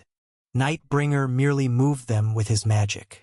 It's not even difficult to interfere and cause disruption. Ash spoke as if it were an easy task, but Nightbringer knew better. It wasn't something that could be done simply because the magic patterns matched. It was impossible unless one mastered the entire magical system of his dragon kind. There's no way that could be possible. Wham! Ash was already charging towards Nightbringer. Chill. Though a dragon's body shouldn't shiver, facing this tiny human's charge, Nightbringer experienced a similar sensation. Nightbringer spread his massive wings and launched a feather bombardment. Hush! Thousands, tens of thousands of feathers rained down, sweeping across the ground with the sound of a downpour. And Ash, by merely a hair's breadth, dodged all the feathers, advancing forward. He didn't deploy a magic barrier, not even raising a hand to shield his head. He ran through the barrage as calmly as if he knew he wouldn't be hurt. As if he could see every detail of the future. Heh. Ha ha ha ha ha. With a satisfied laugh deep from his soul, Nightbringer prepared his magic next. Quite impressive, truly. Swirl, swirl, swirl. Dozens, hundreds of magic circles rose around Nightbringer's head. Ancient magics, one after another, targeted Ash and shot forth. But Ash still didn't stop running, staring at the incoming spells with wide eyes. Inside Ash's golden eyes, complex diagrams within magic circles appeared sequentially. Thump, thump, thump. And he dispelled the spells that flew at him just before they could touch his body. The shattered spells dispersed into fine particles, scattering around like stardust. Watching Ash advance, receiving the fragmented magic particles on his body, Nightbringer could only gape in disbelief. How can you possibly? Dispelling magic is just a matter of memorizing formulas. If that damn Vampire King can do it, why can't I? Suddenly, Ash was close enough to Nightbringer. Ash crouched low, gathering strength in his legs. A halo of black magic power gathered at his toes, and the next moment, Ash soared into the air. Instantly, the height of the soaring black dragon and Ash's eyes leveled. I've been wanting to say this from the start. With a wan smile, Ash extended his hand forward. Following his motion, an invisible black magic power coalesced and transformed into the shape of a giant dragon's forepaw. Nightbringer tried to dodge, but having absorbed so much of the night, he had become too large. Crunch! The giant forepaw summoned by Ash gripped under the neck of Nightbringer and then slammed him downward. Crash! The head of the massive black dragon smashed into the dirt ground, sending clouds of dust in all directions. In the midst of this unprecedented situation, unable to regain his composure, Nightbringer heard a voice right in front of him. "Watch your eyes, you disrespectful brat." Looking down at Nightbringer, who for the first time found himself at a lower eye level, and placing one foot on his head. Even in the darkness, his golden eyes narrowed to slits. Ash bared his teeth and laughed ferociously. "I've also had my fair share of years." Chapter 679. Crossroads. Atop the rampart. Ha, ha. Duskbringer exhaled heavily. She had barely managed to block Nightbringer's fifth breath attack just moments ago. While Nightbringer's breath was overpoweringly strong, Duskbringer could withstand it with the aid of all the remaining magic support and recovery support artifacts at the crossroads. Crackle, crackle. However, the artifacts were all destroyed. Duskbringer, looking exhausted, staggered down from the rampart. As she descended, smoke trailing from her small frame, the soldiers saluted her in unison. Duskbringer smiled bitterly, returned their salute, and staggered on. "You've worked hard, Duchess." Below the rampart, Evangeline spoke with a worried tone. After the negotiations with the kings, Lucas had become the captain of the Special Task Force, and Evangeline had taken over as the acting commander. Evangeline was now in charge of the overall command of the frontline troops. It was also Evangeline who had ordered the replacement of the original defensive artifacts with those focusing on magical and physical recovery. Her decision proved to be correct, as Duskbringer had somehow managed to hold on. Whether she could continue to do so was uncertain. Duskbringer simply nodded without speaking, and Evangeline hesitated to say more, opting instead for a silent salute. Duskbringer walked away. Evangeline, watching her go, turned her head to the side. "And to all in the reconnaissance unit, thank you for giving your best in the tasks assigned to you." The soldiers of the reconnaissance unit, who had reported the breath of the Black Dragon, stood there. Had the reconnaissance unit not reported with perfect timing, the defense could have been much harder. That's why Evangeline was truly grateful to them. Under the acting commander's commendation, the soldiers of the reconnaissance unit bowed their heads. Evangeline continued, "However, the reconnaissance unit will no longer be operated. From now on, The long-range observation unit will take over scouting the Black Dragon. So you all should rest and stand by. What? But, Miss Evangeline. No, acting commander. The leader of the reconnaissance unit cautiously offered his view.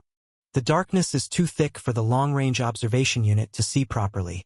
That's why we were deployed as a close-range scouting unit, taking the risk. Even if you deploy the long-range observation unit again, how will they? Don't worry about that. Damien, the sniper unit leader, has agreed to join the observation unit. Hearing this, everyone opened their mouths slightly in surprise. Farsight holla. Damien, if the best sniper on the front line with humanity's finest eyes observes through that darkness, he will undoubtedly see through it. The closest observation tower will have the sniper unit leader scouting the movements of the Black Dragon. So don't worry about the scouting mission. And since you've been exposed to the malevolent energy of the wicked dragon for so long, take a rest. Having said that, Evangeline awkwardly smiled. I'm relieved you all came back safe. It was a very dangerous mission, and I was really worried. The truth is, we almost got wiped out. The scouts of the reconnaissance unit glanced at each other. Someone saved us. What? Someone did. Yes, due to the evil aura of the Black Dragon. We couldn't open our eyes, so we couldn't clearly see who it was. The scouts nodded. It was a very familiar voice, but as if hearing it for the first time, it was a strange experience. Did he say who he was? Well, that's... The last veteran scout to retreat relayed the man's words. He said he was a very old colleague of ours. A very old colleague? Evangeline tilted her head in confusion. Where is he now? He seemed to have stayed there. It looked like he was walking toward the Black Dragon alone. Going to the Black Dragon alone? Evangeline murmured uncertainly. Who would? Why? That's when it happened. Thump dash. Listening from down the hallway, Duskbringer suddenly sprinted, pushing off the ground urgently. Duchess! With a sense of foreboding, Evangeline hastily followed. Despite her injuries, Duskbringer sprinted agilely and reached the teleportation gate, flinging open the magical door.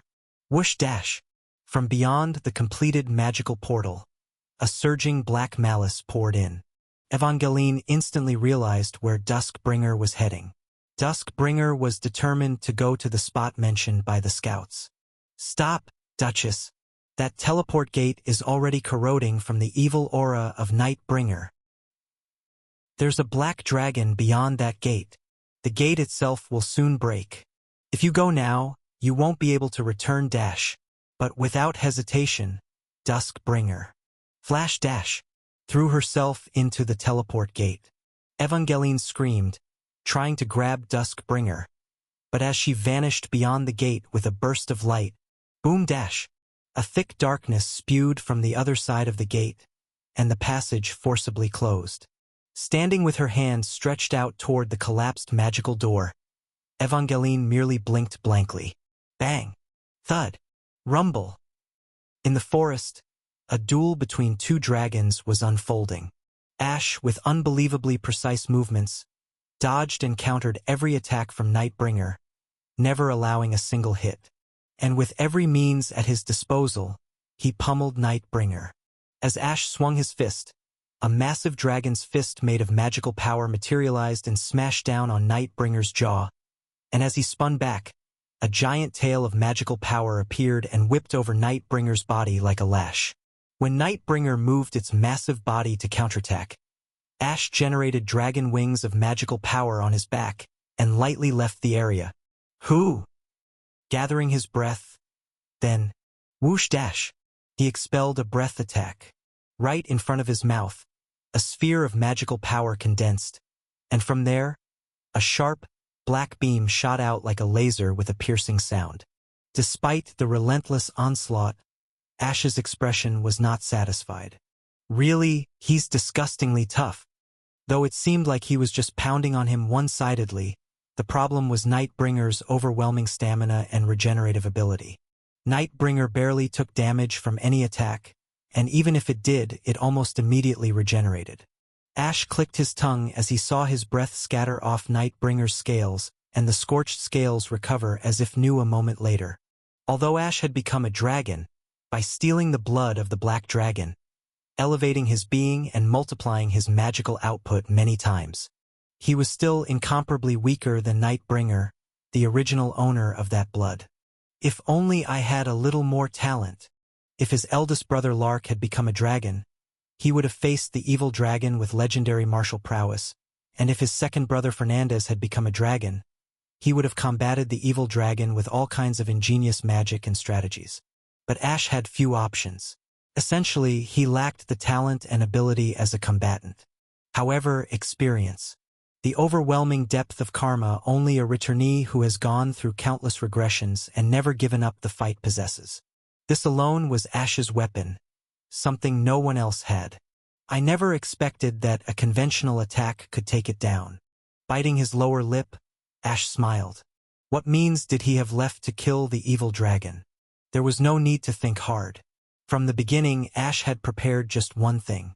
Even if he lacked talent in sword or magic, and no matter how big the opponent and how small he was, a means to kill fairly. An attack method optimized for giant killing. The weak. Poison.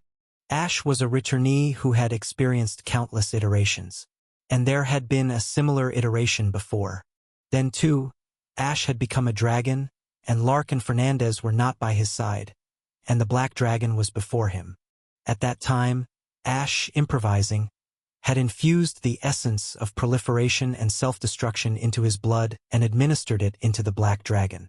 Since the composition of Ash and the black dragon's blood was completely the same, the black dragon's heart accepted that blood without suspicion, and within the black dragon's vigorous life force, that blood infinitely proliferated, while also leading to self-destruction. In that iteration, he had managed to defeat the black dragon by administering this conceptual poison. Ash intended to use the same method this time too. That's why I brought that essence with me beforehand.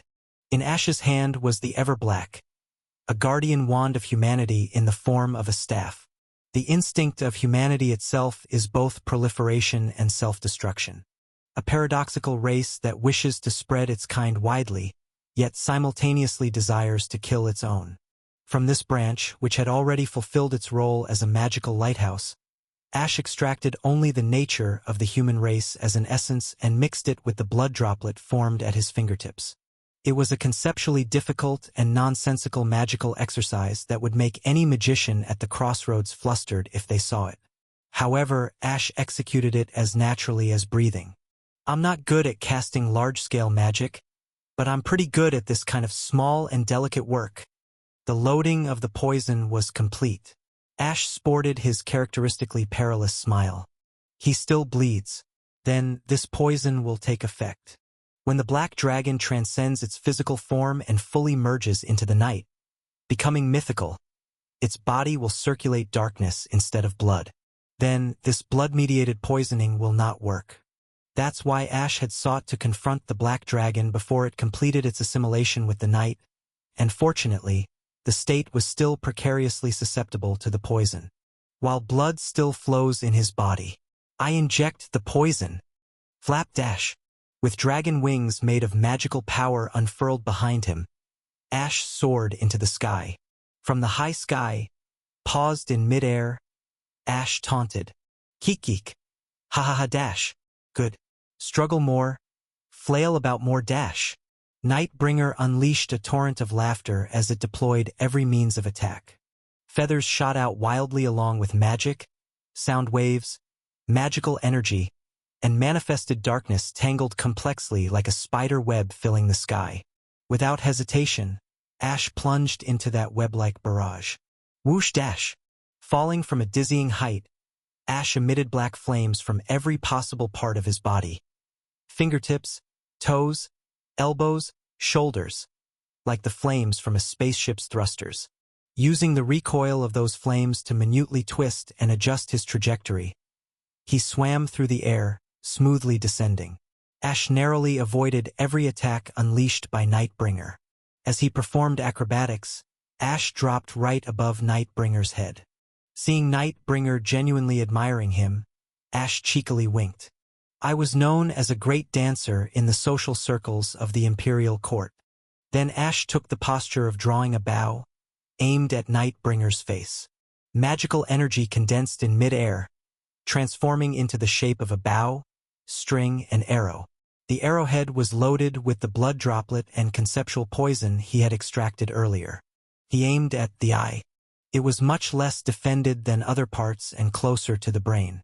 In a previous iteration where he had used poison, he had killed it by administering the poison through the eye. The aim was perfect, and the poison was potent. Ash was confident. This is it. Caught. But in the next moment, his vision went blindingly white, and dizziness assaulted him. Suddenly dizzy, Ash couldn't breathe properly. The aim of the arrowhead faltered. What? Only then did Ash realize. Blood was trickling down his nose. What's going on all of a sudden? A moment of confusion passed, and Ash, regaining his senses, once again directed the arrowhead at Nightbringer's eye. But that's not going to work. The Black Dragon was an opponent who must not be given even a moment's lapse. You took your eyes off me. Flash dash. Ancient magics, reloaded in the meantime, were fired like cannonballs from either side of the Black Dragon's head. As he had done before, Ash tried to dispel these magics with his eyes, but his mind felt foggy. He needed to construct a counterspell formula in response to the incoming magic, but nothing came to mind properly. In the end, blam, blam, he was bombarded with the ancient magic, unable to dispel it. Ugh! The bow and arrow loaded with poison broke, and Ash, bloodied, crashed to the ground. Thud! Cough! Ash dropped right in front of Nightbringer and desperately tried to get up. But his sense of balance was off. The world spun around. Nausea surged, and memories flickered and mixed before his eyes. Touching his forehead, oozing with blood, Ash momentarily thought, what was I doing here? With trembling arms, he supported himself on the ground, and a defeated smile appeared on Ash's lips as he spat blood violently from his charred body. Damn! So that's how it is. Ash realized he had misjudged the situation. He had thought he had at least 1 day's time. It was the minimum estimate based on his long experience. 12 hours had passed since he woke up, so he guessed there would be at least another 12 hours of reprieve. But that wasn't the case. Just 12 hours. The worn-out soul that had once been shattered and then patched back together could only endure for so long, and it had already exceeded that limit. Struggling to grasp his fading self, slipping through his fingers like sand, Ash gritted his teeth and glared straight ahead. Why do you do this, player? Nightbringer, lowering its long neck, whispered in a seemingly affectionate tone. If this is the end of the encore, it's a bit disappointing. Chapter 680. Gritting his teeth, Ash set a flame to his crumbling self, his very soul. Whoosh! The fragments of his shattered memories ignited with spiritual flames. The disintegration of his soul accelerated. In exchange, the ritual burning of the spirit granted him the strength to move his body. Strength coursed through his body, which had felt like collapsing just moments ago, as if reinvigorated by a miraculous revival. Unhesitatingly, Ash set fire to the deepest roots of his memories that made up his being. Countless memories and connections built over innumerable eras and cycles turned to ash and scattered to the wind. What does it matter? What value do such memories hold? If all these immeasurable times could burn into heat and gales, converting to a moment's worth of energy, he would be grateful. That's all. Aia!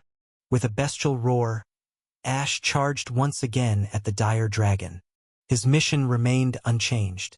Once again, he loaded his venom and thrust it into the beast's vulnerability. Dodging the black dragon's barrage in an unconscious state, Ash burned down his inner roots. I'm sorry for leaving you such a heavy burden.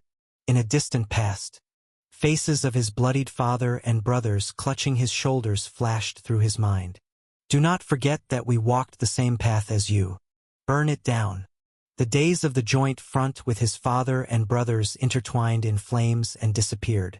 It was an honor to fight under the commander. On the frozen ground, heroes and soldiers who had fought alongside him in the final battle raised their weapons high, smiling brightly. We will pave the way with our lives. Fulfill the great cause. Burn it down. The faces of comrades who had traversed hell together merged into the darkness beneath the flames. It's okay, my dear bone fighter. His mother's dry lips softly touched his forehead.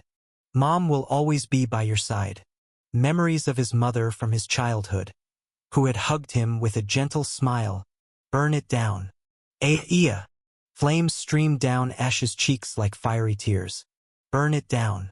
Burn it down. Burn it down. Memories like that are unnecessary. After all, he had long since thrown away his entire self. He is a save slot, the focal point of the century, a dagger and a vial of poison to slay destruction, a silver coin and a rope to be used and discarded in exchange for salvation. He does not regret it. He is not sad. He is not tormented. Such luxurious emotions have long since died. Just offer, burn, and then, at the end of it all, this world. At that moment, the scene before his eyes changed. In the midst of a lush summer garden, 15-year-old Serenade, dressed in a beige dress, caught her breath in the morning sun. Their eyes met, and Serenade blushed, lowering her gaze. Large silvery eyes cast a pale blue shadow beneath lengthy eyelashes. The flames stopped. How could he forget? The landscape etched into his soul on that day. The image of the boy and girl sharing a bashful laugh. Their cheeks flushed as they touched foreheads, exchanging vows of engagement.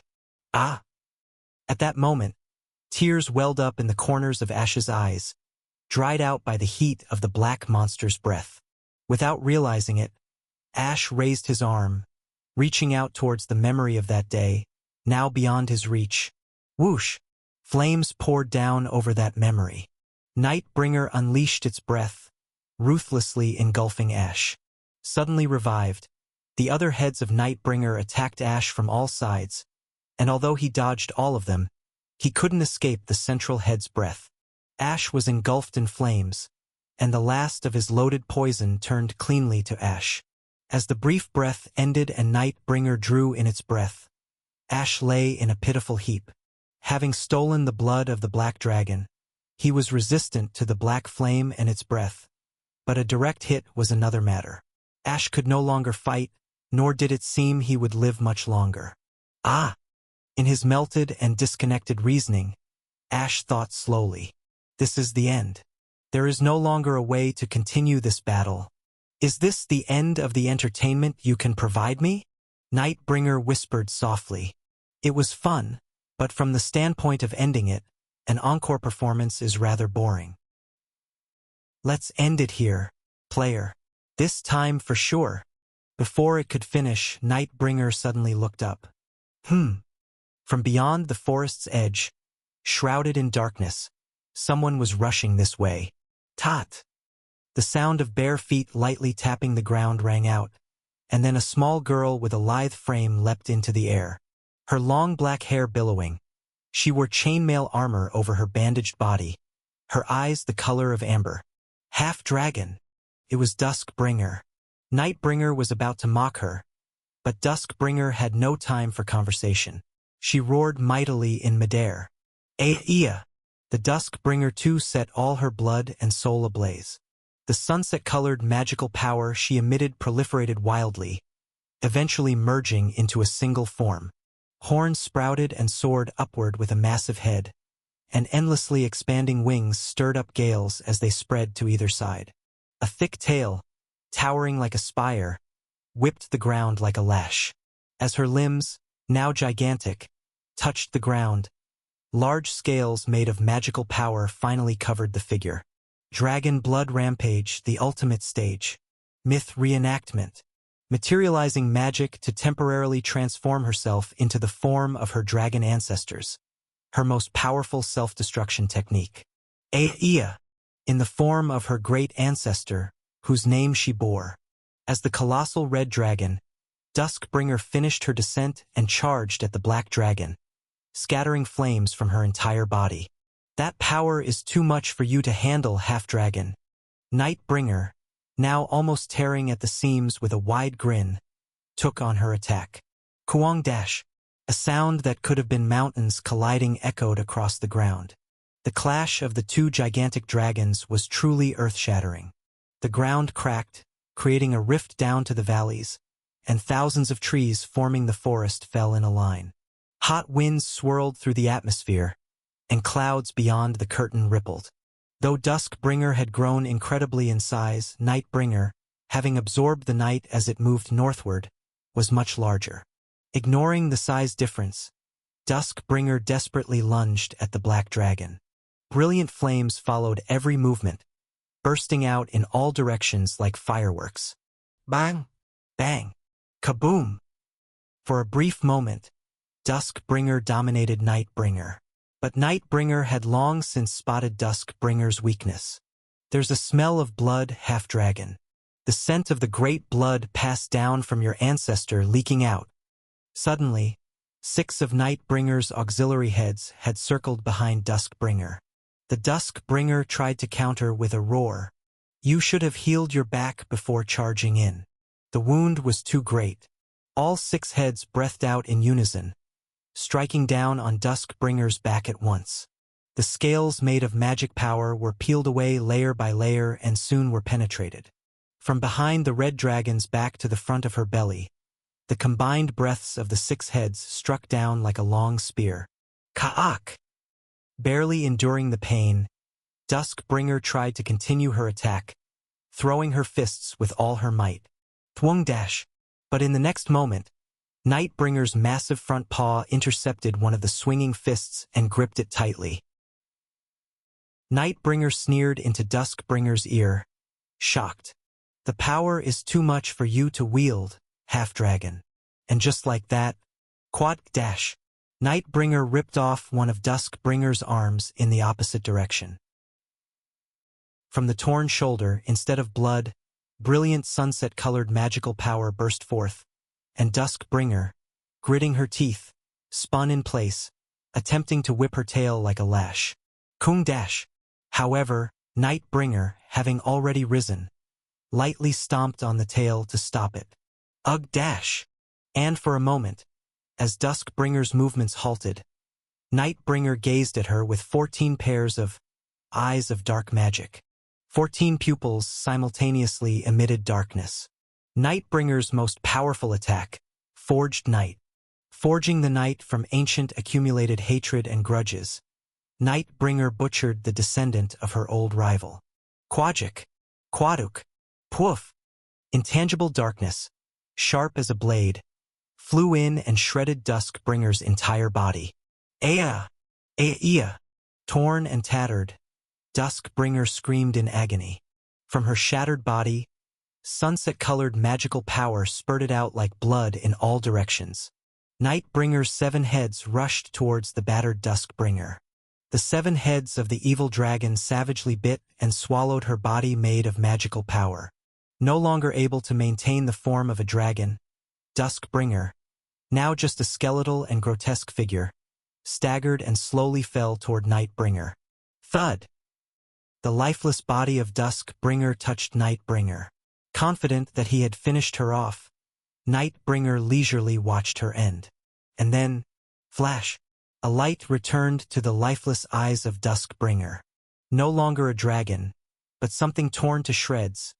Duskbringer clung to Nightbringer with all her remaining strength. What are you doing? Genuinely puzzled, Nightbringer asked. Now! The Duskbringer roared fiercely. Sister Nameless dash! Shocked, Nightbringer looked down. Just like Duskbringer, the dethroned princess of the Lake Kingdom had reached this spot just before the teleport gate malfunctioned, waiting for the moment to intervene. She had moved Ash, who had been lying fallen, to a safe space behind her. In the darkness, she firmly gripped her sword. The opportunity you gave me. Whoosh dash! A terrifying light burst from the worn long sword held in Nameless' hand. Between the billowing white hair, Nameless' turquoise eyes peered steadfastly from beneath her hood. I will not waste it, little Dusk. A beam of light shot forth. With her sword behind her and magic propelling her like a missile, Nameless swiftly reached in front of Nightbringer. Nightbringer tried to strike this nameless figure, but Duskbringer, with all her might, intercepted all the attacks with her body. The body of Duskbringer exploded, scattering like fireworks of sunset light. Beneath that blaze, Nameless, clutching the steel sword with both hands, gathered all the remaining light in her soul into the blade. Flash dash! She unleashed the most powerful sword strike of her life, slicing through the evil dragon. In a world cloaked in darkness, a bright and immense pillar of light burst forth, momentarily blinding all who beheld it.